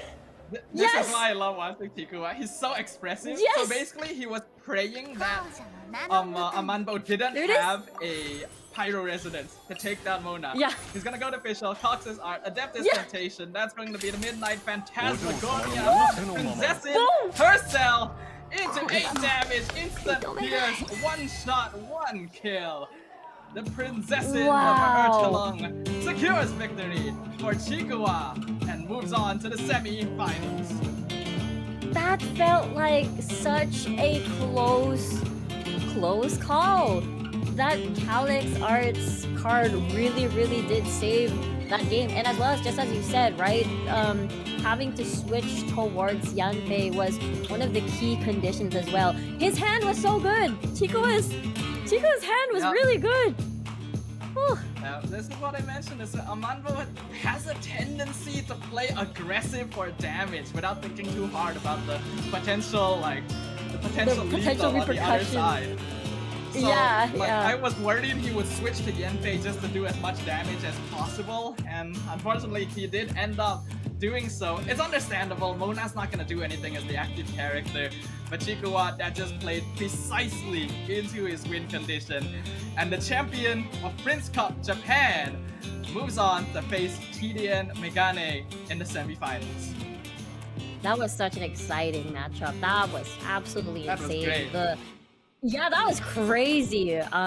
When you mentioned the condition, and it felt like Chico was also waiting for that. Once the switch happened, you can see like his eyes like lit up and like yes, like yes. And then when he attacked Mona, of course, as well, he could really feel the win was happening and it was going to happen. And that call for keeping Fischl alive from the very beginning was such a very good move. Yeah, it was wonderfully played and lives up to his champion title. And here are the results for our TCG quarterfinals. Dosapao, Meyatel, TDN Megane, and Chikua move on into our top 4, and they will be facing off against one another tomorrow. Honestly, these are all very amazing matchups. Dasha Bao and Maytel are going. It's going to be. I feel like that's going to go all the way. I feel like from now on, all the matches we're going to have, it's definitely going all the way up until like the distance for sure. Well, we can see the schedule here. Make sure you guys join us tomorrow. Like Riku said, it's gonna be Dosapao versus Meyatel, and then TDN Megane versus Chikua. 2 more best of 3 series, and then we will end the day with a 3rd place match to figure out who will be the final member on the podium. The grand finals going to be a best of 5. That will happen on Sunday, and I honestly cannot wait. And that one's gonna be a best of 5 this time around because the rest is BO3. So it's very, what do you call this? It's a very grueling process of, again, whoever wins the first match does have that momentum. But when it comes to BO5, when we arrive on Sunday, that's going to be absolutely exciting as well because, again, you have time for reverse sweep, you have time for adjustments. We get to see more decks, by the way. We get to see a lot more decks in play, so with different interactions, because so far it does feel like the most popular deck, it has been that Klee, Mona, Yanfei, or the Fatui agent as an adaptation, perhaps. And I'm just so excited to see more. I'm just so sad that like the Hu Tao deck didn't end up winning. This is just my this is just my respect. I don't have a Hu Tao fan, so I'm just gonna. I'm a Hu Tao fan with a Hu Tao fan. But that's gonna be it from us here at the Genshin Impact Genius Invocation TCG Invitationals for day 1. Our quarterfinals have concluded. Tomorrow at the same time, it's gonna be the semifinals. Make sure you catch us there, and make sure to catch the rest of the World Cyber Games. My name's Stafa, here with Riku. Thanks for joining me. We will see you for more Genshin Impact Genius Invocation tomorrow. Bye-bye. Bye.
세상을 바꿀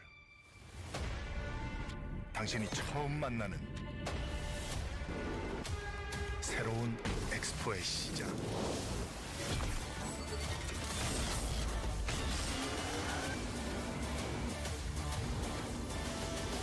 (2030) 부산 세계 박람회 새로운 엑스포를 원해 부산에 유치해. Hi everyone. The 240Hz XL2546K monitor was launched in 2020. It didn't come with the market's highest available refresh rate back then. But still, it has been widely acclaimed by pros and tournaments as the top choice for FPS equipment for its distinct motion clarity. Today, we'd like to introduce our latest DIAC monitor with a 360Hz TN panel, XL2566K. With DIAC 360, XL2566K delivers a higher level of visual accuracy in-game that either XL2546K or any monitor with the same 360Hz refresh rate can live up to. But it doesn't mean a new XL2566K will get an instant upgrade in your gameplay. Monitors are a computer peripheral. It alone can't guarantee smooth and clear visual presentation. There are other things to look after. The first thing is to make sure your PC game can run at 360 frames per second. And your graphics card is up to par. Last but not least, we've always believed that monitors should be designed with players' needs and habits in mind. A specification-loaded product is not our goal. We hope to create products that can deliver better overall experiences to all players and help those to find one that fits him or her the best. Thanks for watching. Please DM us if you have any questions.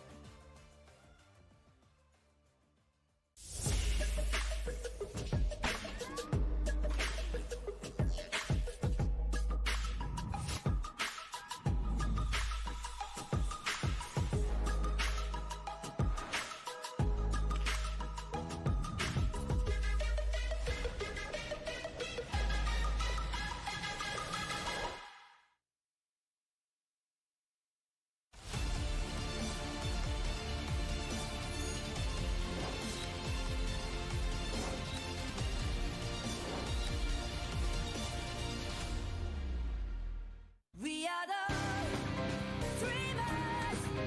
파도를 가르며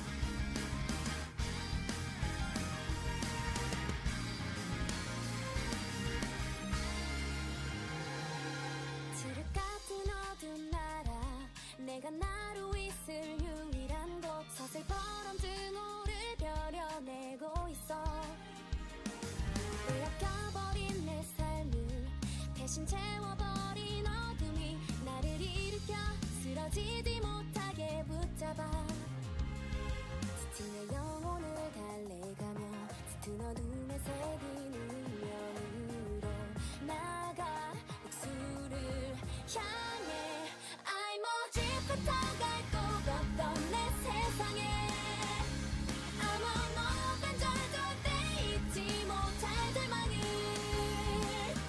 새까만 기억 속에서 오직 너만 생각해왔어 그게 날 구원할 유일한 길 I take you down 기대해 내가 너의 결말이 되어줄게 내겐 새로운 시작이 될 테니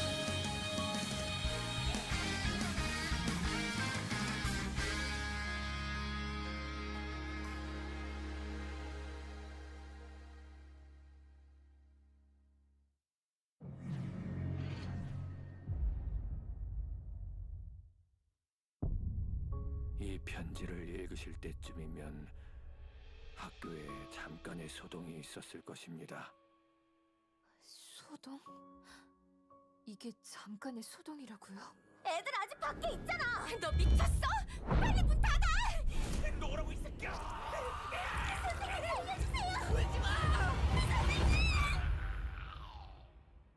지금 우리 학교는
내가 나로 있을 유일한 곳 서슬퍼런 등호를 벼려내고 있어 빼앗겨버린 내 삶을 대신 채워버린 어둠이 나를 일으켜 쓰러지지 못하게 붙잡아 짙은 영혼을 달래가며 짙은 어둠에 새긴 운명으로 나가 목수를 향해 I'm a 짚어갈 곳 없던 내 세상에 아무런 절대 잊지 못할 절망을 새까만 기억 속에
절망 속에 갇혀 쓰러져 가는 나의 두 손을 가만히 잡아준 따스한 너의 온기를 아직은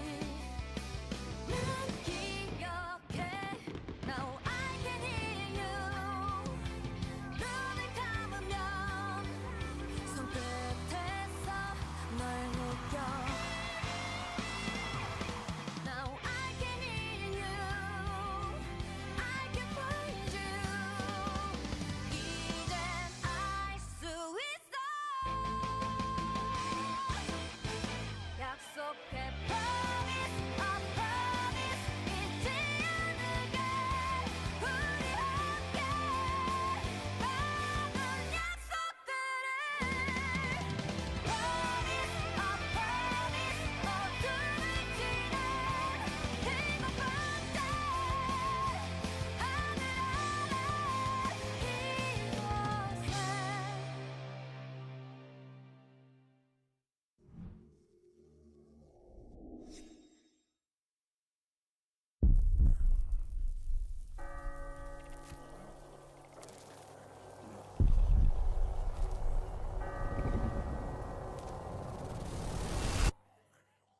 지금 우리 학교는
Sierra 1, Operation Control clears you for engagement.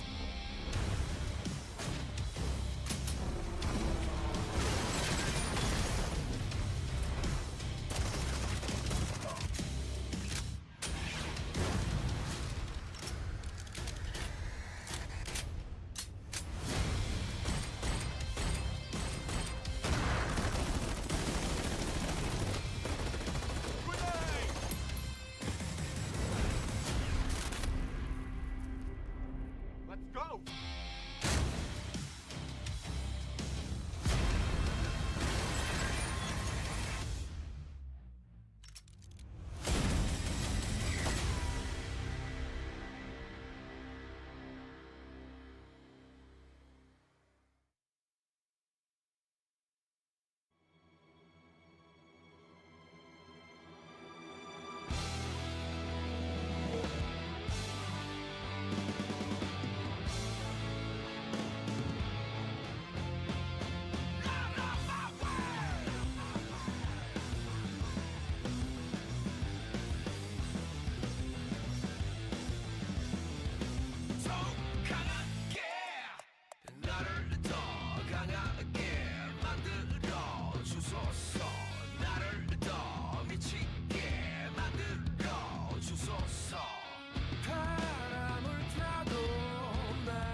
to save our home, we must travel through the gateway to find new energy.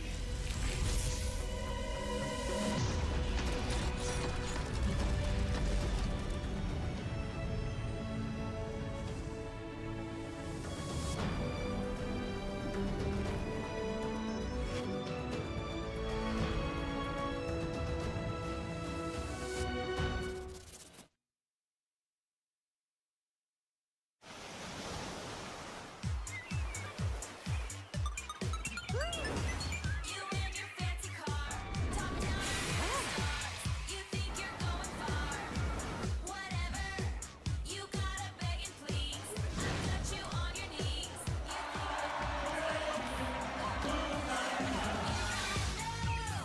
You don't know. Whatever, you don't know. Whatever, yeah, whatever.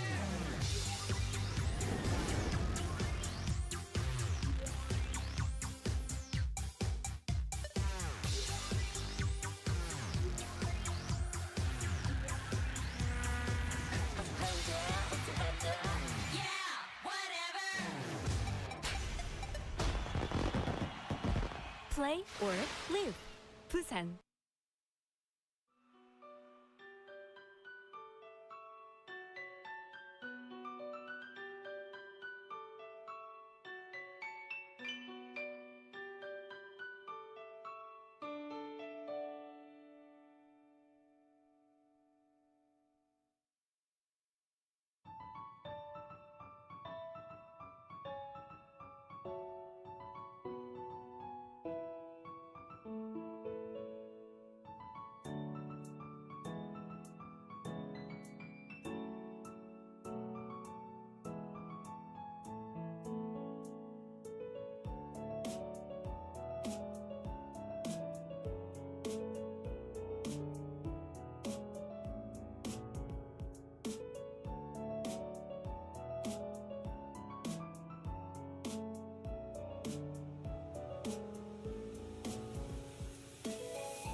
Hello, welcome everyone to WCG Busan.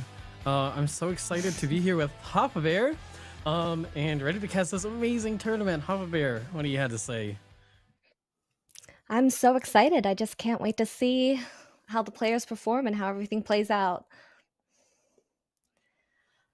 Yeah, we have a really exciting set of players.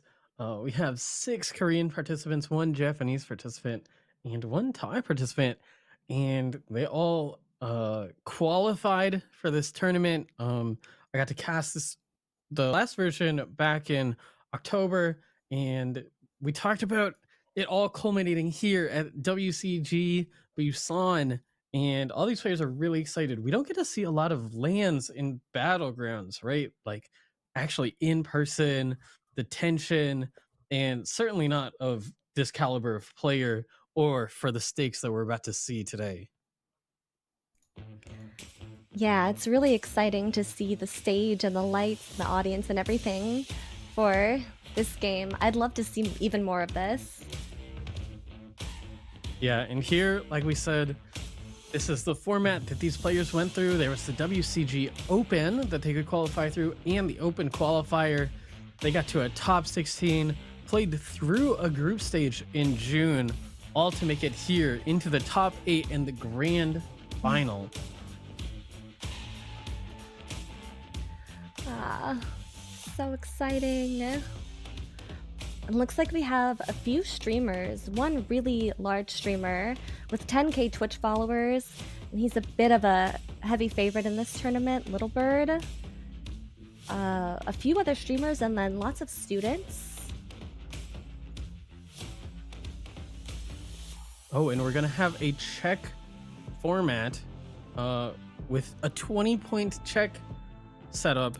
However, rather than the totally linear setup that we see in some other high-level tournaments, there's a huge premium on first place. So we could see this over in as few as 3 games, as first place will get 10 points, second with 7, third with 6, fourth with 5, and so on all the way down. You wanna go over the prizes? The prize pool is the same. This is kind of what I've been looking for, honestly, with Lobby Legends and the check system, wondering if there would be a higher incentive for players to really try to keep people from getting that final first place after 20 points after putting the lobby in check, so that they could get that really big grand prize. So this is set up that way. This is that is a huge difference. 15,000, and then the it's a next big difference. 4,000. Yeah, 15,000 down to 4,000. So you're 100% right. All the Wow. players are going to be aiming to get that first place prize. And here's our lineup. You talked about a little bit about Little Bird, but we've got Galboogie, Pineapple, Yuko Teko, Caesar, Dark Dragon, Gonji, and Aiton. And these are some really good players. You were saying, do you have any more info on sort of their backgrounds? Well, yeah, I mean, it's cool here to see that there's a Thai and a Japanese player, well, mostly South Korean. And then we know that a few of these are streamers. We know that a lot of them have been on the leaderboards, and Little Bird in particular has been #1 on the Asia leaderboards multiple times, and he's finished #1 and #2 for the ends of the season.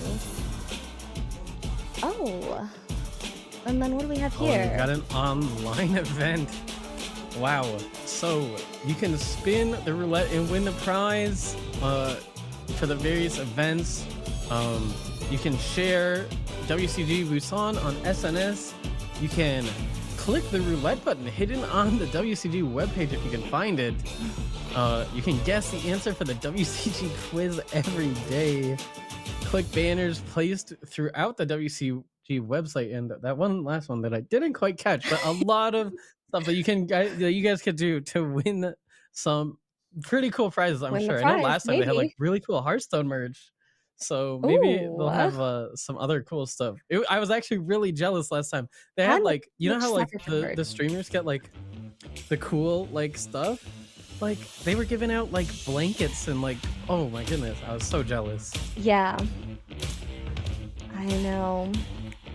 Okay, learning a little bit more about the players, Little Bird himself is feeling confident that he will take the first place, which is exactly what you want in a tourney like this, which is so heavily weighted towards the top 1 finish.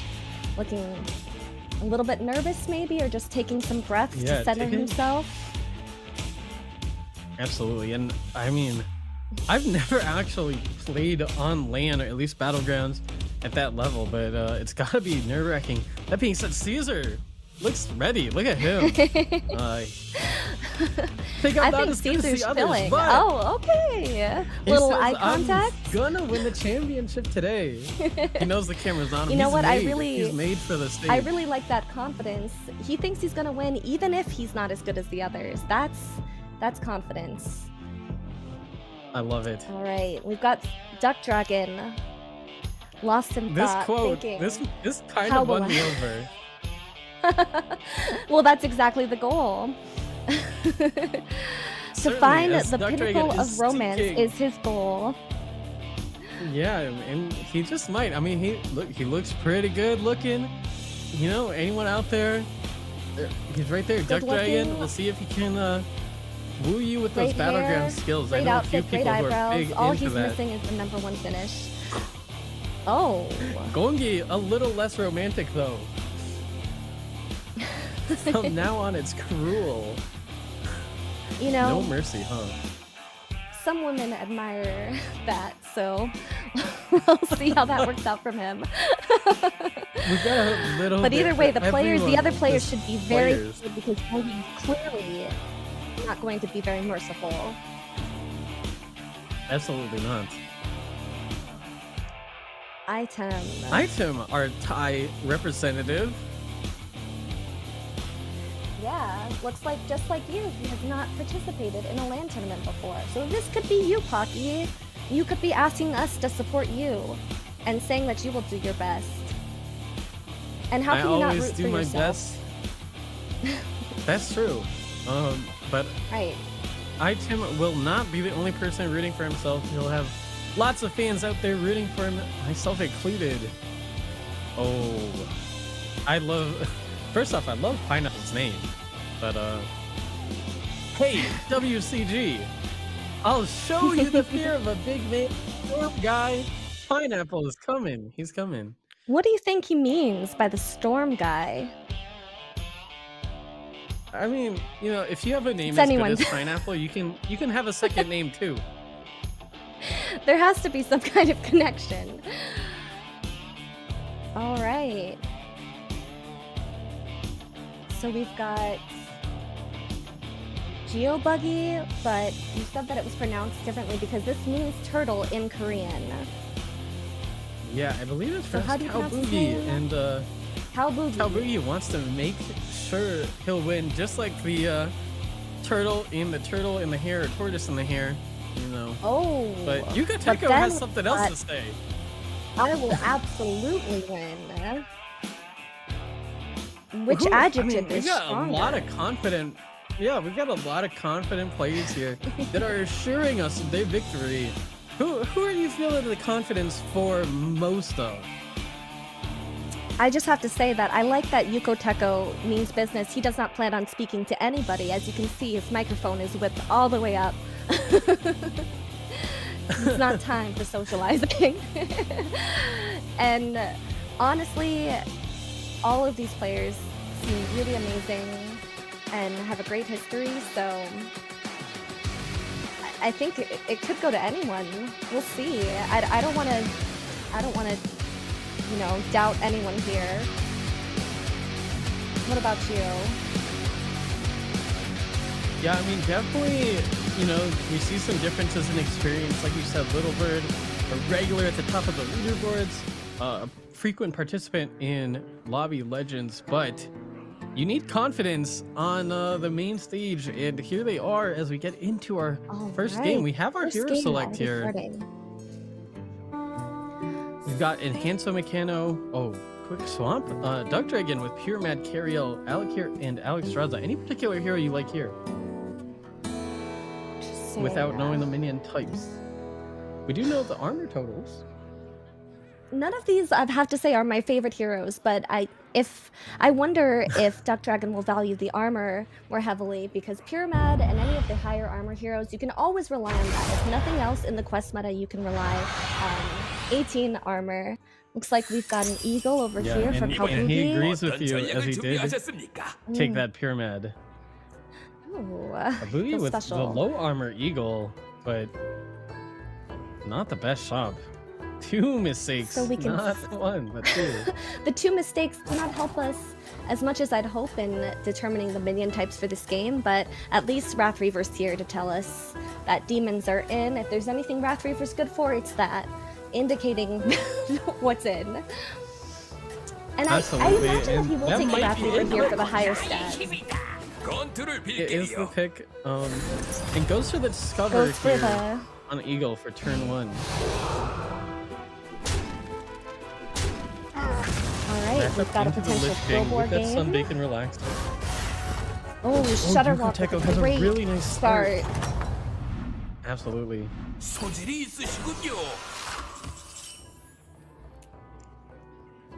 I imagine we see a level up and a hero power here. Hopefully he doesn't hit that 1-1. Okay, doesn't completely low roll Nice it. call, did it. And I've noticed now that there's a few high roller type heroes in the lobby. Gallywix is something that I almost never see on the ladder. But if I do, it feels very much that the Galley gets 8th or the Galley gets 1st.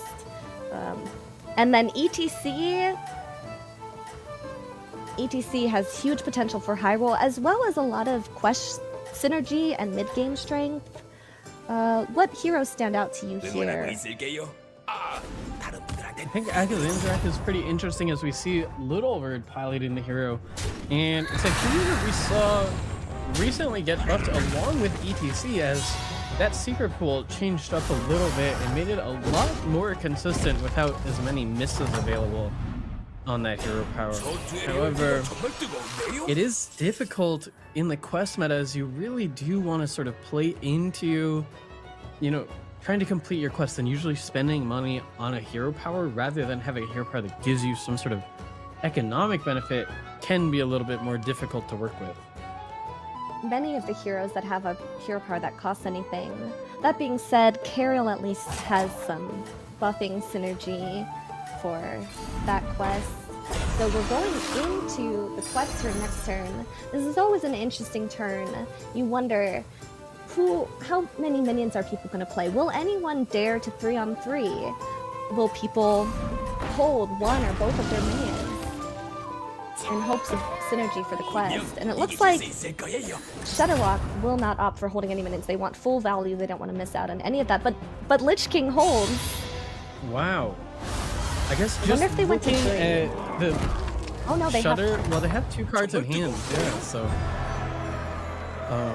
I think they just saw that Shutterwalk had a demon and assumed probably not going to win here. That, like you said, that Picky Eater start is just so strong. I want to see if that pyramid armor pays off for the quest here.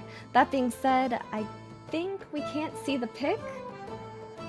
Looks like we might not Yeah, it does currently be look able like to we see the don't see the discovers. Discover on the quest, but they are making that decision right now, and Duck Dragon taking some time. We don't see what they have. We do see it for okay. Kalbugi choosing Live between here. Ritual Dagger, Conch, and Pilfered Lamps. Which quest in general do you like here? Obviously, the completion requirement is a big determinant in that, but all these quests have their pros and cons. Yeah, you know, my style of play, my preference, I would want to do Pilfered Lamps more than I would ever want to do something like Ritual Dagger or Conch. And I do have to say that in a tournament like this, with this structure, there is something to be said for going for a more potentially risky and high rolling line, but ultimately they do opt for Ritual Dagger with this shop, with the Death Rattle, a premium Death Rattle already in hand, and I think that also makes a lot of sense. We still don't know. Yeah, and you're what... totally right, because yeah, the quest that Shutterlock got, but we'll hopefully be able to find out soon as we get into the combat. But like you said, there's a huge incentive for these players to play for first with that check format and with first being worth 10 full points. Right. And that prize and the rush to get there, to be the first person in check. Alright, it looks like the requirement here might be attack. Even for the eagle. Minion attacks. 12 minion attacks to get the ritual dagger. There. Okay. Note that he did not opt for 3-on-3, correct on that eagle? Went for the discover line, but down ultimately tier took for 2. And got some buffs onto that That trickster. Oh, we're looking at an ETC tier 3 discover. However, he does end up taking a tier 2. We noticed that the jailer buddy has already come down, and of course Pineapple is staying super healthy as a result of that, not to mention the 2 double eternal summoners that he already has acquired. So this is an insane setup for ETC. I have to say this is looking very, very good already. 100%. Just a full tempo setup, the Illidan buddy to get some extra value on that 6-3, and then those eternal summoners that are so much stronger when you're able to put 2 down on the board, just increasing the chance that they grow and continue to scale. We also see an eternal summoner on the board of Dark Dragon, along with 2 of those tricksters. However, not quite as strong, and will be matching up into the Gallywix. Let's see what Gallywix has going.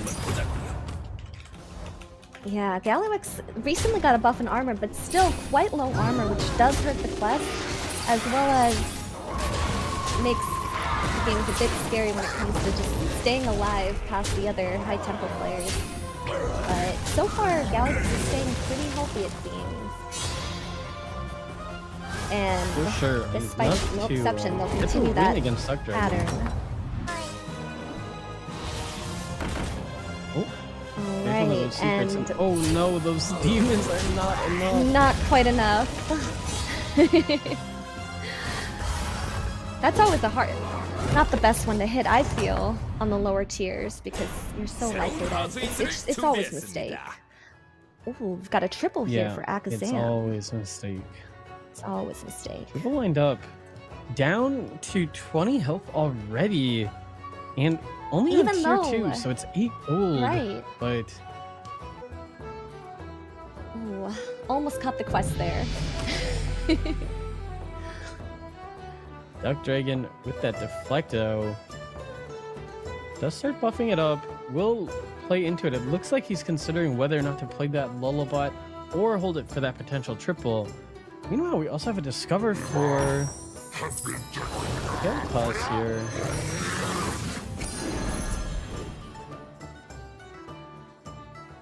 A very interesting setup here too. With that Icicle already completed, gonna be buffing up that Annoyotron, right? Quest.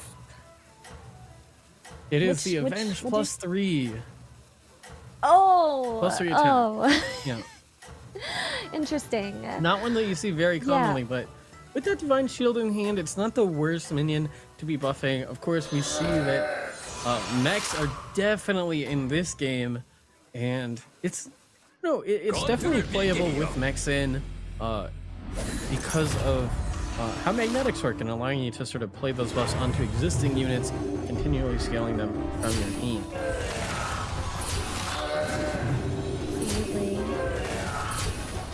Well, looks like Kalbugi will complete their quests here. And that attack, that ritual Is it dagger. just me, or did everybody get attack for their quest? It does seem like it. I do wonder Trades that we're if seeing. Eagle was Oh my ever goodness, did you able see? to position a bit differently to try and get the ritual dagger on those death rattle minions after getting the attack done. But it's possible that in order to Yeah, get it looks the like attack, he did. So he got 2 buffs down. Oh, so you're right. the micro mummies did really well, and Gallywix was very close to being able to complete that Ghastly Mask, which was a very, very powerful quest reward. Oh, wow, and it looks like Little Bird may have gone for a very difficult quest if we are to believe. I mean, he stayed down, right? And just going for the Sunbaked Rock here just makes me feel Right, like right. he's So really it has to trying be a finish his really quest here. great reward. Let's find out what it is. Oh, it's Golden Hammer. That's, huh. Honestly, So gonna a bit underwhelming. You know, sometimes I think it was add 20 cards to hand. Was that the completion? yeah. It always seems easier than it is. I will say that about that quest. You think WCGs are in. Definitely. I'm gonna be buying things. What could go wrong? Perhaps he got a little bit unlucky with what he saw in some of the shops there.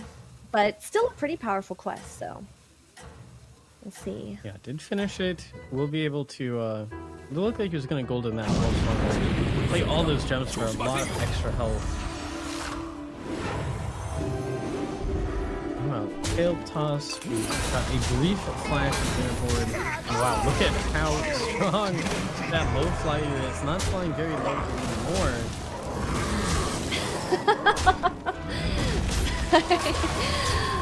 An ETC with the quest completion.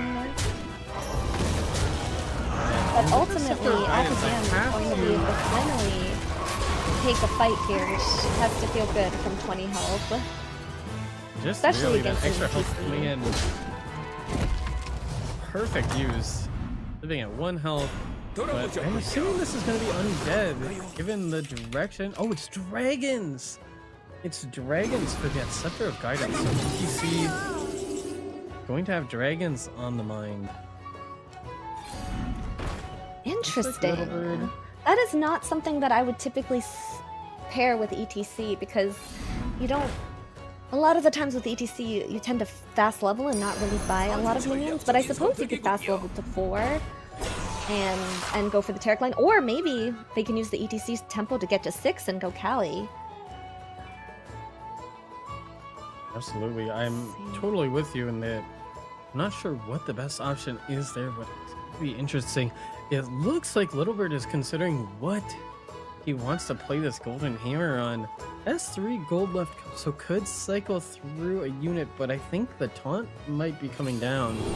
And then, oh, actually decides the hero power first.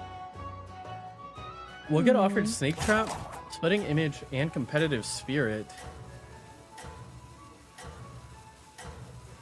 Snake, is that Not Venom an Strike? instant pick.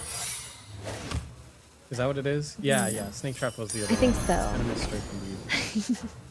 So gonna play the extra I'm not sure. taunts, getting out of one of the Alright,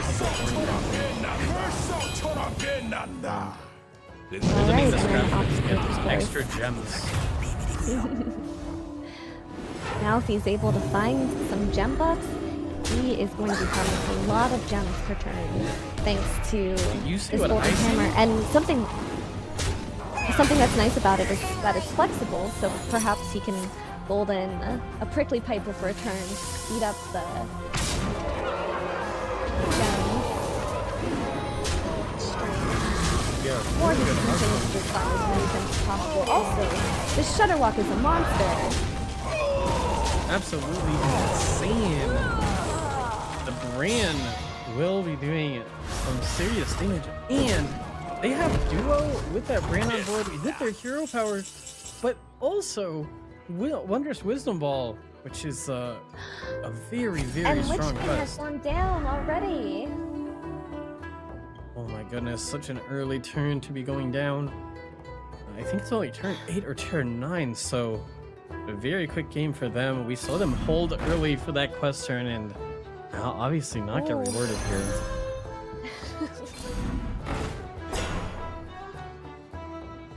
Kael'thas is such an interesting choice here. But it looks like we're interesting seeing it shop pay to off go decently along with well it. in the Smec lobby. Yeah, has that Deflecto, has that Scrap Scraper. 2 Magnetics in the shop, and I'm curious what item's gonna want to buff here. We did see that Champion Recharge picked up, which is nice. It gets a lot of health. Obviously, you have that Icicle to sort of do a punch on the attack scaling early on, but missing some of that scaling if you don't play it onto the board. Ooh, look at the size. Yeah, I do. I have to wonder if he's going to miss out on the gold or miss out on a little bit of extra farming for his icicle. And ultimately, it looks like he was about to go for the gold there, get that gold value, and then next turn he'll have Menace for extra icicle value. But honestly, with icicle being +3 attack, you don't need to avenge as much as you would think. Another strong mech divine shield board here.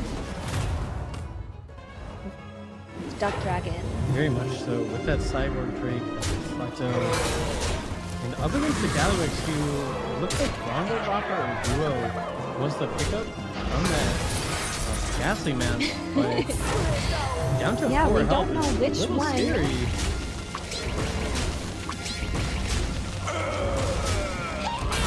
Oh no.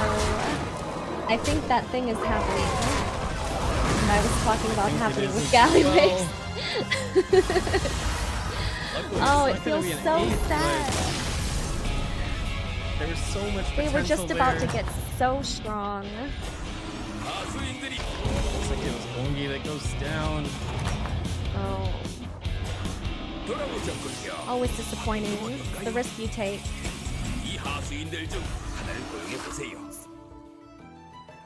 Looking like a pretty fast lobby already, honestly. That being said, sometimes lobbies go this way, where a few people go down early and then everyone else is going some kind of temple mech shieldy build that tends to not actually do a lot of damage. And with how healthy the rest of the lobby is, I wonder if this will stay in top 6, top 5 range for a few turns. What do you think? Totally agree. It's so true what you're saying about just the rest of the lobby can have such a big impact on how things play out. Oh my goodness. Oh my goodness. Sorry to interrupt you, but I'm glad you have the same reaction. I'm a little blown away. Oh, I see. What we got here is Wondrous Wisdom Ball. So now we get to see this Shadowrock quest, and this is absolutely insane. With their hero power. I'm concerned he's going to burn a card here, but I think he's done the math. He knows what he's doing. And he still has the hero power to hit. Oh my goodness. And we're seeing Item with his Kael'thas board that I believe just took the Gallywix out, but facing down this monstrous, huge 3-4 triples a turn Shutterwalk. So I'm confident in my words about the not taking too much damage. I mean, that's the other option, right? Sometimes you have a very tempo-heavy lobby where everyone's trying to just play in for each fight, and then sometimes you just have a high one that happens to match into each player and take them down one by one. Right, and it can be so hard to predict when your opponents will hit that power spike, if they will ever hit such a power spike that you need to work to play around that. And but then ultimately, even after watching this fight, it comes down to 1 health. Actually crazy.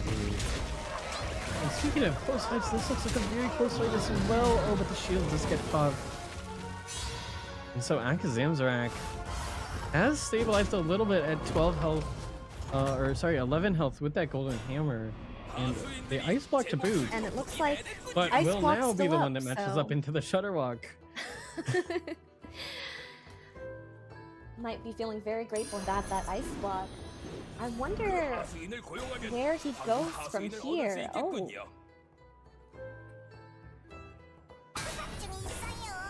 Interesting. We're seeing the golden hammer come down on that whelp smuggler. I'm guessing because a lot of gems are going to be going on to dragons this turn. But it is something that is interesting to see so late in the game.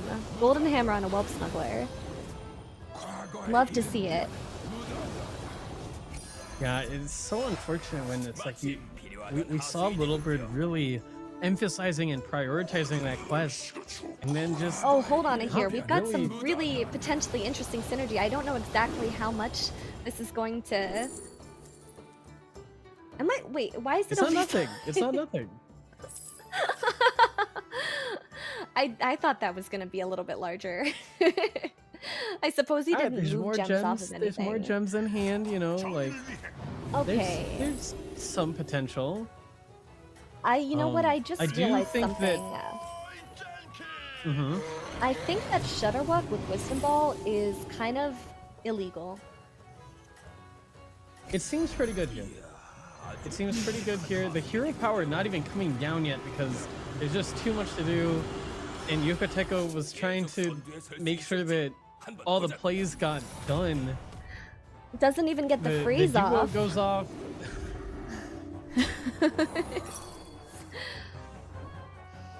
But this is absolutely insane. And from 30 health, as long as he's able to stay just a little bit longer with an Adina in hand, a second Callie in hand, multiple triples, I have to say it looks like Yuko Teko very well might be taking this game from my perspective.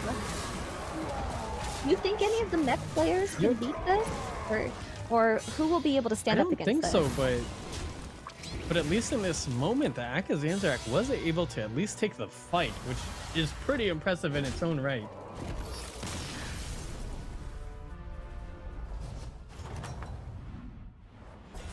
Wow.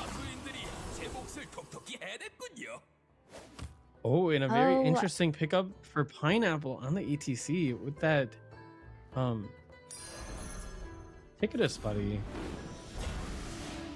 Right, and I'm thinking it's about turn 12, so maybe that'll be turn 16 spells. Looks like they're 16 spells. Really, really extra powerful. And takes a feast for three refreshes. Seems pretty. Oh, and we've got the dragon. It's rolls.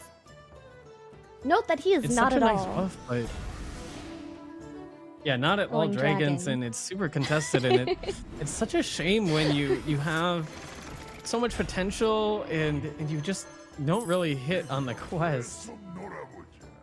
And it looks like Dark Dragon is going to play through. Health-wise, but actually decently powerful because of the divine shields. The divine shields and a very strong quest with that blood-soaked tome. We'll get another discovery here, and it's more shields. Only on tier 4, actually. And we'll play that Battlemaster to be full strength for this fight against ETC. Will it be enough? From what I saw on ETC's board, it's possible for Duck Dragon to be okay here. Absolutely. There's some resets. The Anoya troop is very strong with that Cyborg Drake paired with it. You know, and the shields looking and at the summons attack are really now, good though. against the the undead stuff, but I just think there's going to be too many. Summons that have come down. Yeah, there's so many. That Golden Titus so strong. That Reno buddy just putting in so much work. Yeah, and this Battlemaster honestly can soak up a few hits here, so that's nice. I think I need to know the size of the Eternal Knights, and you know what? I see the size of the knights actually, and yeah. I'm starting to feel I a agree little it was bit important to know, but oh my goodness, and less Shutterwalk hopeful absolutely. for poor Duck Dragon, and Geobuggy goes down as well. That was to be expected from the Shutterwalk. I think anybody that faced the Shutterwalk there, perhaps even ETC, would have been going down there and taking a significant amount of damage, unfortunately. Sometimes it just comes down to those matchups. 100%. And we do see a very rare instance where this quest is actually a nerf, as it means that Pineapple, who does not want dragons at this point, is going to see one less normal shop slot per role. True, and I've said from the beginning of quests that there should be a way to turn the quest off if you decide you don't want it anymore. And I stand by that. This is one of those cases. Another case is when you have Hidden Body and you're playing APM Pirates and you just can't get your turn done. You don't want to discover anything. I think that there should be an I option. think there's a lot of players out there that would agree with you on that for sure. If you're listening, devs. And I mean, just look at the scaling that we've seen. Yuko Teko has 19 gold. Just use the hero power to get some more triples. This is matched up against the Ghost, so not even... I mean, just not even gonna be worried. Takes another Nadina. Passed up a battle cry. At this point, you're not really at a shortage for, well, anything. I think that Nadina's been in his hand for 5 turns. Oh, my gosh, okay. the Wondrous Wisdom Sure. Ball. Oh my god, it's double There's just- Golden Cali. Speaking of not enough time, Yuko Teko has no intention of turning his quest off, Oh. but oh my goodness. You know what? I mean, it it's was okay. intentional. I don't think, yeah, I think he was like, I don't want to It was freeze. intentional for the- I'm gonna pick for it the up ghost off play. the board and yeah. Oh my Oh, we goodness. do have a really that good was hit. quite a off that snipe Cinderai. from that Cinderai. And the Leroy being completely wasted on small taunts was really unfortunate for Pineapple there. I think that maybe without that snipe, maybe we'll get, oh my, you know what? It's just not enough, is it? It is not enough for the Not Akazam enough, despite and all that ice that. bucket's gonna go down. It was looking so promising, but again, that Titus, I mean, that Titus has so many buffs on it. I'm not sure if those were It all from, comes down to who I faces think the it's all from the Shadowlock here. gems. Oh, all right. And it's It gonna was- be the Akazamzrak who is the unfortunate receiver of having to play Shutterwalk, who will get a lot more triples, a lot more dragons, a lot more battle cries, a lot more everything, really.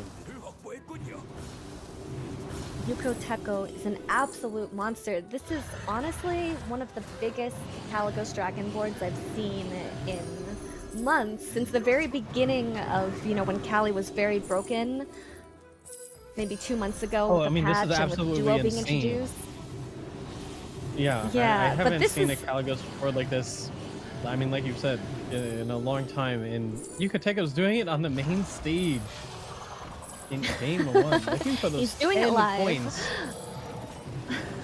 Yeah, absolutely. Amazing. And 10 points with the check being at 20? Is that right? Absolutely, yeah, it is. So 2 firsts here. There is a path to victory, technically, in 3 games for the players here. Yeah, Yuko Yuko Teko is, of gonna course, be only on step his number way. 1. Sometimes There step is number just 1 not is enough all it time. takes. Absolutely not. I think he needs still at more 20 Cali. gold. Just You know what?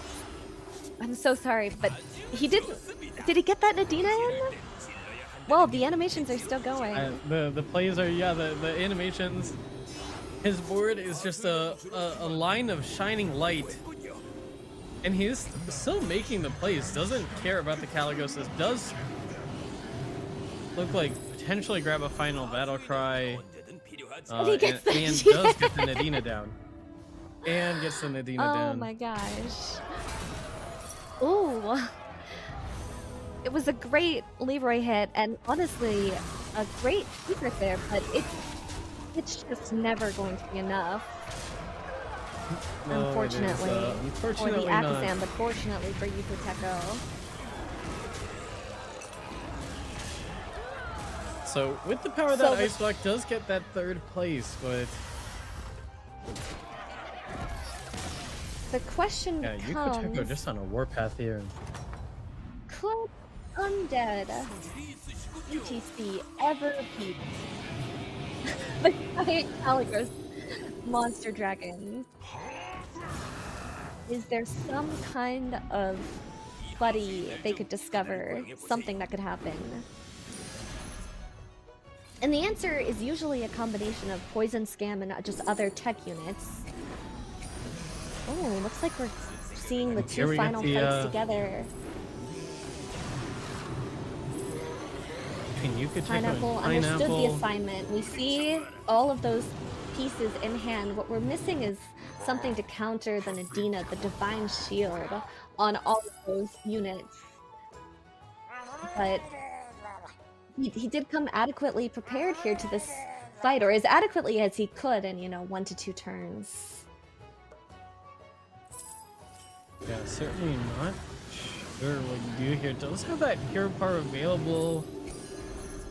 There's some interesting dragons in that shop with the Discover Battle Cry and the Murazond, but I mean, it's gonna have to be that full scam. You know the stats are gonna be out of control. I'm sure you see about 17 billion triples on the Shutterbox board, so It's funny watching Yukoteko and Pineapple next to each other. Yukoteko's flinging his cards, the animations, you can't even tell what's going on, and Pineapple's just staring at his hand. Their faces are so funny.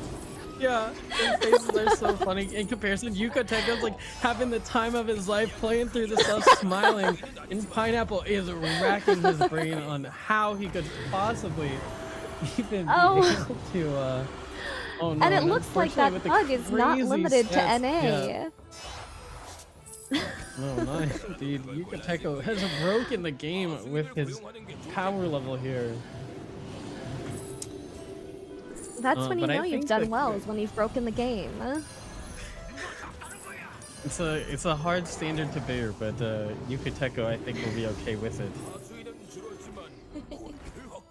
And it looks like that Nadina does go down, and we will get to see what looks like it will be the last fight. The shield does go down, but even that extra value, it's just you needed like absolutely perfect hits, and And I honestly, mean the two units are just going to be about enough. the hits. I'm not We're sure if actually- the summoner being behind the Baron. The ETC is alive. Like, I mean, look, in theory, you could like golden a soul splitter or something. And they had, I believe, at the end of their turn, a blaster frozen in the shop. So with the right hits, with taunting something else, getting the Nadina to proc before the blaster dies, he could. I mean, take I'm the here for it. shields. That would be maybe the most insane win ever, and it looks like that was the pickup. Running out of gold has the scout in shop to potentially cycle to get that extra venomous on the puffer quill. The fire is in hand as well to get another discover, but the shops are not. It does find that Sun Bacon relaxer. Sells through, I assume, to get that Sun Bacon. Yeah. And we'll have one gem on the Leroy to play around that Tunnel Blaster, as well as one on that Puffer Quill, and that's gonna be it.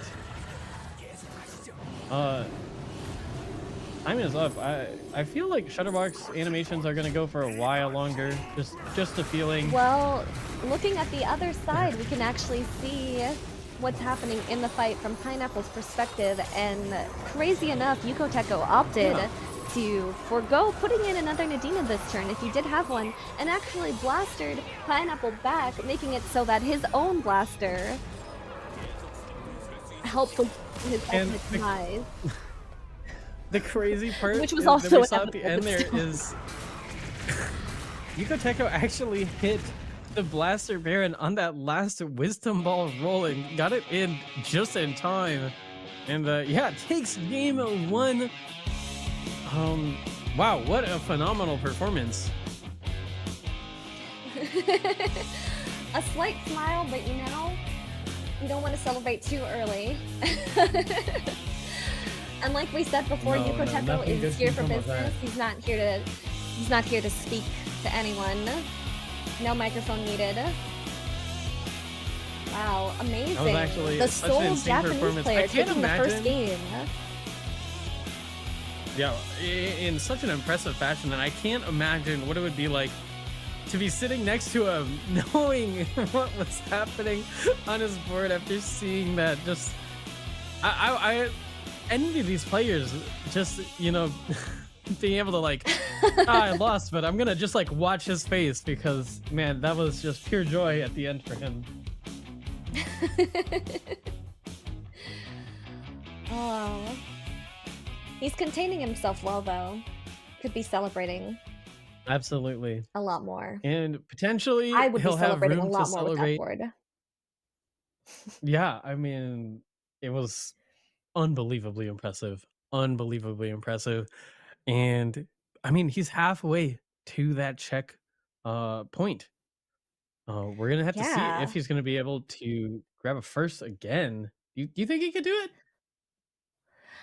You know, after seeing that game, it seems like he could definitely do it. He's got the APM, he's got the game decision-making skills, he's got the text at the end. So, feeling pretty good about Yuko Teko.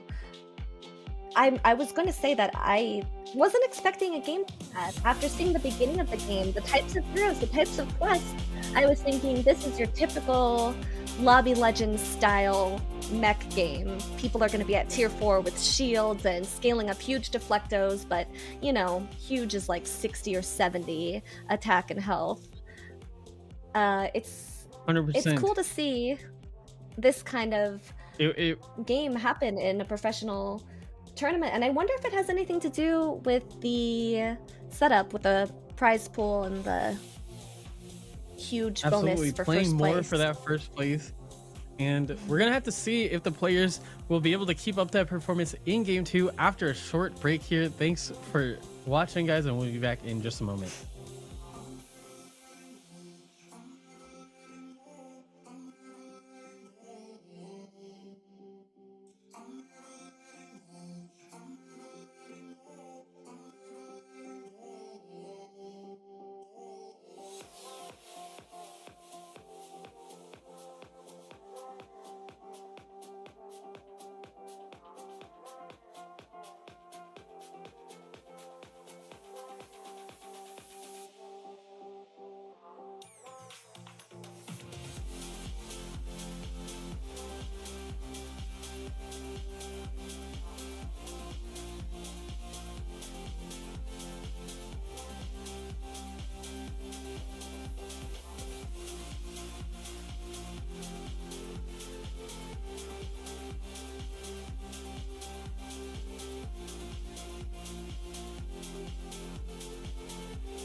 Welcome back, everyone, to WCG Busan. Here's our standings. Papa Bear, you want to go through our first round standings? All right, we've got Yuko Teko, of course, with that first place, 10 points with the Dragon Board. Pineapple with the 7 points. ETC Little Bird, 6th, 3rd place. Kalboogie, 5 points. Duck Dragon, 4. Item 3. Gongi, 2. And then Caesar with 1, but at least 3 more matches to go. Unfortunate start for Caesar, but the nice thing about check format, and we say this all the time, is that anyone has that opportunity to take it all the way until the end. So even though we saw an amazing performance from Yuko Teko taking that first place to start, all these other players are still in it, and they're still going to be giving it their all to grab their own first places, to grab as many points as possible and reach that 20-point check mark. Exactly, and that's part of what keeps this format so exciting, like you were saying. So we can't count anyone out yet. Anything can happen. They need that first after getting the lobby into check, and with this kind of format, these players might make it very hard. Ooh, on to hero selection already. Yuko Teko, the previous lobby's winner, is offered some pretty mid-tier heroes. I would say mid to low tier, with not too much armor and Pineapple not too with a much power. better pick. With Kurtis with that 18 armor, it has been a higher performer as it plays into the quest and gets that easier quest completion with that high armor total. Duck Dragon picking the Zyrella with 15 armor. We will see the rest of the heroes in the lobby. It looks like we're gonna have the Eudora be the pickup on that first selection with that 18 armor once again. We have a Jandis in the lobby, a Vol'jin, that aforementioned Zyrella, George, Lich King, and another Shutterwalk. We saw Shutterwalk do very, very well last game, and we'll see if it will happen again. Looks like Little Bird is on the Jandis and does get a token start, although it's not always the token start you want to see. Busker can be a little bit more complicated. Not able to than play it some on of the other turn 1. tokens. So just have to hold it. George with that Risen Rider start. And Actually, in a against the Equivalent Eudora, lobby, we got that Rawhide. Looks like Undead will also be available. as well as Murlocs and Pirates. Pirates? Given those first 4 tribes, is there anything that you sort of favor in terms of a direction? Obviously, the quests are going to be very telling, but it does kind of like impact Yes. how you. Yes, there is. Game To plan, answer your right? question, Pool Boars are my favorite tribe to play, and are incredibly high performing in most lobbies, as long as there's not too much to counter it. Sometimes Murlocs can be a problem. Oh, and it looks like Beast are the final tribe here, which means that Murlocs are in. Sorry, which means that. Looks like we hit. Okay.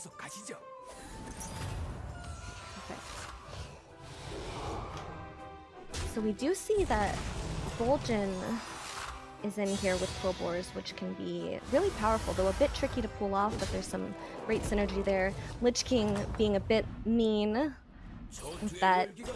Doing that extra Mana early saver damage start. with that Reborn. Absolutely. Vol'jin will be matched up into Zyrella, and like you said, Vol'jin does have some potential strengths with those gems and potential gem transferring. However, in my own personal experience, it's been a little bit hard because the early stats sometimes aren't enough to really contest what other heroes are able to do. We saw, a hero like Shutterwalk able to get much more value than a Vol'jin, swapping 2/2/1s in the shop would in this case, right? I mean, sometimes doing that is just not going to cut it in terms of tempo, so I see what you're saying. Interesting to see the 3-on-3 line there. You don't see that too often in the quest meta. We do see a hold here from the Jandis. They don't even put down the Urel, and George with the full hold. And it looks like the 3-on-3 like it a because I don't lot, see 'cause any it- cards in their hand. Yeah, so a 3-on-3 from the Georgia, and Littlebird paying attention does get to hold for the quest, including a battle cry, which can be very nice. And some interesting choices, including that Ghastly Mask, one of the highest power setups. Oh, we just barely missed, but I Oh. think that was the Endless Blood Moon for the Shutterwalk on the quest there. And that could be very, very strong. We see the battle cry available already. Right. Gonna hold that If it scout. was the Endless Blood but- Moon. Oh, Oh, and it is. it is. So this is looking like potentially That's- another really great game for the hero, Shutterwalk. Different player, same hero, same potential strength. 100%, and I'm very curious to see how it plays out. It looks like Yuko Teko's quest might be either play battle cries or play Murlocs. You see that quest progress. As otherwise, we'd have imagined he'd take that second mana saber with that hyena there. But looks like he had to veer a Absolutely. little Nice bit. synergy with the hyena, the Rawhide, but yeah, Of playing into course, that for quest, this and it looks like quest. it's gonna be that scepter. Not sure what minion type it will be for, but only need to Right. play 5 and does have those digs working towards. You just turned 4, so likely gonna see it in 2 turns rather than 1, because I don't think there was a token start for that Eudora. I don't believe so either. So, it looks like potentially just a Littlebird- standard curve to go for a 5, but maybe a 4 if they stay down at 3, which many have been doing. Littlebird here with a lot of strength on their board. And going up against that Vol'jin, who actually went 3-on-3 and ended up picking up 2 1-drops. So, perhaps Yeah, it it has one of needed the to happen new for their quest quests. synergy. Does seem like it. I believe that is the double death rattle quest, which Oh, the new one. has been very strong recently. What are your thoughts on the new double death rattle and double battle cry quests? I think that they both have the potential to be very strong. I will say that in my experience so far, the death rattles have been a bit stronger because they give you that power on board more consistently without you having to find multiple battle cries. They just need to go down on your board and stay there. Rylak, which is in this lobby, makes both of them a lot more viable. So that can be a Absolutely, very, and we very see powerful quest here. Rylak- Lots of synergy with both beasts, Quillbores, Murlocs, with the Scourfin and base skill.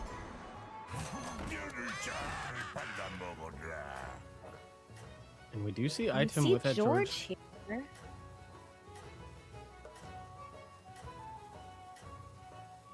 Who Looks also like went he was thinking about playing the 3-on-3. Scourfin, but didn't have enough, and also will have that double death rattle, so that's the reason for freezing that Scourfin and picking up that Macaw. Those are some of the exact cards that are really powerful here. It is good to know that we see that the players are playing with Deck Tracker. That's always a really interesting thing for me to know, because it can help advise their decisions, and knowing that they are playing with it means that they're going to be probably playing at the top of their ability, even in this very tense format. As we see that Lich King picking up quite a few gems and checking out that George quest completion. George at 5 out of 7. Vol'jin completing it and getting that Scourfin already on. Oh my goodness. And it looks like he may be able to hold Ripple? a 4-drop here. Do you ever consider going for a 5 here? You know, there's Titus as an option, maybe some other premium units. I would consider it, and then I would go for the 4. Which looks It like seems like Kabugi agrees with you. And Will has the option to pick up a Soul Splitter, a Championer Sarge, or that Stoneborn Taunt, which might be nice to potentially taunt one of these Scour Fins.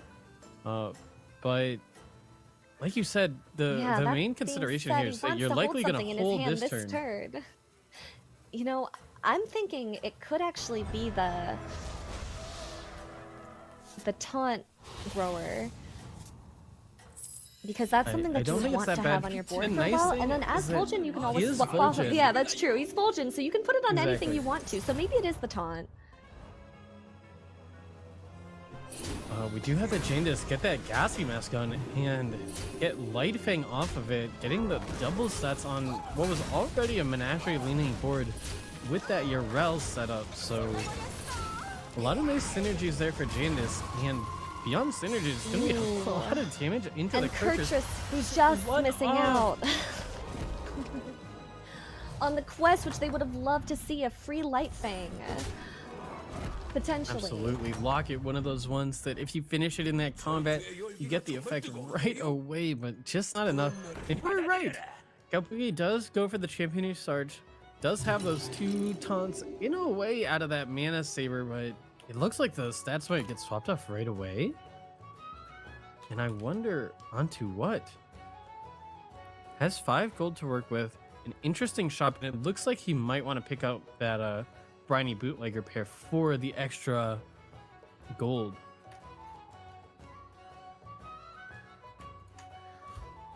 Right. It's interesting. I Lot of thought that consideration maybe if he was planning on swapping off right away, he could actually go for the higher stats and the effect of the taunt, like you said, on perhaps onto one of his Scarafins.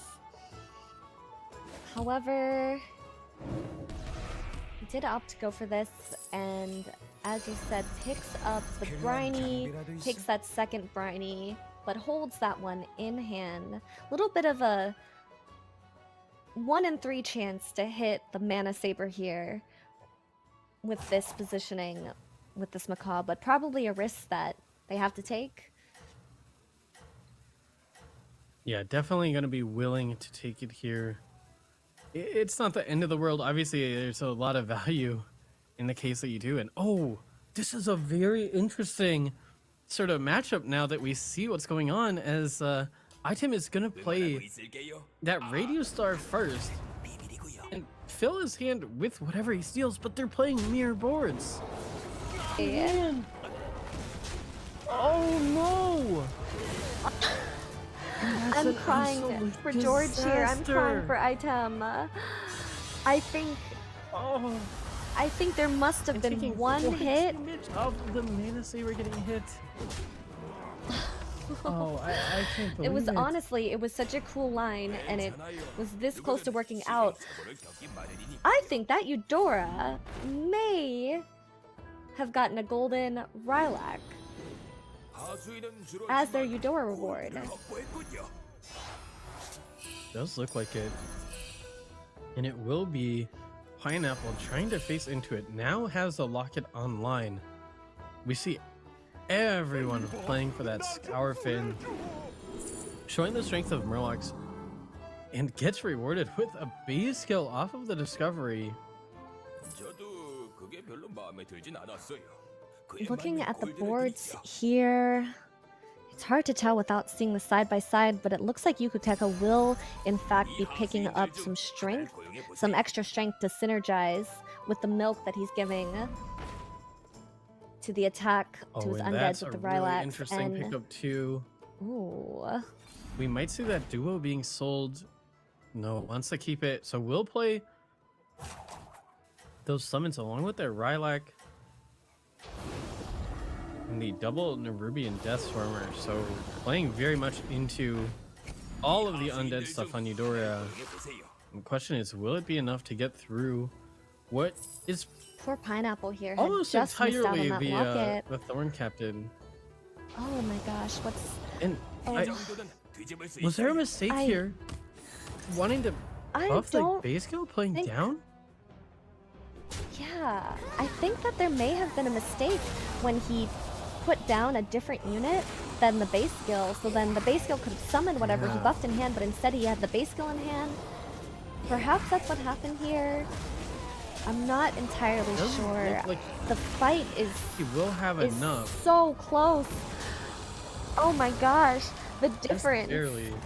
Having that one extra unit, he ended up being all right, but that was almost quite a scary mistake if it was a mistake there.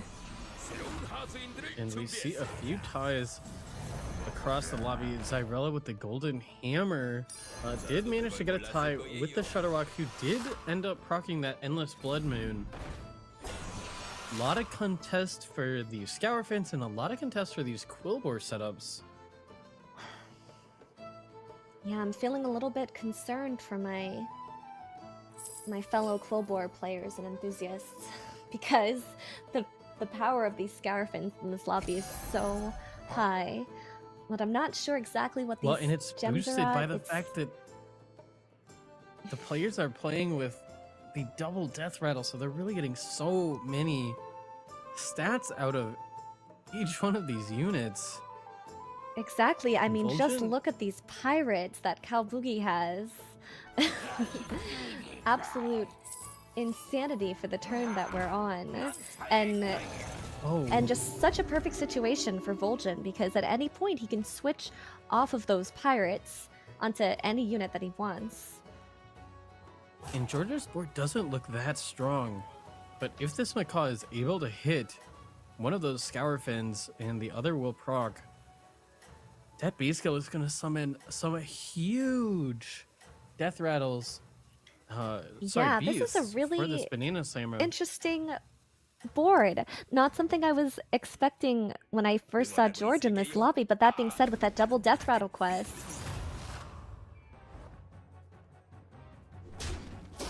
Eudora has reborn that relic, of has the work. brand paired with it. Question is, how many stats will there be? it's interesting. He opted. Oh, 1 second. But That Soft Jandis and- Ghastly Mask. They found another Light Fang, and ultimately Pineapple does go down with Vol'jin. Unfortunately, the Vol'jin does as well. The There's so huge many stats. pirates. It wasn't enough Oh, against the no. Shutterlock GuildWar. But what will be enough is items board against the Eudora. So those beasts paired with the Murlocs, the Banana Slammer, the extra summons from the Sly Raptor, gonna be just enough. Oh, it feels very disappointing to be one of the first to go out there, and I have to say I'm really surprised to see that Vol'jin go down with that power. They didn't They had have such a good shield or setup. cleave, but they were so large. It was such a good setup. I A wonder really what happened interesting there. setup here too. Jandis does have that swap available, so no board luck, but having trouble trying to decide what the swap is here. Does want to grab that Sunbaked Relaxer for the gems and that shield. And will be sell and to pick up Immediate another pickup base on skill. that base skill. Ooh, nice swap.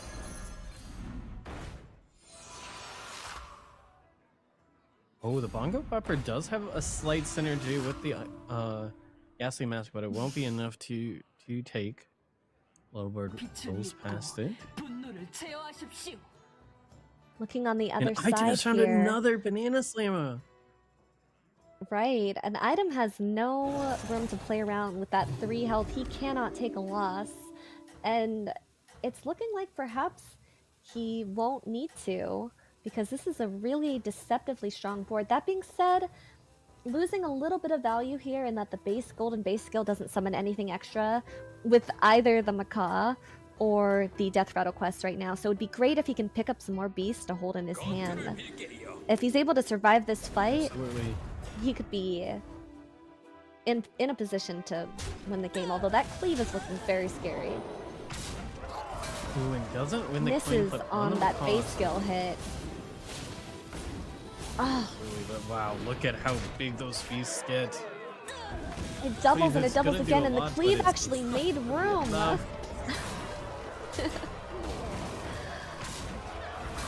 It's Ooh, such poison. an unfortunate break when you see that all happen. The Venomous hits the smallest unit on the board. And then we see no more Venomous. Luckily for Jandis, they do have some health to work with here because they are taking a pretty large hit from this George, who was in a pretty bad spot not too long ago, but found the lines with the quest and the beast and the base skill, all this interesting synergy. And no one else going down this round. Looks like Item will go for the cycles, trying to pick up more cards in hand, like you said, to really increase the potential value that he's able to get out of that quest, especially. Jandis now down to 13, going to be a lot more scared than they were that last turn after taking a hit of 21. Eyeing that taunt, and it will be a pickup. Yeah, How this do you is one think of you the progress this sad- board? This is a tough spot, right? Oh, It wow. Well, is. I guess that is a potential way. That is really tricky. I was gonna say that a lot of the times from this spot with Light Fang, it's just not gonna be enough. What you need to do is you need to use the Light Fang Right. stats, be powerful, try to do a lot of damage to people, but then ultimately you can't outscale most other strategies in the game. So what you need to do is probably switch to poison. He has the 2 base skills, some poisons in hand. I think he's gonna be sticking with that line. Yeah, look for the pivot to the beloved scam comp, which Murlocs obviously provide very good access to, but very contested in this lobby. A lot Beloved of in players with heavy base skill quotes. on the... We'll see, does the 50-50 hit? It does for the George this time around, so a lot of extra stats. Double 50-50. We will... Went first and hit it there. This is looking like And, picked up was able to another find Sly another Raptor, piece. so...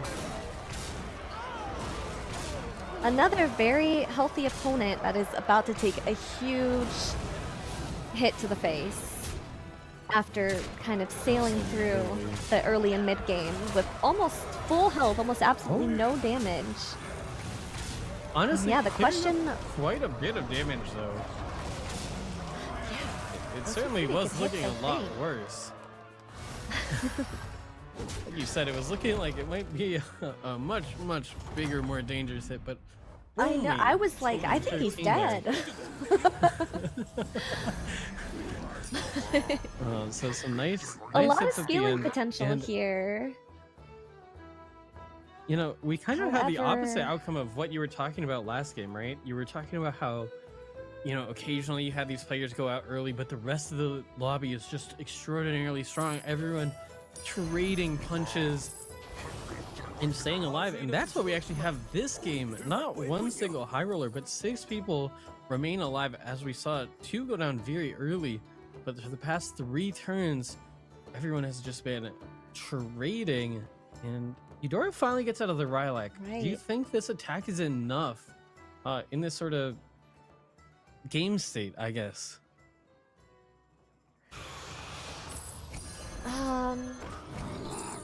You know, I think yes. I think that with Rylak, with Golden Rylak, and with that attack, that extra attack, if you're able to do it early enough and to get that many attack points on it, it can compete with many of the comps here. And you know what? It's great against summon, so it's great against base skills because you're also summoning a lot of minions while being able to compete with the attack of people who are going things like GuildWars.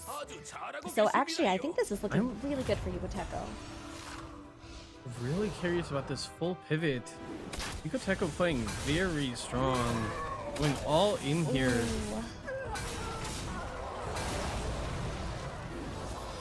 I'm trying to think if that was a good hit. I think that was the wrong hit for Yugoteco. Probably. And the cleave just so strong Definitely. against this setup.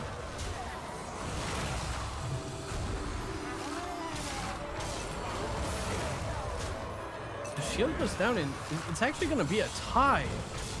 So despite all those hits, it's actually a tie, and we finally have someone going down. And of all people, it's the Shutterwalk, who we thought might be in for a very, very good game. After their start, they go down in 6th place. That's gotta feel bad. They had a really, really strong start with all of those, with the GuildWar synergy. The double 2-3, but the lobby is more powerful than it seems. Nobody really looks like a high roller, but the attack and the summons on those undeads, the scour fins with the double death rolls, and what's gonna come out of the base skills. Yeah. And Yukoteko actually played his turn very quickly. We saw him go down to 2 gold, decide to roll as there wasn't any upgrades available in the shop, and only now finding that Soul Splitter along with the Titus. Both could be good, and both are very potentially worthy of that double sell here. What are your thoughts on that? Oh my goodness, I just realized Eudora is playing without a quest. Eudora, that scepter, they never completed it. They just completely ignored it. Oh my And gosh! it's in top 5 without a quest. That is something I have not seen in a... I don't think I've seen that in a tournament setting so far in any of the quest metas. That's a really good catch there. It is Oh my absolutely goodness. not what you'd expect. And I'm hoping for some success. And I really wish we could have seen whether or not they would have gone for that double sell line, because both of those units were very strong. Yeah, me too. Maybe we'll get to find out sometime in this fight. Looking at the George and the Lich King, I'm still worried about these cleaves, but man, what am I worried about? No, maybe I should be worried. Yeah, that Macaw actually working in terms of winning the flip, helping that. Oh my gosh. How big are the Sly Raptors? I don't actually think they're big enough. Oh my gosh, this was insane. Both of the slammers got hit by that cleave, and then the poison went instantly. The one my poison goodness. immediately. Oh my gosh, he still gets You can see Item literally sweating. He thought he lost, and I thought he lost, but he's okay.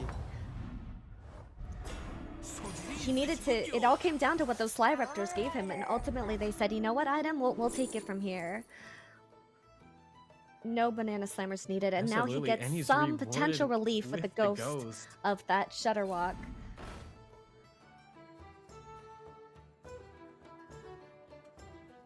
And it looks like Eudora was able to survive, now the healthiest in the lobby, in a lobby that's overall not very healthy. They are not very healthy. Everyone's just about 1 hit. And it looks like they did pick up the Titus and that Soul Splitter. Yeah, still not sure if that Try to double take the sell happened, gems. but insane board. How do you go about deciding which minions to fit here when you have so many options? Say you pick up another Soul Splitter and then another Summoner. I think the highest priority when your attack is this high is gonna be those handless Forsakens, because they give you so many potential summons with this setup. But it is really difficult, especially when we see all these other summons, the stats with the George, the multiple cleaves that everyone's running, and then of course Littlebird here playing that Tunnel Blaster. However, we as casters know that Eudora was playing around it with that Necrolite. And, we do know that. all right. Just barely, but using the power of the GuildWars in the lobby, not to go GuildWars, but just to play around that blaster tech. And Eudora did in fact go for the poison scam line here. You saw that she was out of both of the light fangs, out of a couple of the minions that she'd been buffing the entire game.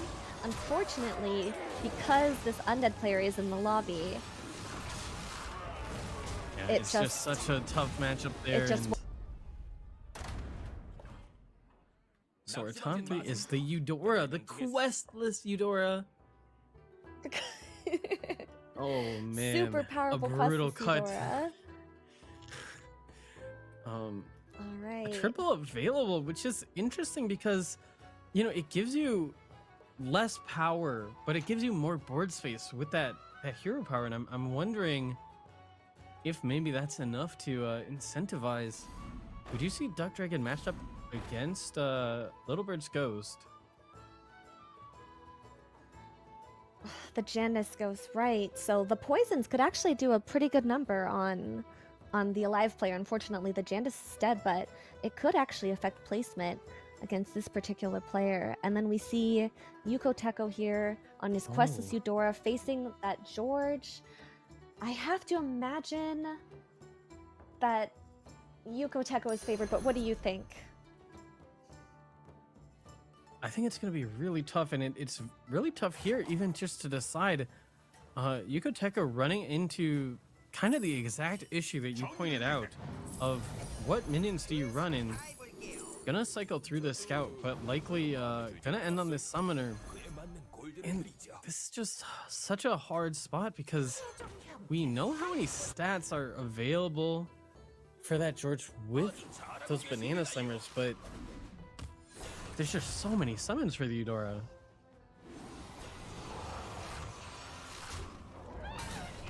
Gosh. An item playing into that Venomous is, again, not ideal for the matchup. Doesn't get that Reborn value. And not going to get a lot of Summoner value either. Oh That no, being the said, Hitler! Item does have a lot of real estate to work with because of that base skill, his hand, and look at the size. I take it all back. Look at the size of all of those pieces, the power of the two banana slammers, both with Reborn, both which did not even get sniped anyways. Oh my Yeah, the goodness. Divine This is Shield really Reborn important because if synergy. Item were to go down here, Eudora, Yuko Teko getting a first would mean that the lobbies are already in check because Yuko Teko took that first last game, but not this time. Item doing the lobby a favor as Yuko Teko is not going to be able to put the lobby in check after 2 games. But a still That was amazing performance on the Eudora. Really amazing. Something we don't see. I mean, like you said, Murlocs, GuildWar, really like the standout minion types here. Eudora getting a very nice start without a quest and on Undead. So gonna be pretty happy with that top 3, I think. Yeah. It's really powerful. I wonder how they got that Rylak, if it was from their hero power or if it was from the... No, it wasn't from the quest, so it had to be from the hero power. So yeah, I think a little bit of high rolling was necessary to make that work. It's still really impressive. All right, looking at And these it looks like two Item's boards. gonna play a small taunt, trying to protect the Slammers. Everything kind of based around just full value. I mean, you're not worried as long as Right. that base skill gets those summons off. The stats are gonna be enough, and we saw earlier he almost considered shielding it. He was really tempted to, and then opted not to. And it's paid off because, Yeah. like you said, these Slammers have been able to survive just up until the base skill gets those summons off, and the stats, once those beasts from the hand come down, have been too much for everyone else to deal with. Right. It's See if really Duck interesting Dragon seeing can the results of change those tides. choices. Duck Dragon opted to put his cleave a bit far back in hopes of... Oh! Oh no. Honestly, And, I don't even think it mattered. Yeah. Probably not. Duck Dragon doesn't think so either. You see the grin on his face. He's like, okay, You see the second grin, place, the let's go bounce. next game. I think a little bit of quacking. Yeah. All right. No fire breathing in this game. And George this time not getting that damage cleaned up. Only needed to do 6, does 29 for the style points and takes game 2. Item it wasn't looking great there, but the Seoul Thai representative in his first LAN putting on a amazing performance on the George Beast comp. Yeah, wonderful to see it, to see the comeback, because I believe he had a lower score in the last game.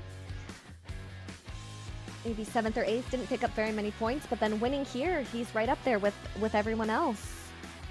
Right up near the top. That's the beauty of this format. Absolutely.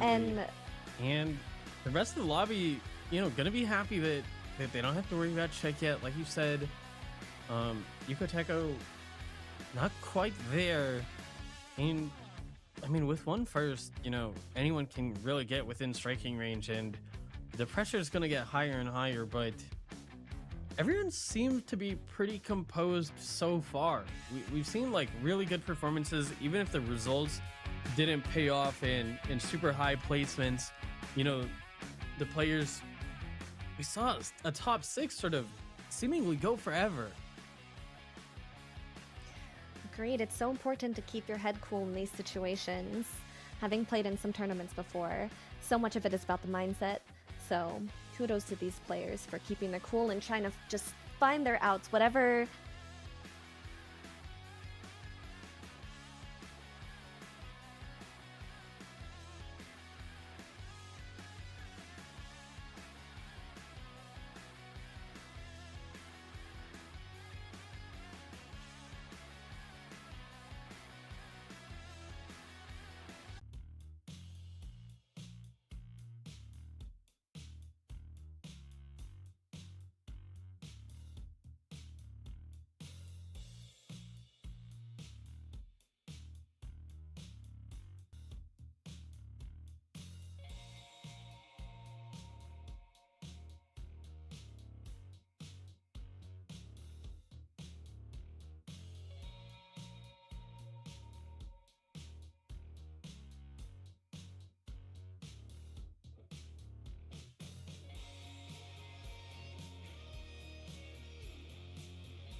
back, everyone, as we get ready for Game 3. The first two games have been amazing, and I can't wait to see the action that these players have in store for us in Game 3.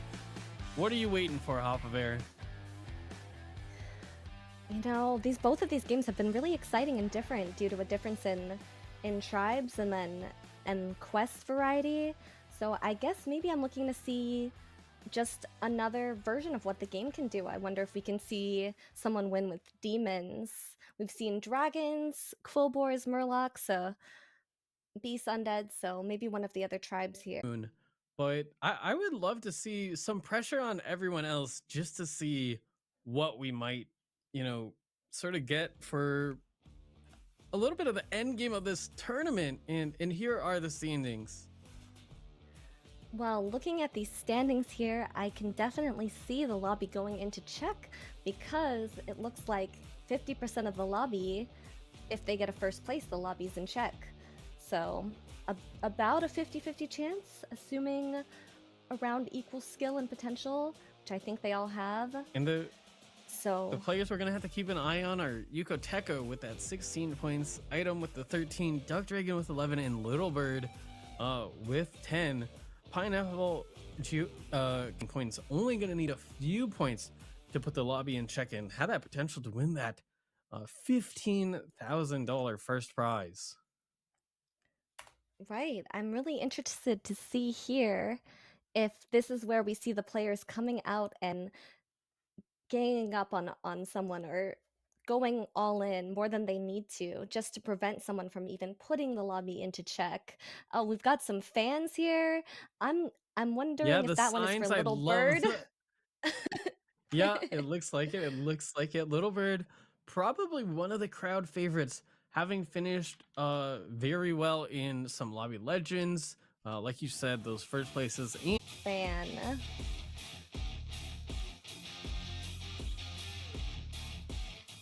As we go into it and we get into this Game 3. Back from their hero power, which is not something that is very typical. Hey, they didn't need a quest. They didn't need a quest, so, you know. We see a and Sire that's the whole pick. point of the high armor, right? You know, yeah, Sire with the double quest potential. Yuko Teko with the patchwork pick over Onyxia, so maybe not a ton of summons available. Patchwork with that full 60 health. Yes, they don't have the most difficult quests. Maybe it's somewhere in the middle. 10 to 15 armor honestly seems to get pretty not too difficult quests here. So again, we're seeing a little bit of a preference for easier quests, and then we're seeing a Pyramid in this lobby. A Reno Jackson, which I don't believe we've seen yet. Hook. Did see the first quest. I'm not sure what it is, but it will be Kabugi on it. And the Reno was interestingly picked up over that Shutterwalk, so deciding it wasn't the best lobby for it. We do see Naga are in. Obviously Undead as well.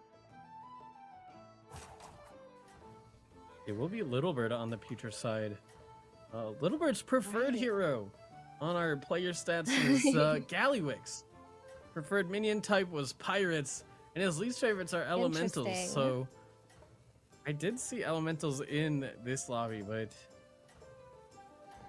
let's see where he's gonna opt to play. Obviously just going for the standard level here. Some players opt to stay down there and do damage, but like you said, Little Bird opts for a standard curve. And are we going to see the 3-on-3? Oh, yes, we do. We're going to see the 3-on-3. Not a passing bad Yarel, shot. passing Patient Scout.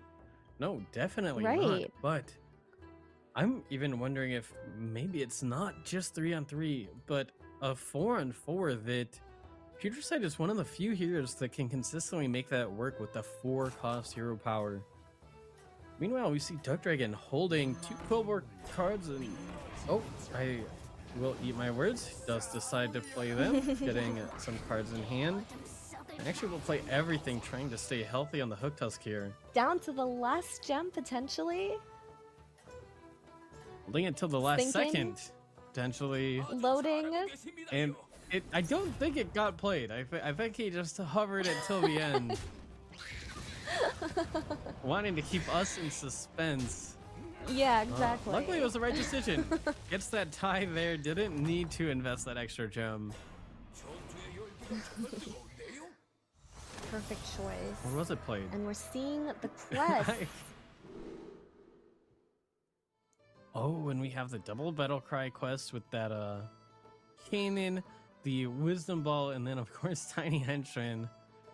Oh, Little Bird has the double death rattle, which might be good on Future side, but paired against Oh, that ethereal could evidence be and really good on cookbook. Future side.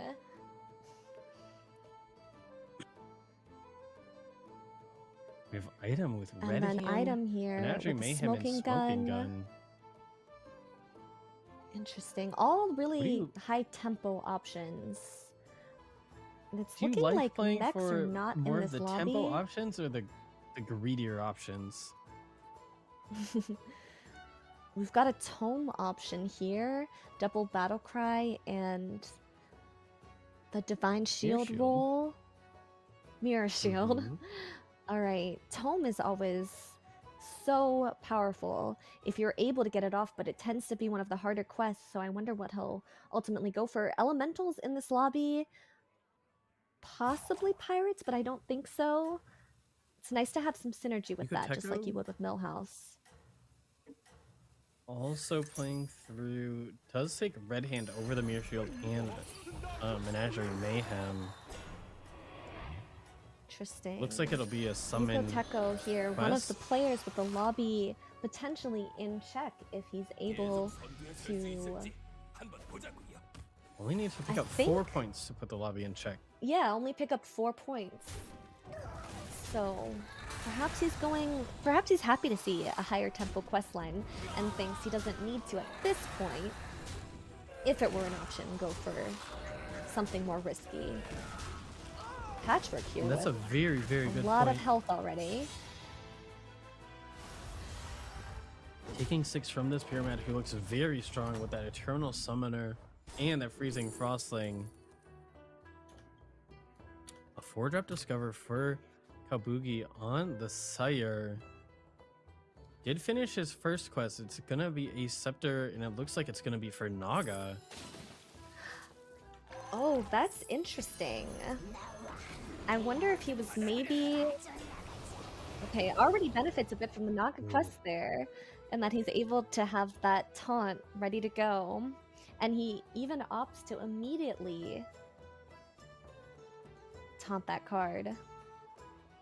And it looks like his second quest was the double battle cries. So that will be an interesting set paired with the Naga.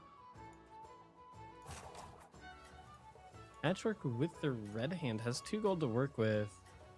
It looks like he's considering if he wants to swap out a card for the Lava Lurker or potentially get in some rolls here. Maybe even considering a double. Okay, just a single self for the Lava Lurker. Oh, as red hand is complete, so actually already completed the quest. And wants to make sure that he gets that plus 12/12 in value.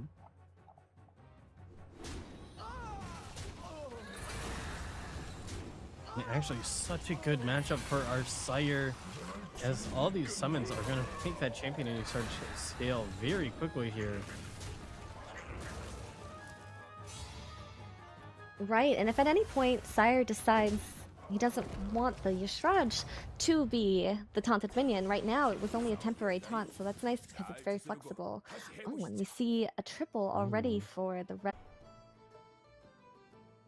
See a few quest completions on the side there, as well as Little Bird on with Future the side smoking going gun. up to 4, meaning he didn't have for the 4-on-4 lines. Going to 4 on the Eagle turn though, which can be considered still a little bit aggressive in this quest meta.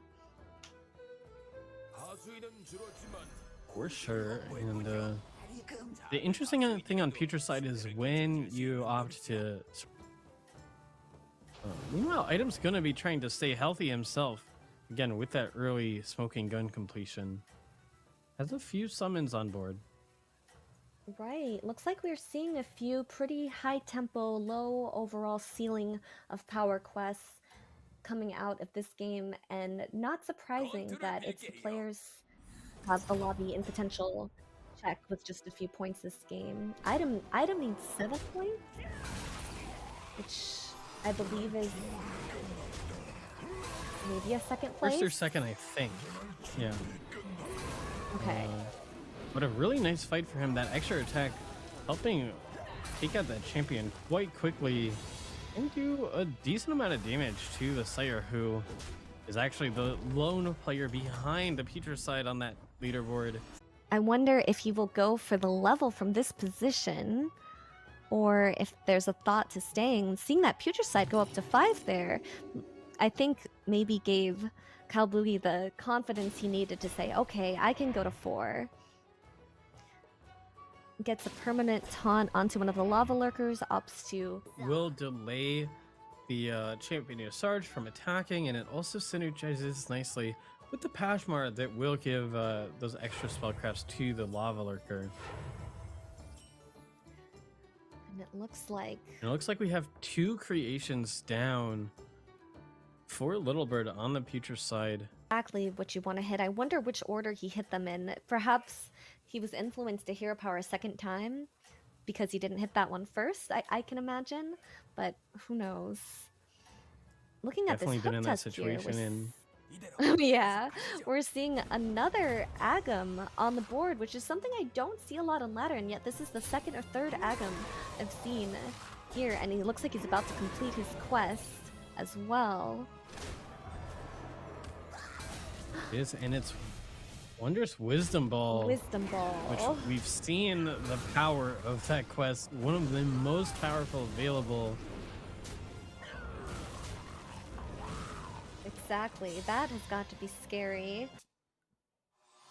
It is the double death rattle. Oh, and Ooh. a nice timing for double death Just rattle. in time to get the extra coins. So he's absolutely able to level up here to 6 and afford his final hero power if he so chooses. Imagine that's going to be exactly what he goes for.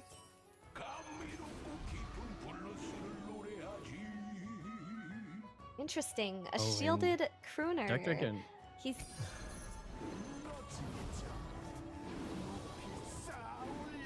Gonna cycle the Geomancer and hero power it. Just getting all these extra gems. And it's a pretty nice time to get some shields. Gonna grab the Smogger as well to sort of play with that Eggum. Right. And even sees another Razorfen Geomancer in the final fight, which it looks like he might freeze for because, I mean, 3 gems with an Agam and a full tribe, that seems pretty good. Alright, we're seeing Upbeat Upstart, which is a very interesting pickup. What are your thoughts on the Upbeat Upstart in this spot? Did he pick that up this turn? Do you know? He did. I guess, yeah, he didn't.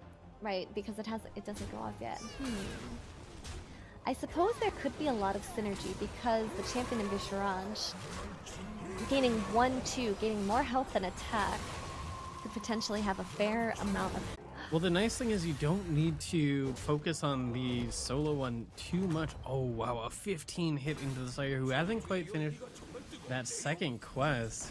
Their champion is Sarge quite big, but just the hook touch was too strong there off the Eggum. Right.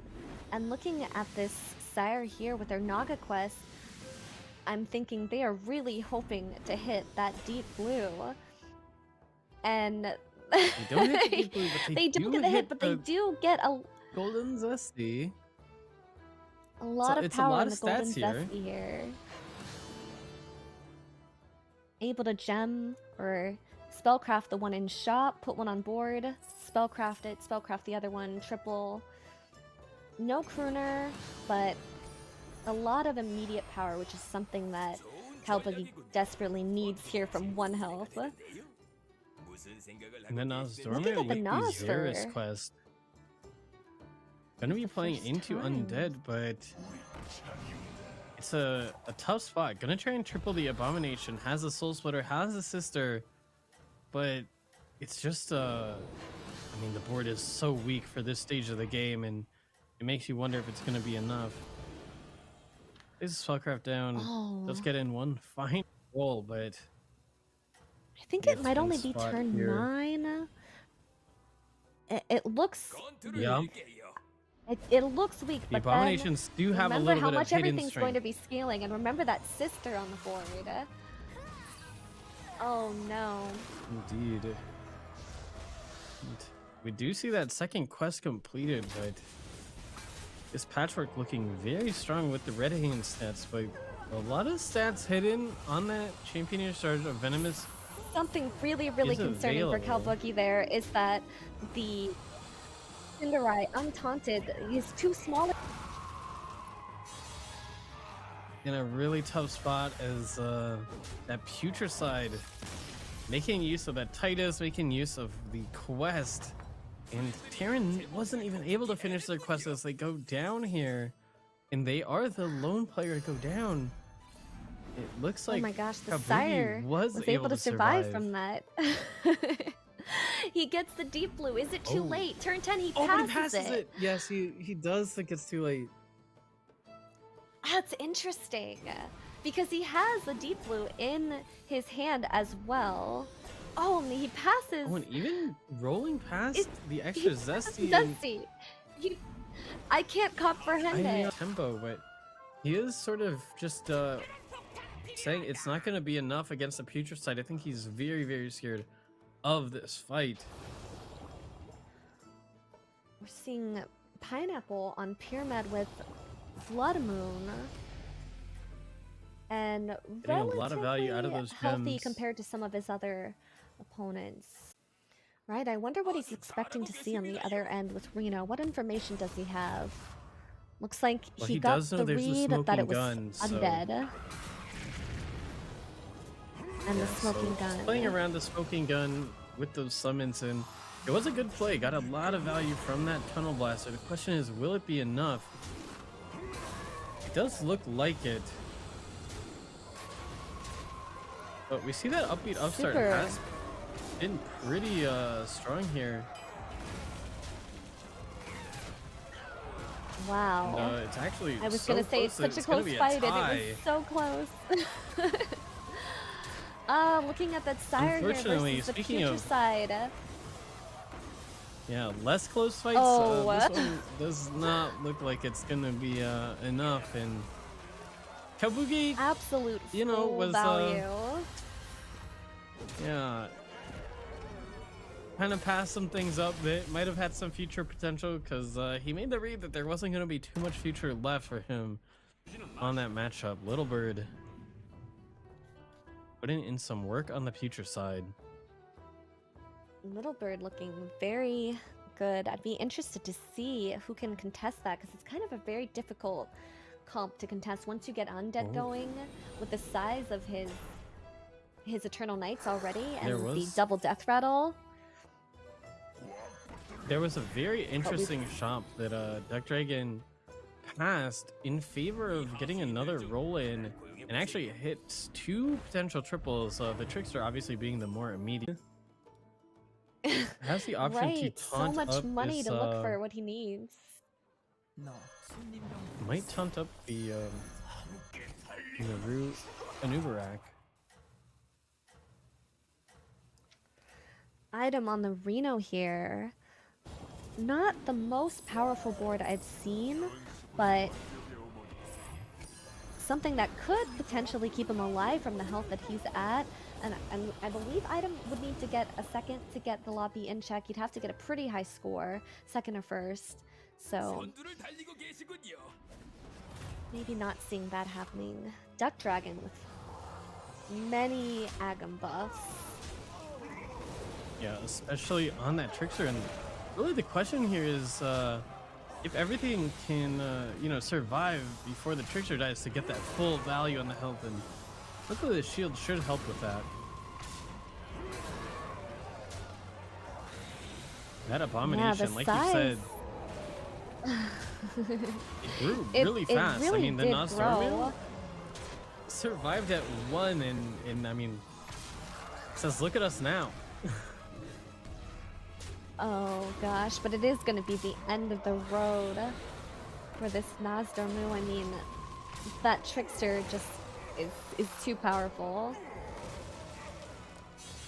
Even Yeah, if it hitting the wasn't for that extra two. health, So Caesar unfortunately, going down Caesar. again a little bit early on that Nostramu, and Pyramid Gongi going down as well with that 5.5 tie. But with the top 4, Yuka Teko might be the one to put the lobby in check if they haven't already. On the patchwork, you know, we're saying it might not be the highest tier pick, but a lot of value gotten from that quest in the health. You know, being able to weather some hits down to 24, but Right. question is, will 24 be enough here? I mean, Little Bird looking very, very strong with this undead setup. Has stealth in hand, has shield in hand on those spellcrafts. Yeah, I'm not Question sure is- that 24 is enough. I think it really depends on. He's got a few 6s that could live. Plays around that blaster, cycling. the gems there. Potentially finds a reborn for Everyone his being- stomper. Yeah. Everyone being very, you know, conscious of playing around Tunnel Blaster with the undead. Something that you don't Yeah, they always have see on been. ladder, but all these players really prioritizing it whenever GuildWar are in. Yeah, they must be expecting that they can't get away with anything. Sometimes on ladder you can go, my opponent's not paying attention that much. They won't blaster me. And you would be right. But this isn't like ladder. These are some of the best players that the game has to offer. Indeed. Seeing and the they are fight here, proving it. Little Bird on that future side. Yeah, and then- watching 2 combats here in the top 4. Oh, wow. And it looks like Reno will go down to Duck Dragon's Hook Tusk, and Little Bird gonna try to match with a lethal themselves, but I don't think it is Right, and quite. I think Oh, it is it's enough. not. It's gonna be one Yeah. over. 24 was not Oh, enough. wow. 1 over 3.5. Is that enough still, though, to put the lobby in check? I think it might be. I think it might be as well, but for now we have a very interesting top 2. The Agam actually making it. Is it the Agam's value or this Wisdom Ball's value? Both playing a really big role. Right, But the and future side, interestingly we saw here, that quest.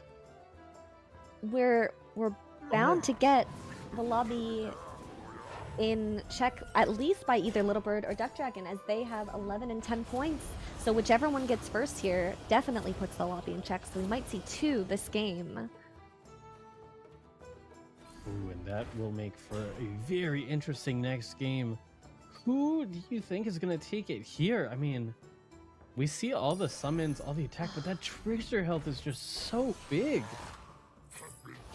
Yeah, looking at the Trickster. Oh, but we see that there is another summoner in Little Bird's hand. We see the shields, we see the tech cards. I think if he's able to protect his summoner so that he can get the value out of them and protect the Baron so he can get even more, which it looks like he's stealthed it, he could definitely take this. Is he going to put the other summoner in here? Will he go all in? Probably not, because Duck Dragon is at 42 health. I just realized. Yeah. Duck Dragon at 42 health means that he's going to keep that stealth on board for next turn. Going to even continue to scale the attack on his units with that Anubarak. And I mean, Wow. hard These to are get some enough huge- space to... Like, Right. the summons are Oh. huge, like you said. Honestly, these were not the Does hits for miss a Little Bird. little bit of Thought value. He could have tied with maybe 2 more with the scaling, maybe 3. He's really gonna need to find something in him to beat Duck Dragon and to beat that Trickster. Clash of Titans does pick up the Soul Splitter for a little bit of extra value. A taunt is available I wonder as if he'll well, look for but a hard to- Cinderai to untaunt that Trickster, because there's no Macaw. And if he's able to snipe off the rest of the minions before it dies, that could be really useful. That was a really good. Yeah, we see Duck Dragon here note with the on the triple tech. on the Agam. It actually triples into a 5, still on tier 4 here. Does find Little some more bird gems rolling. available. But a little awkward to pick up depending on if he can get some kind of extra gold. Looks like he's opting to taunt another unit here. And I think that is to Oh, protect and then- against that Cinderace play that you said. Yeah. And that is a... Absolutely. He's clearly listening. There's going to be so much extra value on that Trickster. I mean, that health is going to get basically effectively doubled up.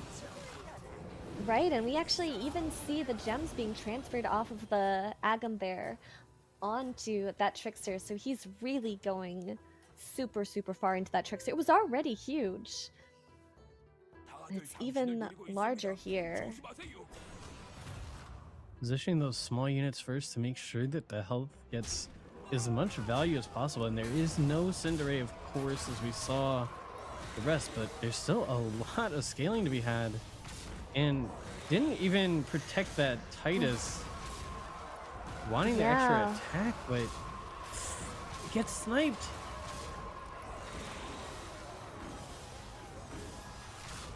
Right. Unfortunately for Little Bird here, these were just not the hits to even stay alive. Could he stay alive if he gets the Agam here? Is it enough? 4, I mean, the hook 8, just 9. was on Oh 4. my So gosh. it is going to be enough. We're going to go again. A Clash of Titans, but Duck Dragon still remains very healthy at 42. This is the game that he is not quacking like you said, rather trying to breathe some fire into his points total. Right. Also, we've got the two birds up against each other. Little Bird versus Duck Dragon. And we see another Necrolite. Oh my This turn, gosh, it just looks like using Duck it to get Dragon's... those extra buffs onto the Agam. And that Cinderace Right. gonna have a ton of value here as well. Meanwhile, Little Bird going for some desperation plays. Part of It's me is quite thinking... expensive given the situation. Exactly. That it might be a little bit expensive given the situation. Perhaps you're in such a desperate conundrum here that you have to just say, if they blast her, I definitely lose. I'm already going to lose with what I have. So maybe trying to find another out. We do see that he added in the Mantid and I believe the Poison. Both of those are new. Yeah, grabbing And a guaranteed the Tidewalker Reborn with on the that Reborn. Poison there. And then gonna hope to be able to use those Venomous to hit the units that get the Trickster buffs afterwards. And Oh my no, gosh. one of them gets slipped. Oh Gosh. it's slipped by the Cinderace. And Gosh, looking at the gonna- power of these summoners, just only being at 2, there's gonna be no escape this time around. no dodging lethal here. He got his summoners about as big as he could get them, and ultimately he could not beat the Agam Thorncurse player of all things, meaning that Duck Dragon has put the lobby into check And with that first convincingly place. so, along with Yuko Teko, so we're gonna actually have 2 players in check as we finish up game 3. That was quite the game. It was quite a telling game. I'd love to see some of the players who are a little bit more behind come together to see if they can beat these 2 monsters before they take it all. And I'm really interested in the fact that we saw Undead and Agam have success again. Not just once, not a one-off, but repeat performances for both comps. Something that I think, at least speaking in personal experience, I will say I kind of underrated. They both looked quite strong in these situations. Yeah. Me too. That's not something that I see very often on ladder, and it's great to see them succeeding and to see the power that they can have in the right player's hands. Yeah, and these are certainly the right player's hands. And we're going to break. Just trying to get the lobby in check or close out the tournament in just a few minutes.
The lobby go Teko and Duck Dragon coming off that fantastic win with the Agum bolstered by that golden trickster. Here's our standings. 3 different winners so far. Wow. A number of players ready Eco to put the Teko with lobby the in lobby. check. and Duck Dragon, 2 entire players. Item and Little Bird is so close. Could have happened last game, but didn't quite get there for them. Pineapple and Gongi are now in range to get the lobby in check here, with a preventing those players from getting that first. There's a lot more pressure now. And of course, this is that LAN environment. There's going to be all eyes on them as they're trying to, obviously walk away with that first place. A huge difference, like you pointed out, between first and second in terms of the prize pool. So it's not just pride these players are playing for, but a lot of money, as first place gets $15,000. Friggin' gonna be one of those two going for the first place. Which of these heroes do you think plays for first place best? Was it Crag? I kind of missed. I think it was Crag. Yeah, Crag is the one. Perfect. Little Bird on Gallywigs. Looks like, it's interesting because he doesn't necessarily have to get a really, really high score in order to put the lobby in check, but he does need to potentially get that first place to keep it away from others, so it might be a good move. Item here with the Zyrella. Chance to put the lobby in check here, and then we've also got Maiev, Tavish, Stormpike, Lich King again. I think our first time seeing Scabs and possibly our first time seeing Millhouse, so some different heroes here. Strong econ start. Gonna be able to freeze that busker as well to maximize sort of the interval that you get that gold by grabbing it next turn and getting that gold on turn 3. Up against the Lich King, who will have a Reborn Mana Saber.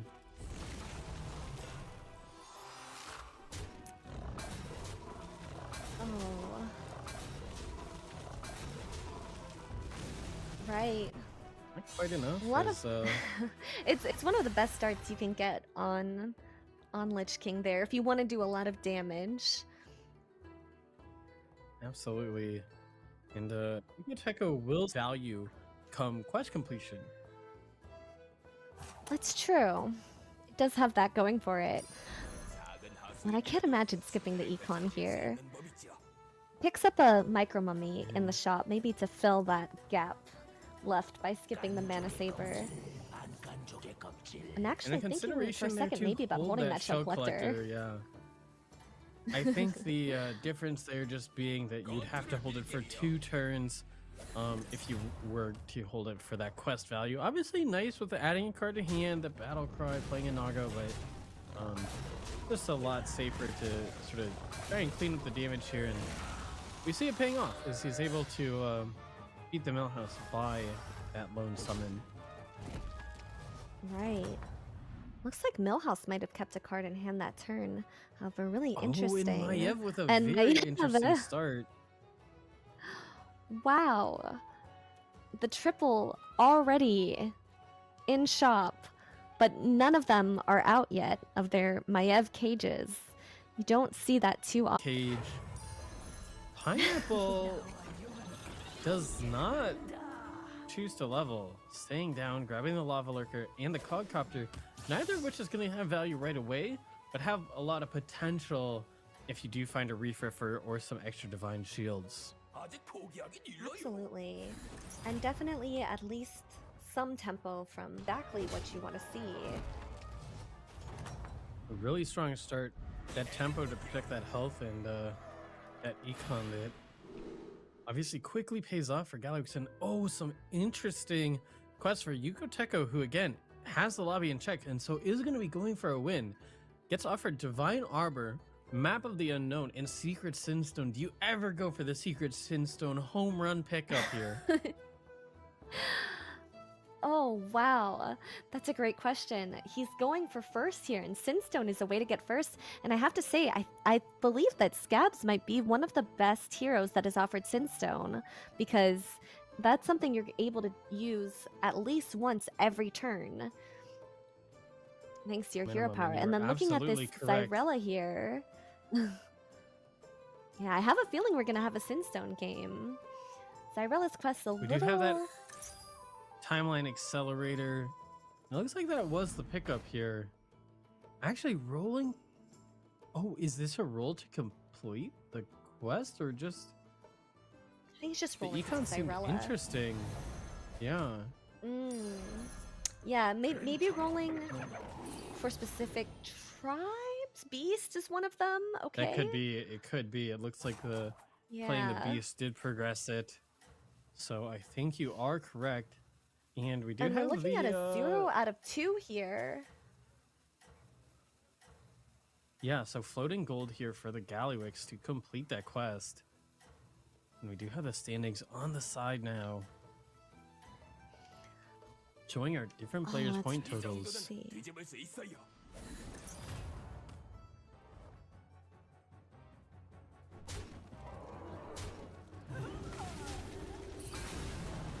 Were you able to catch Gallywix's quest?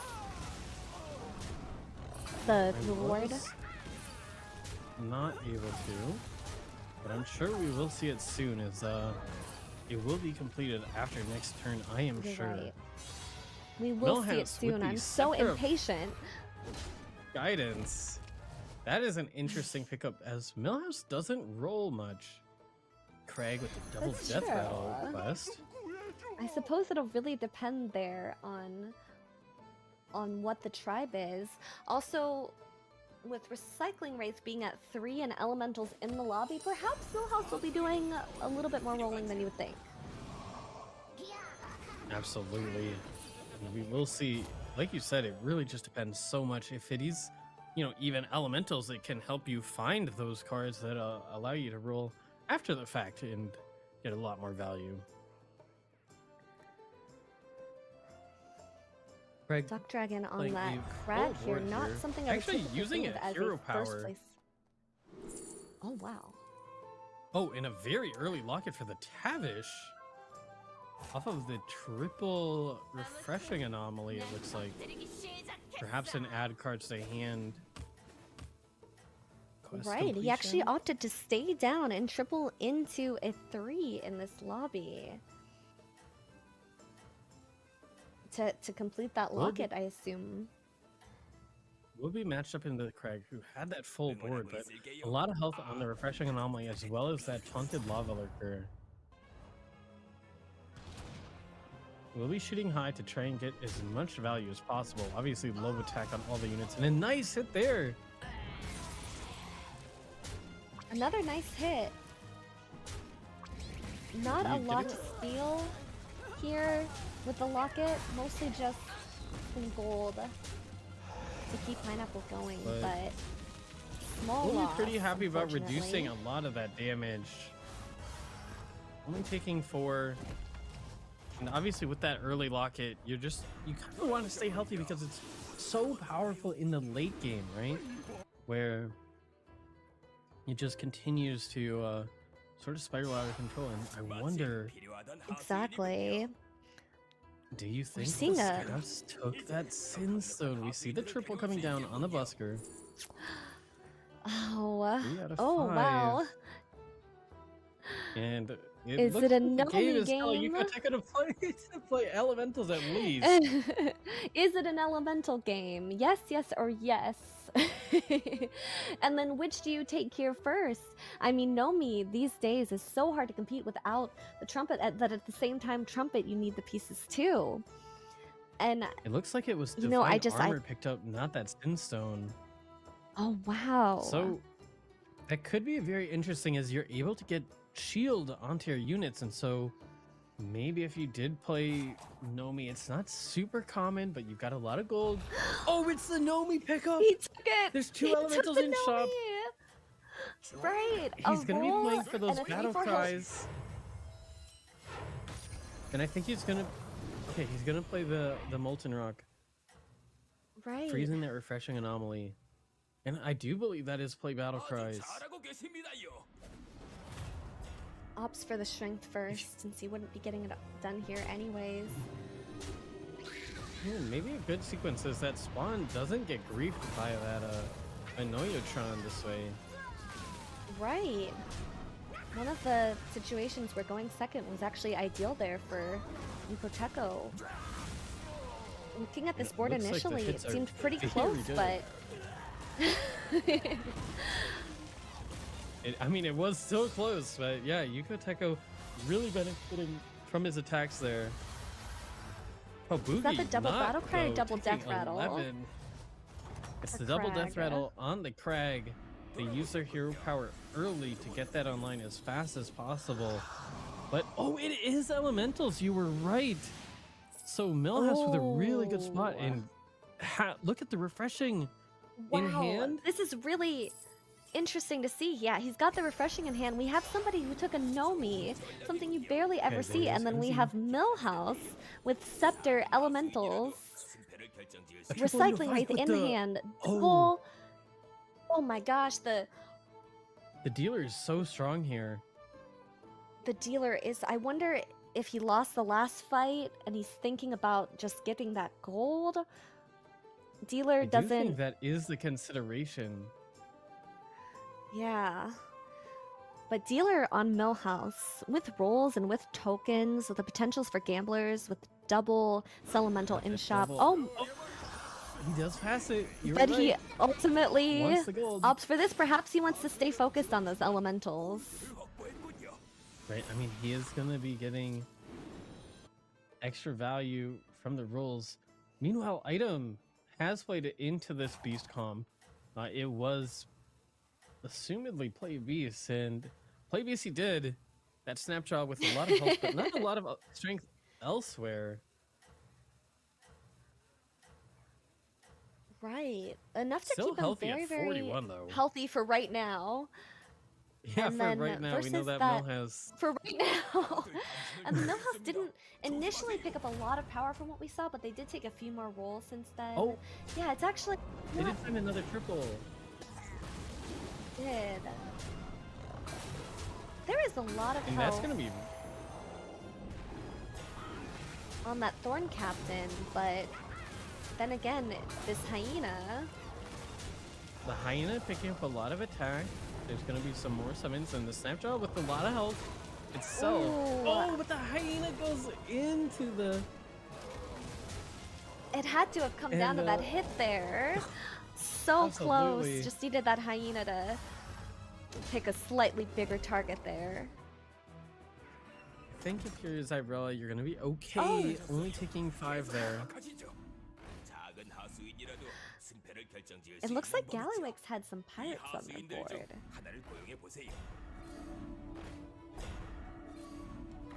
Speaking of pirates, Crag's sure Passing rolling some- fast. rolling fast and Duck it's Dragon a is little on a interesting. mission. Obviously, has extra What mission is death he rattles, on? but is he gonna double sell here for the Barnstormer? He is. Oh my gosh. What do you think Duck Dragon is thinking about his game plan for this game? Seeing those rolls, seeing how determined he was, only stopping ultimately. On the Gallywix, playing his favorite hero and potentially favorite comp. Well, a mix of his favorite comp and his least favorite comp. The Elementals there as well. Right. But I think Right, if you're the on Gallywix, overall you're pretty favorite happy hero, about it, right? Gallywix favorite comp, Pirates. Oh, and he has Snicker And- Snacks. So look at the synergy with those battle cries on board. Oh, but a slight problem being that there is a pirate in the shop. So there's a very small chance that he could miss here and hit that shop. But I don't. We won't see if that happens. Have to hope that it doesn't happen. It looks like the Millhouse does golden a mistake here to potentially get that triple next turn, and was able to add a Magma Lock as well. Yeah, and and it looks like I that think health that may health have did missed. get added to his board. Oh, okay, I didn't see. I but think so. I think it perfect. went to the first minion there. It didn't hit any of the other three. So all I can think is Yeah. that it went there. The Gallywix taking a slight win there. And then we have here the Tavish Stormpike going up against that Scabs, who seems to have Yeah, it looks like they stabilized with some of the Nomi stuff. Those shields, obviously, really good. Just able to. him. Gallywix and Millhouse But he doesn't face those people. Just pointing out a lot to steal on those boards. I think both of them have maybe 2 wraiths on their board. So possibly It would be opting to so not good even for use him. this hero power. Oh, but the Wow. Barnstormer is going to be a pickup for sure. Likely still going to shield that Molten Rock, with the potential to triple that unit later. Looking at the Tavish here, they seem to have stabilized a fair amount. They've got a lot of attack on the board. So probably hoping Able to to just stay cycle- alive to use that locket. Yeah, able to cycle some stuff and get stronger with these pirates, and then also stole a sizable cyclone from the scabs. Right. Oh, and Duck And I think Dragon we with just the saw a pickup Lilac of a Elemental. 3-2 Deflecto there. Indeed, maybe hoping that some Maybe- other players are going to play mechs. Yeah, interesting, because that's not what we're seeing so far. We'll see if that pays off. Duck Dragon going double? for a Lilac with the double death rattle. Elemental. Oh, no! Actually gets The shot shoot low! I mean, Oh my gosh, and then the instant protected. snipe. He's taking 15 here. You know, that A is something that you disaster don't expect combat. on about turn 8 or so. Oh, what is he pointing at? And He waved someone over and from he's... Duck Dragon. Does he think that Not someone too happy maybe about that. looked at his board? Maybe he's simply venting. He is Frustrated very for not happy to sure. take that 15. There's another Well- much bigger elemental there, but down to 7 health on this combat. Meanwhile, Little Bird Right. has everything going for him. Was able to golden. The ballad is in, buff the cleave up, sells out of some. Right. And that is a very high health cleave with contrastingly super low attack. So that's really interesting to see. But he has a lot of Yeah. gold to work with here. Gold in Oh, hand, tons a of brand. rolls. We see a brand pickup. Amazing. I think I saw just Little Bird's mouth just drop open a little bit. He got excited. I mean, look, there's even a jug in the shop Potentially that the he jug could to end on. potentially end on here. But the question becomes, what do you cut? Because clearly he wants to use this duo here. He likes the roller. He likes the trumpet. Oh, and you could get a lot of gold here. Ah. And he does opt to get out of that roller card. What do you think he'll And I copy do here wonder with the if duo? you. I think he's going to probably copy the Gusty, and I think he's going to pick up the Busker and maybe even the Mystique here to try and guarantee the buffs, or somehow like dodge the Oh my situation, gosh, right? Where he's just hitting every card. yeah, he does, and he ends on that jug. It's going to be a ton of value here. Right. And even smartly buys Oh, that is he- pirate out of the shop so there's no risk. Oh, I think I think it he just messed buffed up. itself He was twice. frustrated. No, I think it's I because think he of didn't the position his duo. Oh my gosh, you're right. He didn't. Oh, that's a manted. Okay. Oh, it's fine. Yeah, you Honestly, see that him cleave scratching just his takes this head, whole but- beast board. He does. It's so good against this setup, and at 14 with hundreds of health remaining.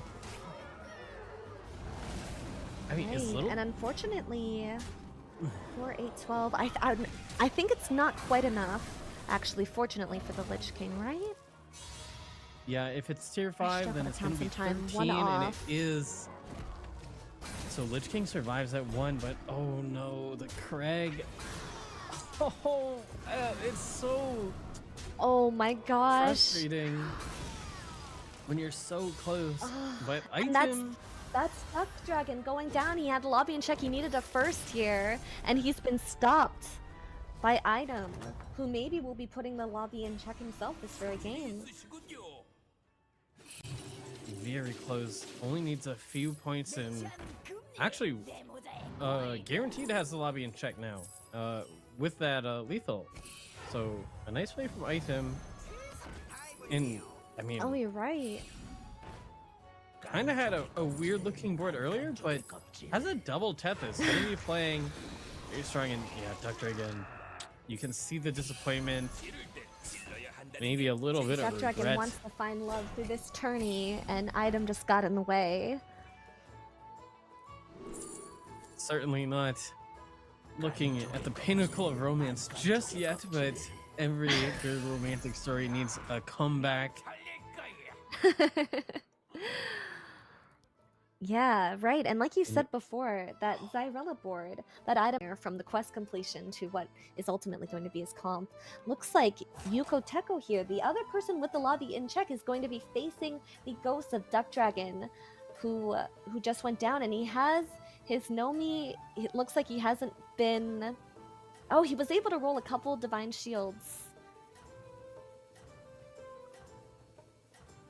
With He that was able to grab mirror some. shield.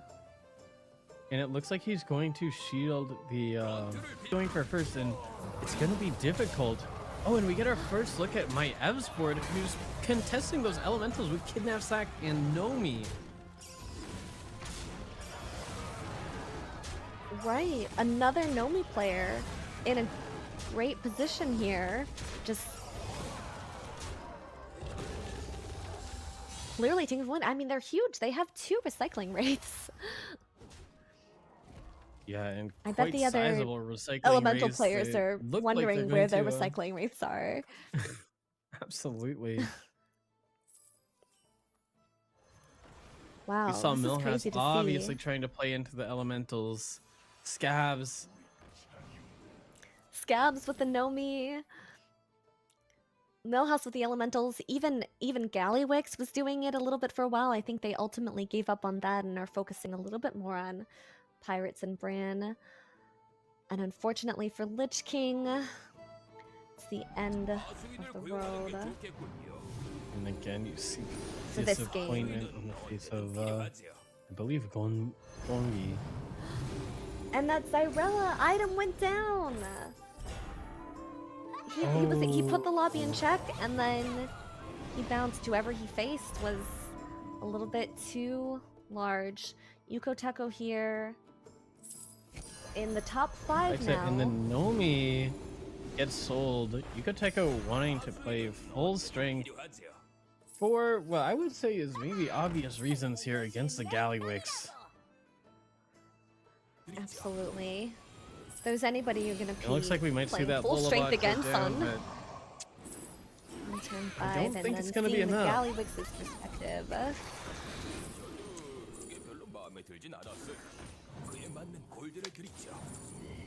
It looks like he's even maybe trying to find another golden balladist. I can see why Little Bird says that Gallywix is his favorite hero. He clearly has a skill. He knows He's doing what he's something doing. right, that is for sure.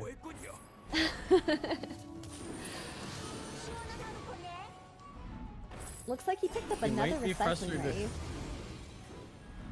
Yeah, and didn't end up getting value from that duo, but I think he's Right. doing all right here. His only enemy is time. Yuko Teko, unsuspecting on the other side. Only... Oh...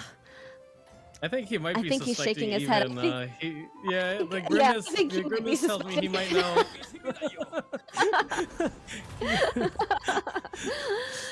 know. Yeah. Well, this is a really, really key fight because if Yuko Teko goes down here, then there's always going to be another game because Yuko Teko was the only other person who had the lobby in check, and it seems like that is going to be the case. He takes lethal damage and then some from Little Bird on his favorite hero with his favorite quest, so nobody is taking the win. The ultimate win for match 4. Yeah, we will have a Not quite yet. guaranteed game 5 but there's still a few players trying to put the lobby in check. We know Item did get the lobby in check. Little Bird now gonna have guaranteed a check. Right, and we haven't checked on this Millhouse in a while. And I have to say, if anybody is going to be able to contest that Gallywix, it's probably this Millhouse here. And this is Kalbugi on the Millhouse. So he...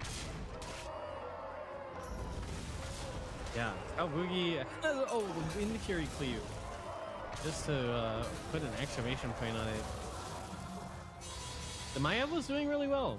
33 health, staying healthy. The elementals were looking good. Right. Oh, and we see someone else go down. It's the Scabs.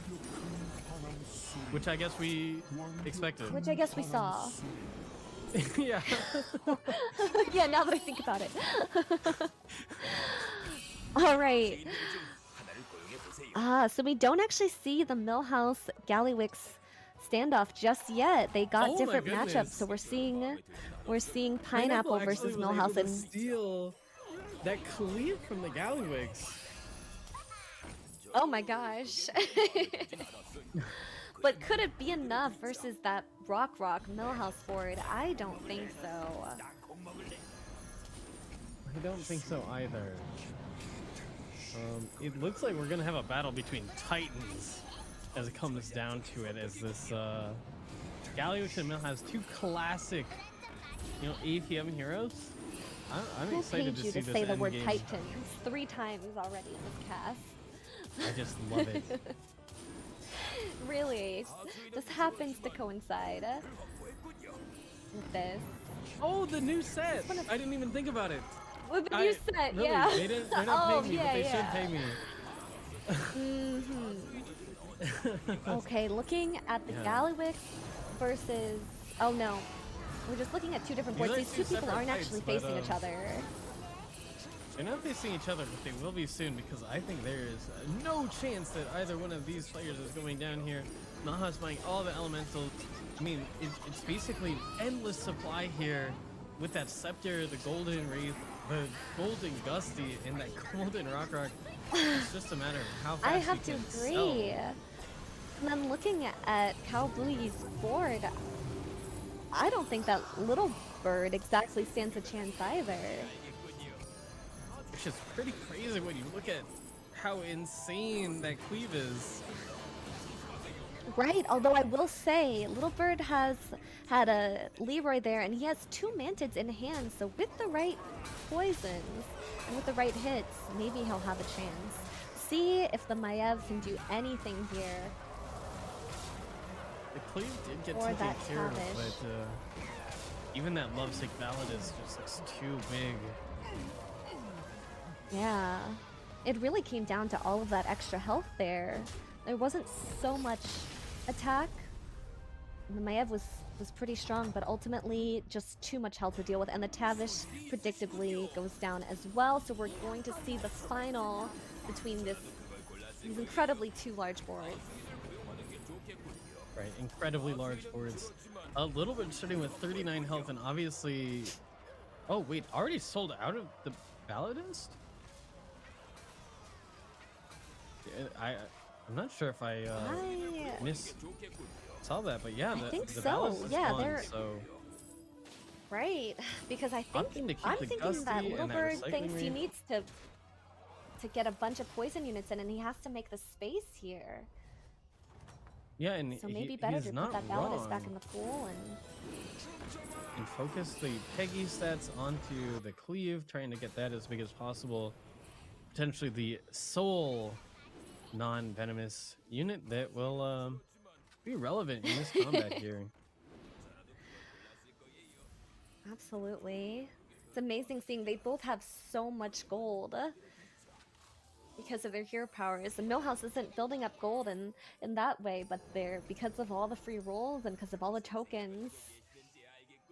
And we see him just picking up every magnetic even to buff this Foe Reaper as much as possible. Right.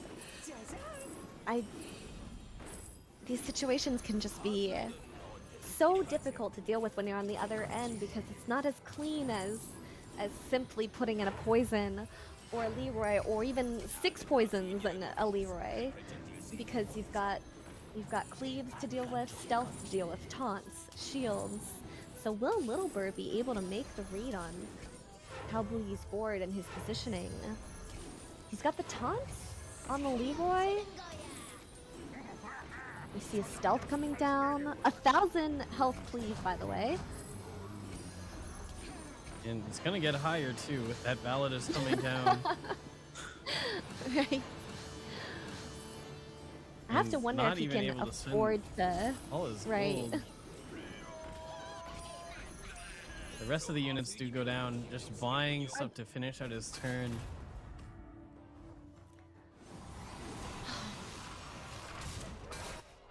Oh, it ends that up cleave. close to 1,300.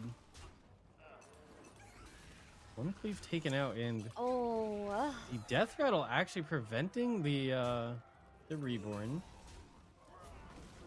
Right, and then that Leroy a little bit too soon. Can he stay alive here? 2 Venice remain. Oh, and, oh my yeah. goodness! Wait, he's winning this fight for sure. Oh my gosh! The hits were so oh my good. Gosh! Wow, that cleave is big, and I think, I don't know. I lost it there. I guess there were enough poisons that went into the right things, and that cleave hitting into that Leroy, despite Littlebird losing 2 Oh, poisons. the Magma Lock just was kind of a nearly disastrous hit, but we see Calboogie making the read to buff up a second Foe Reaper. Unfortunately, it's just health here, but he will be able to grab Magnetics to potentially try and get that attack up as well. Right.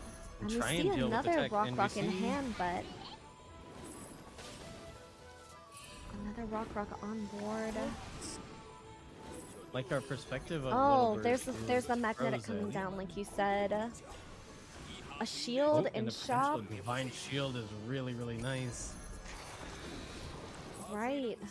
Cycling the Orgozoa to find more tech and grab stealth. Finding a also gonna be stealth really nice on that potentially for his Magma Tonic Lock. Cleave, and it goes immediately on the it. tonic- No yeah, thought. exactly. You're right. No potential. It's what he did. And meanwhile, Littlebird on Gallywix is done. Late game Gallywix I think he's has. doing stuff. I think the obs is might have Are you been sure he bugged. didn't just buy out his whole shop and then float 5 gold and chill? Because that would be a power move. Just a guess. We saw a lot of shields, and Oh, we and see there this bumper tech against the poisons. There was an He additional ultimately tech went here. for Takes out one. can't poisons left on Calboogie's board, but he has a Just- 712 stealthed divine shield minion. So if he hits, oh Yeah, it's no, just gonna yeah. go down here. And I It's think not that's exact lethal. enough for possibly. lethal. I am 17. wrong. Oh, but he actually I was conceded wrong. here. I believe. Oh no, really? I can't. Wow. I don't think I've seen that in a tournament. I didn't know if that was allowed. But yeah, you know really what? This is difficult an for him to amazing play around comeback the to text. see. Calboogie here has been really struggling in the tournament so far, picking up enough points with everyone else kind of immediately getting enough points to put the lobby in check. Calboogie here with the first place doesn't quite get there. I think he goes to 19 points, 1 under. Ooh. Well, he will be But nonetheless prevents. trying to play spoiler. They're trying to play as spoiler. Right.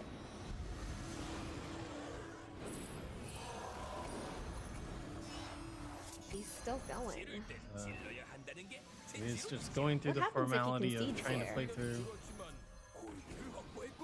He should always win. The Gallywix is truly out. Never a better time to test it.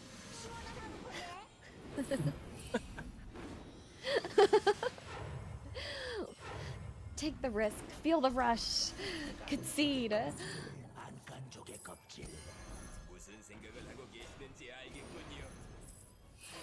The power here is really coming from the Rock Rocks, or the single golden Rock Rock as we see on the board. The shop is not that large, although it is buffed up. From I assume a little bit of no me. How relevant these stats can be. You know, the past games we saw Murlocs be a pretty big deterrent to these sorts of boards, but here we saw both the Millhouse and the Galliwigs opting to sort of fully lean in, and we see that pickup of the Noyo troop. And they sure did get rewarded. It's funny, on the side we can see that Kalbogi is no longer looking at his board. I assume it's because we're behind. It's possible that he just wants to play without looking. And it might be that we didn't actually have a concede, but rather the animations for the two players. You know how, like, as a spectator, you get behind? It could be that we are actually that far back. And he's actually just dead. odds. Oh my gosh, you could be right. The board changed. The board changed. Oh, it is. Yeah, yeah. And oh my gosh. There were some desperation plays, but yeah, we are minutes behind everyone else. That is so funny. That's like absolutely crazy. Honestly, he got the big cleave there. I will say that, but it comes down to that Magma Lock. Couldn't even knock the shield off here, but he keeps on hitting, but then the Magma Lock hits and it's just one more hit. Lights out in a second. And then one more, but then it's all over. Spoilers, but Galliwix loses here. How did you know? It is funny to see that his face is not dead, but on the sidebar he's been dead for a long time. But that is it. That is game 4. Another fan. And at this point we have, I believe, 4 players at least with the lobby in check. So if Kalbogi wants to play the spoiler, he's going to need to play it for one more game here before ultimately going for the win himself. Can they do it? I'm curious to see how these other players will play it out, and how close they are, you know, the players that don't already have the lobby. They come back again with the check format. You're never truly out, and so Caesar's going to be trying to play for the win big time. Meanwhile, do you want to lead us in?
Welcome back, everyone.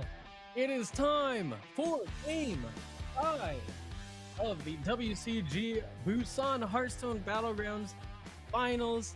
We've got 4 players that, like Hoppaver mentioned, Kalbugi just short of that checkmark at 19 points, but Yukoteko, Little Bird still with the Dark Dragon still with the lobby in check. Little Bird and Item join them, and they're going to be looking for a first place to try and close out this tournament in match 5. Kalbugi at 19, Pineapple at 17, Gongi at 16, and Caesar at 7. Are you ready for match 5, Hoppaver? I am ready, and I don't know if there is going to be another match. It seems it's getting less and less likely, but at the same time, any of the bottom 4 get the first place, and it can just continue on. So it's crazy. I don't know what's going to happen. And then Kalbugi and Pineapple and Gongi, at this point, if it doesn't end here, almost definitely we get to see the lobby become in check. The last 4 games, Kalbugi not there, and another fan with the moving sign, getting all that cheering done. I wish I virtually. We'd knew love to what see it said. I know, me too. Maybe it says Duck Dragon win this tournament. And It has to be so cool for these players to be able to play in front of fans. Obviously, all of them are guaranteed prize money, so they're all playing for that first place, but just by virtue of making it here, getting to play on the stage and, guarantee that prizing has to be just an awesome feeling for all of them. Absolutely. You can see them just waiting in anticipation. I'm sure they want to get to that next game. Wow. Yeah, very quick. 3 of 8 of our players have already chosen. Item, one of the ones that hasn't, gonna have a choice between Inch at only 6 armor, Nuz Dormu at 15, Rat King at 9, and that Nazoth at 10. Little Bird. You see on another the Akazam. All right. It ends on the Gale Wing. Oh, and it was actually the Rat King that gets picked up there from Item. Wow. With 9 armor. So already we are seeing elementals are in this lobby as well as murlocs, and the mistake keeps us guessing for a little while longer on the final 3. We see the role pickup for Duck Dragon as well as, I believe, the Discover quest. Wonder if he'll be going for a 3-on-3 line or taking a more conservative line of just discovering a 2-drop. Definitely with that refreshing and only keeping his options open for turn 3 or turn 4 as it may be. We see Akazamzarak holding, I believe that was Little Bird on the Akazamzarak holding what I would assume to be Busker here. Right. I'm starting to suspect that pirates are in, and they Pirates are. And they are. Yukoteko takes the early pair, will be hero powering either the Micro Mummy or Imprisoner. Confirming the demons are in as well, and oh, there's the Busker, and Shutterwalk freezing wow. a Shutterwalk pair of with the elementals Busker with that start. extra gold.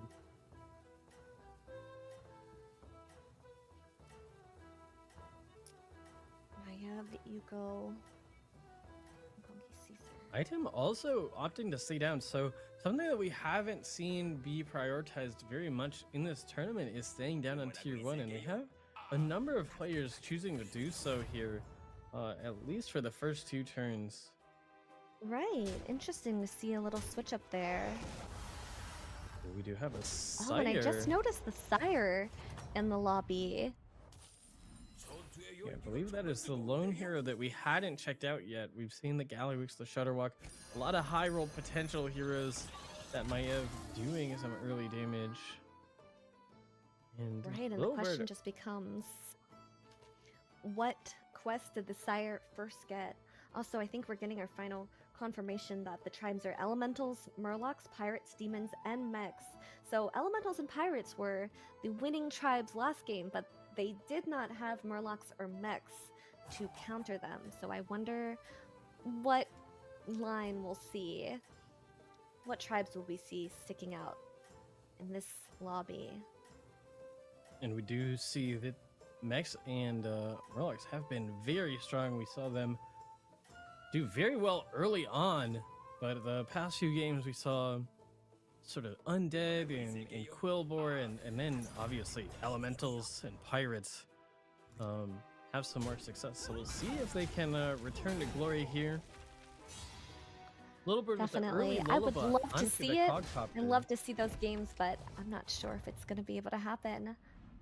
Are we going into Quest's turn here? Yes, we are, but Eagle always starts off with a Discover, and like you said, Duck Dragon did opt for that 3-on-3.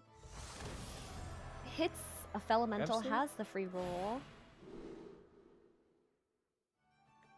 And will be choosing between Red Hand, Kidnap Sack, and the Smoking Gun. There's a battle cry in the form of that Mind Muck in the shop. A nice little combo with that Felemental. That free roll also available, like you said. We have the Turbulent Tombs, which we've seen a lot of players prioritize in the tournament. Cooked Book, as well as the Blood-Soaked Tome. A much harder to complete quest, but very high potential.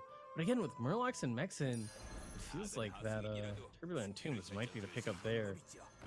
Right, Do and you it see looks the like eagle? Duck Dragon must have picked up a roll quest and gets even more synergy to go with that Mind Muck after using the roll.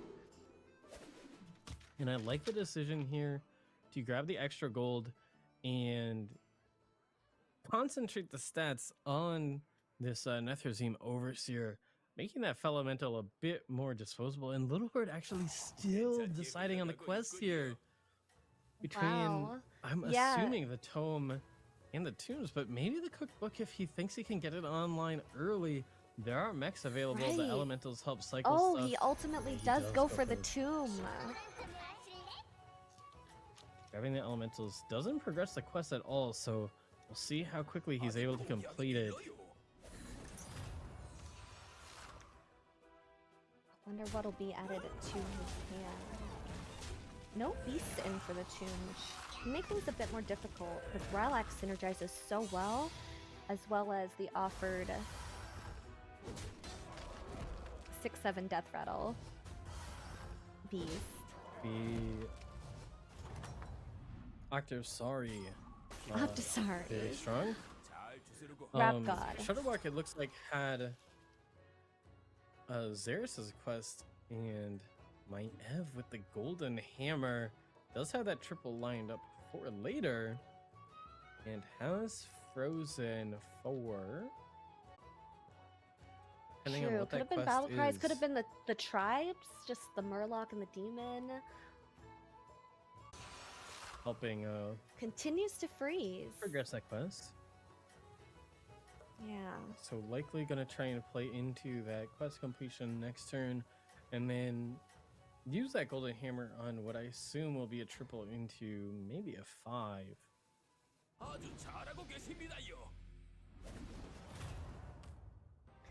Meanwhile, Galawix has that red hand wow. online already.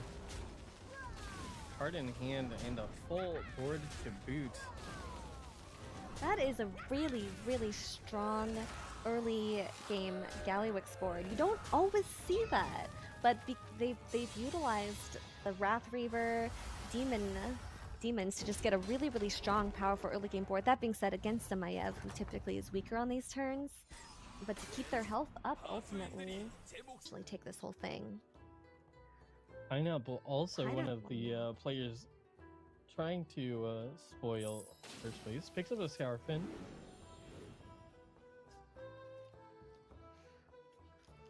The Deflecto looks nice. Would be able to potentially hold it in hand. Oh, or... And then we see the that Lullaby magnetic, available. so that would be a lot more tempting to be able to put the Deflecto on the board. He'll have to sell Potentially out of selling a out of the few pair. things here. Potentially selling out of Potentially the taking Selfless as the- well if you wanted to grab that pirate. Buff right. up those Thorn Captains a little bit. Ah, and it's item oh on wow, Rat an item King has Cookbook already with finished on cooked turn book. 6. Yeah, There, Mexin. that's right. there's mechs and there's pirates and there's elementals, so a lot of things to cycle, even murlocs. And then the best tribe you can have with Cookbook mechs with all of these magnetics that have been actually added to the game since Cookbook was initially introduced, making it potentially even more powerful. And with such an early completion. One of the players that can win. The rest of the lobby going to be keeping a close eye on his progress here as he aims to cook the books to completion. Takes a nice win, does 7 damage, will put that Sire who did complete the Golden Hammer, hasn't completed their second quest yet, but will go underneath. No, it looks like they haven't. Really, really close fight here. And a tie. A nice tie.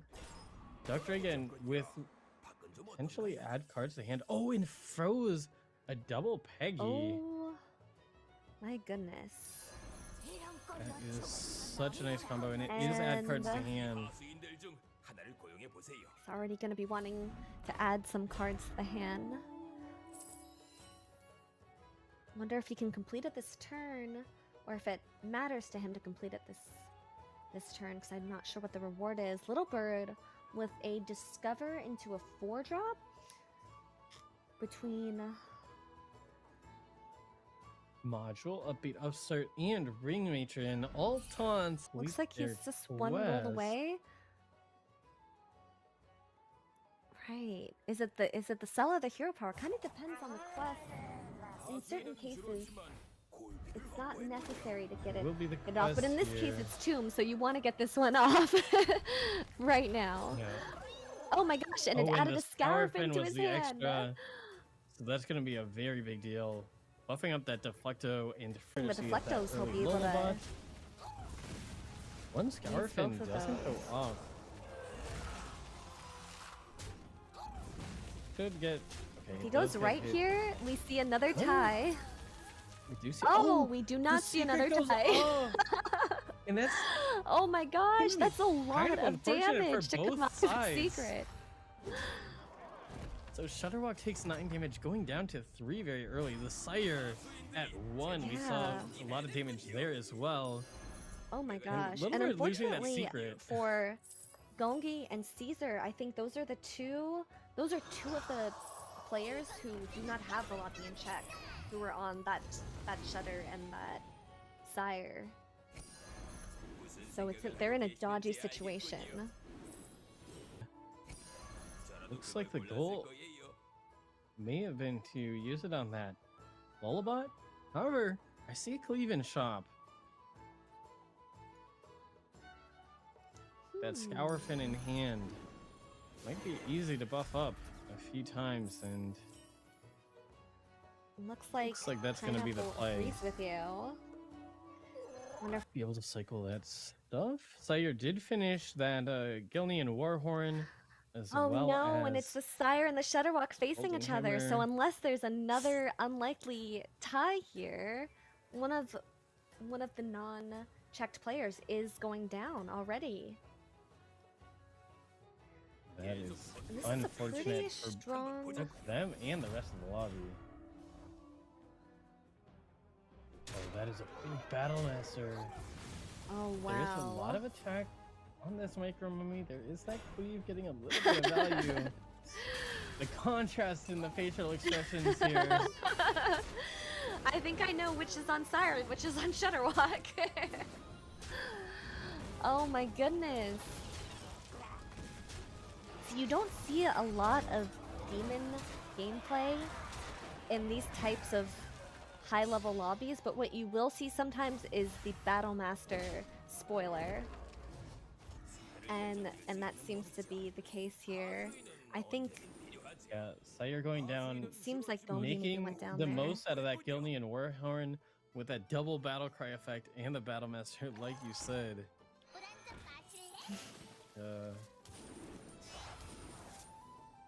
Kabugi dribbling here. Takes a Light Fang, trying to buff up some of that shop. There's that Balladus. Oh. Oh wow. Akari, another Light Fang pair. We'll grab Right. both battle cries in that And shop. pretty Take much that the free roll. largest Oh wow. golden elemental I've ever seen.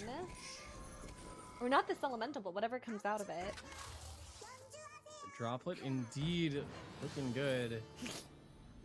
And do we ever see both of these light fangs come down? I guess one will come down and the other will take some of the buffs from this red hand and these scour fins.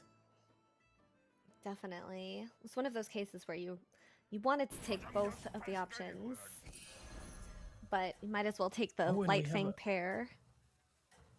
The Oh, Maiev, who also finished Golden Hammer, has a Golden Tethys, but not really scaling to pair with it.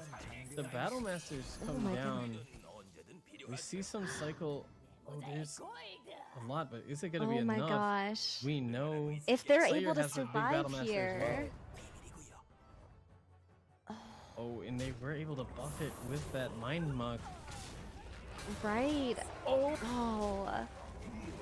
Sire's Battle Master just with a lot more attack and more health, and I I think that's it. I can't tell. I think it's not enough though. Oh my gosh, it's not enough. Oh, it's so close. Oh, Almost got it down, Yuko but Teko goes down. the two Golden Hammer players, Ikoteko, who had such a good start to the tournament, hasn't been able to get a win in either of these last two games to close it out.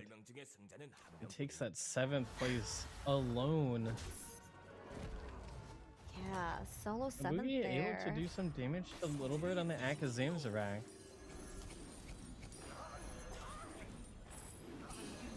So we've got 3 potential winners and 3 potential spoilers remaining.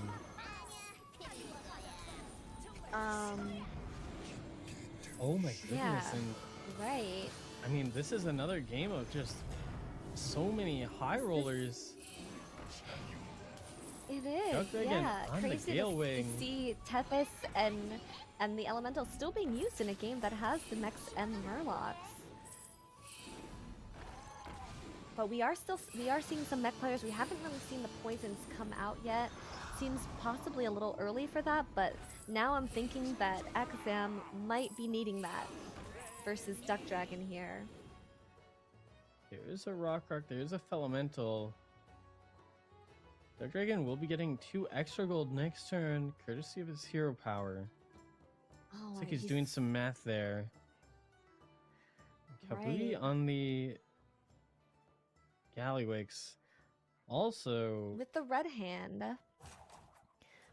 looks like he's Facing that considering maybe Sire picking here who up had that brand. large Battle Master, right? And it's just a little awkward, but he does opt to sell to get the brand right away so he doesn't have to freeze and float Yeah, I was 2 gold gonna as say, Gallywix, which is something you just- don't want to do. Freezing for a second, yeah. But Right. he is And then luckily we at see these 37, 2 poisons come so down. It does seem like he knows he's playing against high stats. Sire was able to add another Battle Master. Ooh. Both of the poisons went That cleave into is just quite so small big and units, but the attack, It's just the 5 attack Battle Master and the 18 attack Battle Master versus what we see here. it's just not enough. Another person And- goes down, leaving only Pineapple and Kalbugi himself here to potentially spoil the lobby. And Akazam Oh, goes Little down as Bird. well. Yeah. Little Bird. Item remains. A little frustrated.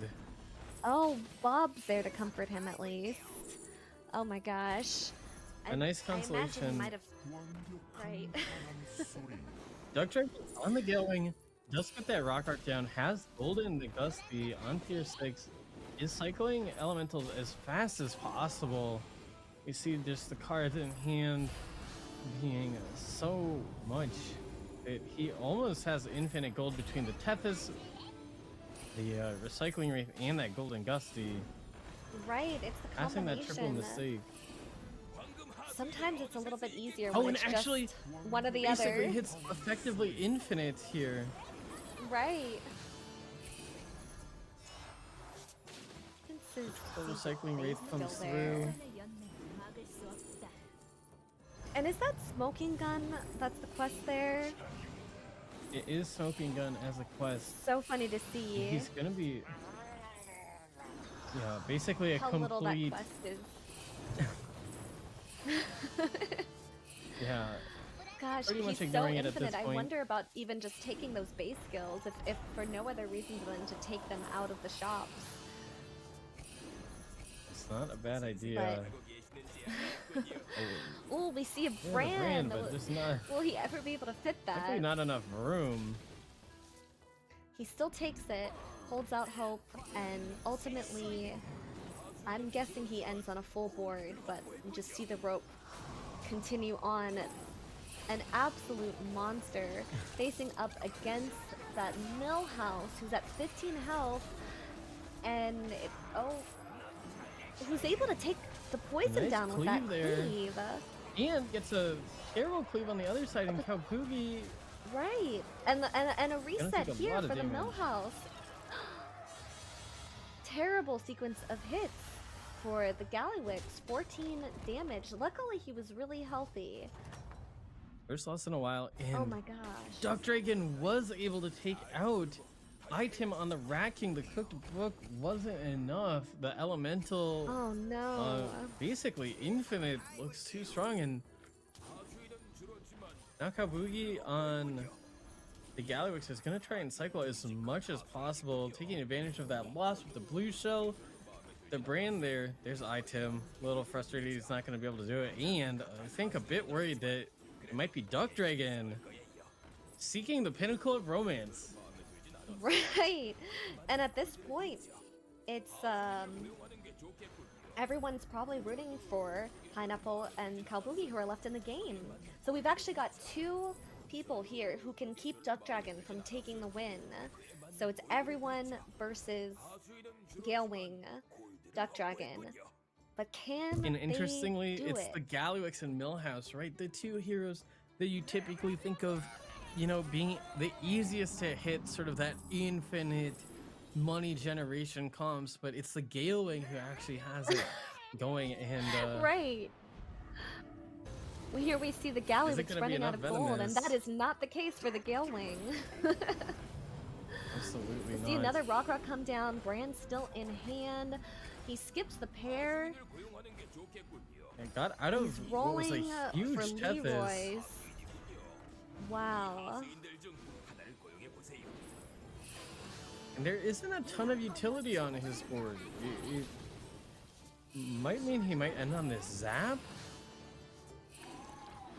And it looks like he has now finished his turn as the animations continue to play out for our obs. Right.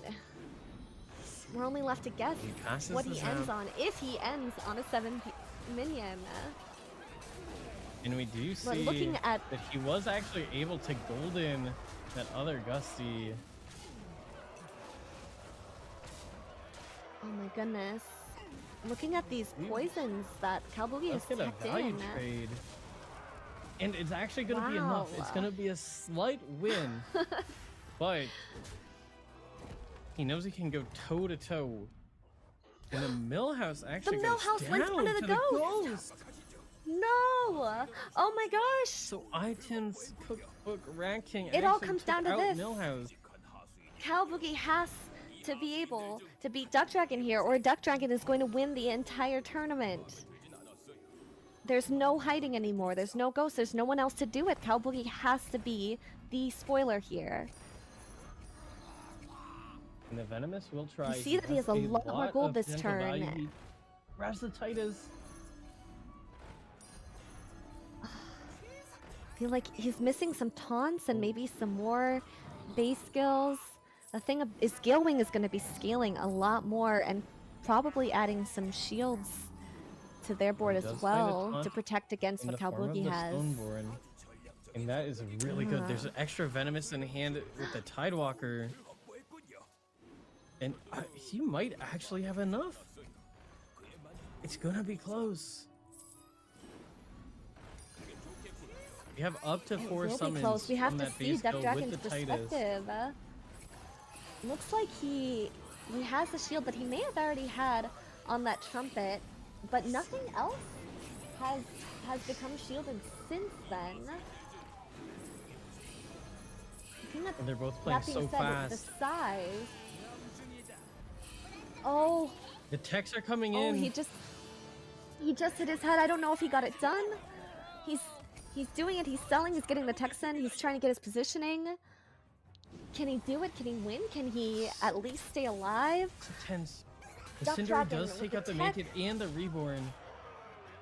The cleave goes into the and corner. A pretty big miss on that cleave. Oh my But the goodness. shield, Good only one poison shield. hit You here, don't and know we what's just in have that base we have two skill. more poisons coming. Oh, one more poison. The Oh my tide is gosh. goes I down. I The think shield. I Oh my think goodness. it's not enough here. It's not enough. The full Reaper was And a hiding in the six base drop skill. comes out just to really rub it in. The things that Oh can my be in goodness. there. It's just this. It's a six drop. Oh my goodness. I can't believe we're imagine gonna that get another Kalbugi was turn maybe a of little this. bit favored there, but that cleave just hit the worst spot. Absolutely. Wasn't able to take out any of the venomous on the other side. We see Kalbugi actually tripling the Mantid because I believe he doesn't necessarily have enough space anyways for two Mantids. We see a Leroy. There is a Leroy in the shop that he'll be able to pick up. Again, he's not infinite. He did get to cycle a lot of stuff, but Duck it's not a Dragon free with the pass. Cinderai on the board. I'm imagining that Kalbugi is Let's going to find keep that another base Mantid skill in in shop, too. hand this time to protect against the Cinderai. If he makes the read that Duck Dragon keeps the Cinderai, which so far he is. He could look for another taunt and potentially taunt.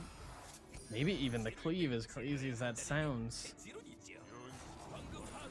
He And he you will. know what? He does. Maybe it's not that crazy.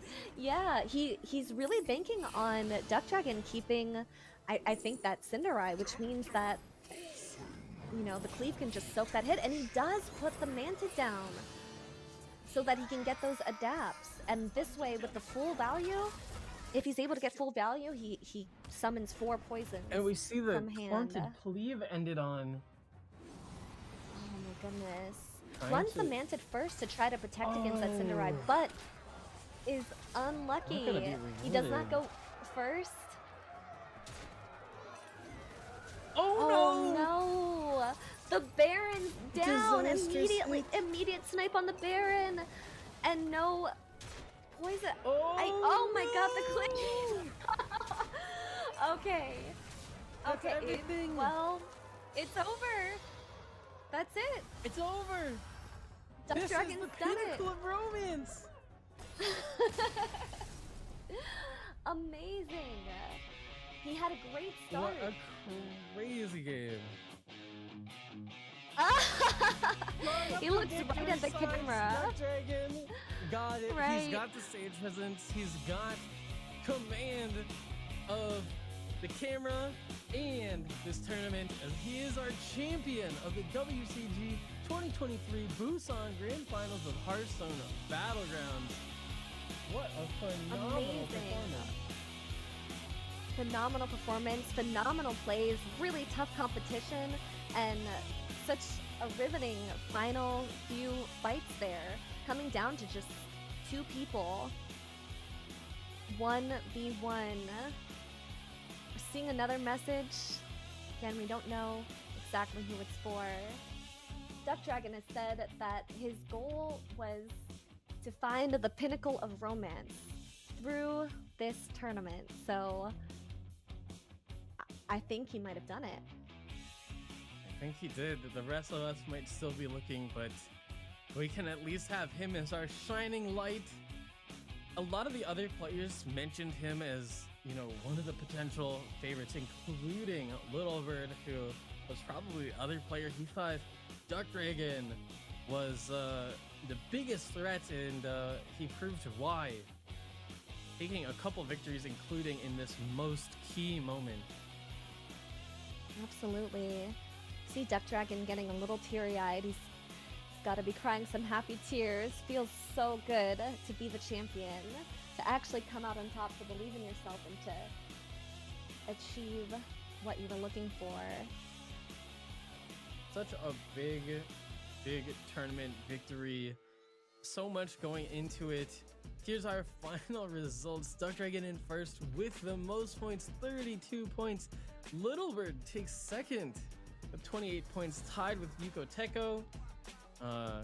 Gabugi actually makes it into fourth.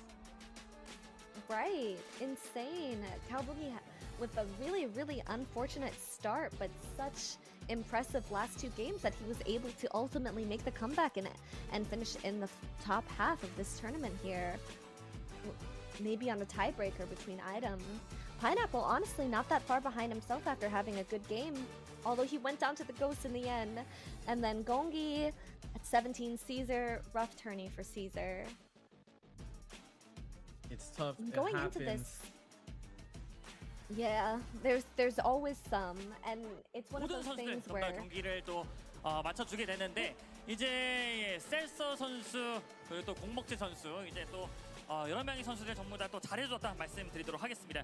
자 이제 또 바로 시상식이 이어집니다. 오늘 경기를 펼친 이제 3명의 3등 그리고 준우승 그리고 우승 So 선수의 they 이제 인터뷰가 are 있을 just about to 예정이니까 go into 잠시만 an 기다려주시면 award 좋을 것 같고요. ceremony. The 자, players WCG will be 오픈부터 이제 getting 오늘 부산에서의 their 그랜드 파이널까지 이제 medals 6개월이 and, 넘는 시간 동안 정말 of course, 힘차게 달려왔는데 we'll see what 자, the 멋진 prizes 경기를 보여준 선수들에게 for all these 너무나 players 감사드린다는 got. 이제 박수를 보내드리겠고요. 자 바로 그랜드 파이널의 이제 시상을 바로 또 진행을 해보도록 Yeah, I 하겠습니다. believe a winner's 자 또 interview as 이제 well. 마이오 해설이 오늘 또 시상에 도움을 주셔가지고 또 Awesome. 메달 전달과 이제 판넬까지 좀 전달해 주시면 좋을 것 같고요. 네. 네, 알겠습니다. 자 바로 또 시상식 준비가 거의 다 된 것 같기 때문에 바로 또 이제 준비를 하면 될 것 같은데 잠시만 기다려주시면 저희가 또 체크를 한 후에 바로 또 진행해 보도록 하겠습니다. 자 일단은 이번 WCG 그랜드 파이널 이제 부산에서 펼쳐지고 있는데 첫날이에요. 첫날이기 그렇죠. 때문에 이제 다음 날 그리고 그 다음 날 이제 토일까지도 계속해서 이어집니다. 정말 많은 분들이 오실 것 같아요. 이제 주말이잖아요. 그렇죠. 이제 주말도 Just waiting 시작되고 for that 지금 award 준비된 ceremony 부스가 and 정말 to see 많거든요. 축제는 Duck 이제 Dragon 시작입니다. get 다른 his 부스 다 가보셨나요 혹시? 저 most 오늘 거의 deserved 다 돌고 awards, his 왔는데 medals, 할 게 and 너무 of course 많더라고요. that prize money. 그렇죠, And 그렇죠. hearing 그래서 what he has 이제 to say 내일도 오고 모레도 오고 저도 금토일 부산에 will 있다가 be in 예정입니다. Korean, 계속 but 있을 예정이에요. 저는 like 이번에 we 온 김에 said throughout the 휴가를 tournament, he has a personality. All these 그렇습니다. players 이제 sort 또 of do. 많은 분들이 이제 And, 또 계속해서 오실 수 있습니다. 토요일 Everyone else 일요일 is 아직 남아 talking about 있으니까 많은 분들 cruelty 또 현장에 참여해 and 주셔서 winning. 재밌는 I'm 경기를 absolutely gonna win. He was out for love, and love prevails. 자, Love 일단은 prevails if you know 지금 이제 anything. 3위 선수 Love 먼저 always 시상이 또 wins. 계속해서 이어지도록 할 텐데요. 여러분들 큰 박수 부탁드리고요. 채팅창에서도 보시고 계신 분들이 있으면 큰 박수 부탁드립니다. 자, WCG 2023 부산 그랜드 파이널 하스스톤 전장 부문의 3위 지금 현재 looks like 3위 they might be 선수가 아까 announcing here. 올라오시면 되고요. Calling 유코테코 Duck 선수 Dragon 모셔보도록 up. 하겠습니다. 네, 가운데로 한번 모시도록 하겠고요. 네, 유코테코 선수에게 이제 메달 증정 있도록 하겠습니다. Oh, okay, we're 네, going 메달 through 증정 everything. 이제 매주시면 좋을 것 같고요. 유코테코 선수가 또 일본 선수이기 때문에 네, 감사합니다. 네, 앞쪽 보시고서 간단하게 사진 촬영 한번 있도록 하겠습니다. 네, 하나, 둘, 셋. Yuko Very 네, nice. 알겠습니다. 감사합니다. 네, 3위 We 차지한 don't see Really other nice medal. battlegrounds 아래쪽으로 tournaments 이제 with medals 이동해 like 주시면 this. I 감사하겠습니다. mean, that is 네. cool. No, 감사합니다. you don't. You don't. 자, Or 이렇게 이제 trophies. 3위를 차지한 유코테코 선수 상금 I 이제 believe 3,000달러의 상금이 주어지게 되겠고요. Teko maybe 자, got 바로 다음 준우승 바로 third place? 시상을 이어가 보도록 하겠습니다. 자, 누구보다 지금 아쉬움이 굉장히 많을 것 같은 선수이긴 Yes, 'cause I 하지만 believe he 준우승도 굉장히 또 tied 잘해줬다는 with 말씀 드리도록 하겠고요. Little Bird, WCG aka 2023 부산 Jagun-sing, 그랜드 if you're 파이널 familiar with him 하스스톤 from Lobby 전장 Legends. 부분의 준우승 작은 새 선수를 무대 위로 올려보도록 하겠습니다. 축하드립니다. Yeah, here we Jagun-sing. go. So I this heard is Jagun say second Little place. Bird with the 네, tie, 작은 but 새 the tiebreaker he gets the second 이제 place, 메달과 함께 4,000. He had 일본 선수인데 such a consistent 오프라인에서 performance. 또 오랜만에 He actually got 보게 that second He did. 앞쪽 place, 봐주시고요. I 네, believe, 세레모니 한번 without 해주시면 winning a single game. 감사하겠습니다. So probably the highest like 자, 다시 average 한번 placement 준우승 작은 선수 besides. 너무나 감사드립니다. 네, Duck 무대 Dragon. 아래로 모시도록 하겠습니다. It's easy. 하스스톤 전장 부문의 최종 우승 챔피언 덕드래곤 선수를 무대 위로 모셔보도록 하겠습니다. 축하드립니다. Duck Dragon, Dragon, the the champion. champion. 자, 우승을 Alright, let's see it. Oh. You can see him $15,000와 함께 cheering as he runs 메달이 onto the 증정되도록 stage. 하겠습니다. 네, 마요 해설께서 직접 And it's 메달을 쭉 보면서 이제 세레머니 한번 해주시고 What an amazing 바로 또 prize. 인터뷰 또 진행을 한번 해보도록 하겠습니다. Dragon fans here cheering him on. 네, 우승을 차지한 덕드래곤 선수 네, 축하드립니다. 네, 마이크 들어주시고 네, 먼저 네. 이제 우승 너무나 축하드리고 우승 소감 먼저 한번 들어보도록 하겠습니다. 제가 이런 큰 대회에 참여하는 거는 처음인데 처음에 정말 긴장이 떨리고 그랬어요. 근데 이제 막 하다 보니 이제 어떻게 읽던 부분에서 조금 어려움이 있었는데 네, 마이크 죄송합니다. 조금만 가까이 해주시고 네. 5등을 했을 때 조금 어려운 부분이 있었는데 5등이 지금 4포인트예요. 그래서 이론상 3라운드까지 체크에 도달할 수 있겠다라고 생각을 했는데 실제로 그렇게 됐고, 근데 이제 4라운드 때 체크에 도달했으니 이제 1등 플레이를 해야 된다라고 했는데 잘 안 풀려서 8등을 하게 됐습니다. 아, 그렇습니다. 그럼 어떻게 보면은 사실 마지막 이제 경기를 통해서 어떻게 보면 또 트럭을 또 운전하셨어요. 어느 순간에 이거 내가 우승각 나왔다. 좀 예상한 턴이 있었을까요? 8골드 턴에 제가 돌풍 날개를 짚고 그 2턴 전에 2골드를 얻는 거를 제가 미리 해놨었어요. 그래서 이제 8골드 턴에 10골드 턴 플레이를 할 수 있었는데, 그래서 리롤 두 번째에 둥지 데모가 나왔을 때 이거는 1등 하겠다. 1등 하겠다 생각을 했습니다. 그렇습니다. 야, 정말 또 대단하다는 말씀 또 드리겠고요. 자, 이제 마지막으로 오늘 우승을 차지했습니다. 감사한 분들과 함께 이제 마지막 한마디 듣고 인터뷰 마무리하도록 하겠습니다. 제가 트위치에서 방송을 하고 있는데 유튜브 영상도 올리고 요새 방송 많이 못 켜서 미안하고 팬들한테 유튜브 영상도 많이 못 올려서 미안하고, 하지만 앞으로 좀 더 열심히 해보도록 하겠습니다. 응원해주셔서 감사합니다. 그렇습니다. 네, 다시 한 번 더 I 이제 우승 really- 차지한 I 덕드래곤 think 선수에게 he just 박수 thanked his 부탁드리면서 이제 덕드래곤 선수 family 이제 무대 maybe. 아래로 다시 모시도록 하겠습니다. 감사합니다. Got a 너무 little 축하드려요. emotional. He had a lot to say. 자, I'm really 이렇게 해서 이제 curious. 인터뷰까지 전부 다 마무리가 되었습니다. 이거 덕드래곤 선수가 방송 많이 못했다고 했잖아요. 이거 또 상금 받으면 또 방송 더 열심히 안 할 텐데. 그렇죠. 이제 또 놀러 다녀야죠. Yeah, that was the 그걸로. winner's 좀 interview. 걱정이긴 한데 Obviously, 열심히 you 할 guys see 겁니다, them 여러분. finishing up stuff 기다려주시면 좋을 것 같아요. in the 자, 이렇게 이제 WCG background. 2023 부산에서 펼쳐진 이제 그랜드 파이널 하스스톤 But 전장 really, 모든 you 경기를 know, 전부 다 overall, 보내드렸습니다. 이제 저와 Really 함께 great to 이제 see 마이너스 Duck 경기 Dragon 또 중계해 주셨는데 enjoying 어떠셨나요? his 오늘 fans 이렇게 in the audience 오프라인 live 경기로 in 선수들 Busan, 그리고 팬분들과 getting to 호흡할 수 있어서 celebrate 굉장히 his win 좋았고요. with him. 또 저희 이제 하스스톤 대회 끝났지만 Overall, the WCG tournament was Really, and really you can good. tell how 이제 excited 시작이죠. he was and how ready he was 부산에서 to 즐겨주셨으면 talk 좋겠습니다. 그렇습니다. 저 about 역시 이제 WCG에서 his victory 계속해서 and maybe give a 양일간 bit 이제 of a 남은 speech. 이제 So, 토 일 동안 계속해서 a 행사에 great 또 moment for Duck 참여하게 Dragon. 되는데 그때 또 이제 또 만나 뵐 것을 약속을 드리도록 Speaking 하겠고요. of great 저희는 이렇게 moments, do you have any 인사드리겠습니다. highlight 계속해서 moments 이제 or WCG final 2023 comments that you want to 이어집니다. make 여러분들 before 많은 we 시청 sign off, 부탁드리고요. Papa Bear? 현장에서도 많은 관람 부탁드린다는 것을 말씀을 드리면서 I 이번 주말 thought that WCG의 was a 다양한 really great and 경기와 exciting 행사에도 많은 tournament. 관심 부탁드립니다. And 자, 지금까지 함께 I 해주신 would 분들 너무나 like 감사드리고요. the style 저희는 was a 이제 bit 그 다음 different 날 from what we 그리고 saw in 그 Lobby 다음 날 Legends 일요일까지 recently. 또 It could have 계속해서 만나 been 뵐 것을 an 약속드리면서 issue in 여기서 인사 말씀 드리도록 tribes, but 하겠습니다. it could have also 여러분들 감사합니다. it could also be a difference in player style. So it was really, really interesting seeing after recently just watching Lobby Legends to see this different style of play that was a lot more focused on scaling for the tournament gameplay than I've been used to seeing. What about you? We saw, like you said, great variety. I just loved the games, and I'm so glad that Duck Dragon was able to take home the victory in the name of love. And I just want to sign off and say much love to all of you for joining us. 대우를 해줄 수 있어요. 배 차이가 너무 많이 나죠. 체력 보세요. 419, 319. 칼레코스 23 데미지로 작은 스가 마무리. 그래도 좋은데요. 와 지금 단순 스탯이 아니라 완벽하게 상대를 찍어 눌렀습니다. 자, 결국에 마무리되면서 유코테코 선수가 첫 번째 라운드에 1등 승점 10점을 가진 상황에서 계속해서 끝까지 버텨주면서 만들어내는데요. 자, I팀의 승리. 이번 2라운드의 우승 우지를 플레이한 I팀 I팀 선수가 승리하게 되면서 승점면서 리더대신 I팀 탈락. 그리고 잠시만요. 여기서 유코테코도 탈락인가요? 24 데미지인데 여기서 한 번에 유코테코도 탈락이에요. 자, 이제 대한민국의 두 명만 여기 차이가 너무 많이 벌어져 있어요. 자, 결국 이번엔 세 번째 세트 덕드래곤 선수의 승리로 승점 10점을 획득을 하게 되겠고요. 자, 그렇다면 그와 동시에 체크포인트 돌입한 선수가 전부 다 탈락이잖아요. 데미지는 넘치죠. 6코 테코 여기서 탈락. 자 이러면 체크인에 돌입한 선수 모두 다 탈락이기 때문에 다음 경기까지 무조건 이어집니다. 그렇습니다. 마지막 공격까지 이어지면서 결국엔 이번 네 번째 매치 거북이 선수가 승리했다는 게 이제 되면서 승점 10점은 이번 판에는 보여주나 했는데 이번에도 힘든 6등 테스트전 덕드래곤 선수. 이제 데미지가 중요한데 읽는 거 보세요. 독소 다 긁어요. 이거 덕드래곤 우승 당한 것 같은데요. 자 결국 이렇게 되면은 여기서 덕드래곤 선수가 마지막 데미지 마무리를 넣게 되겠고요. 덕드래곤 선수가 최종 우승을 WCG 2023 부산 그랜드 파이널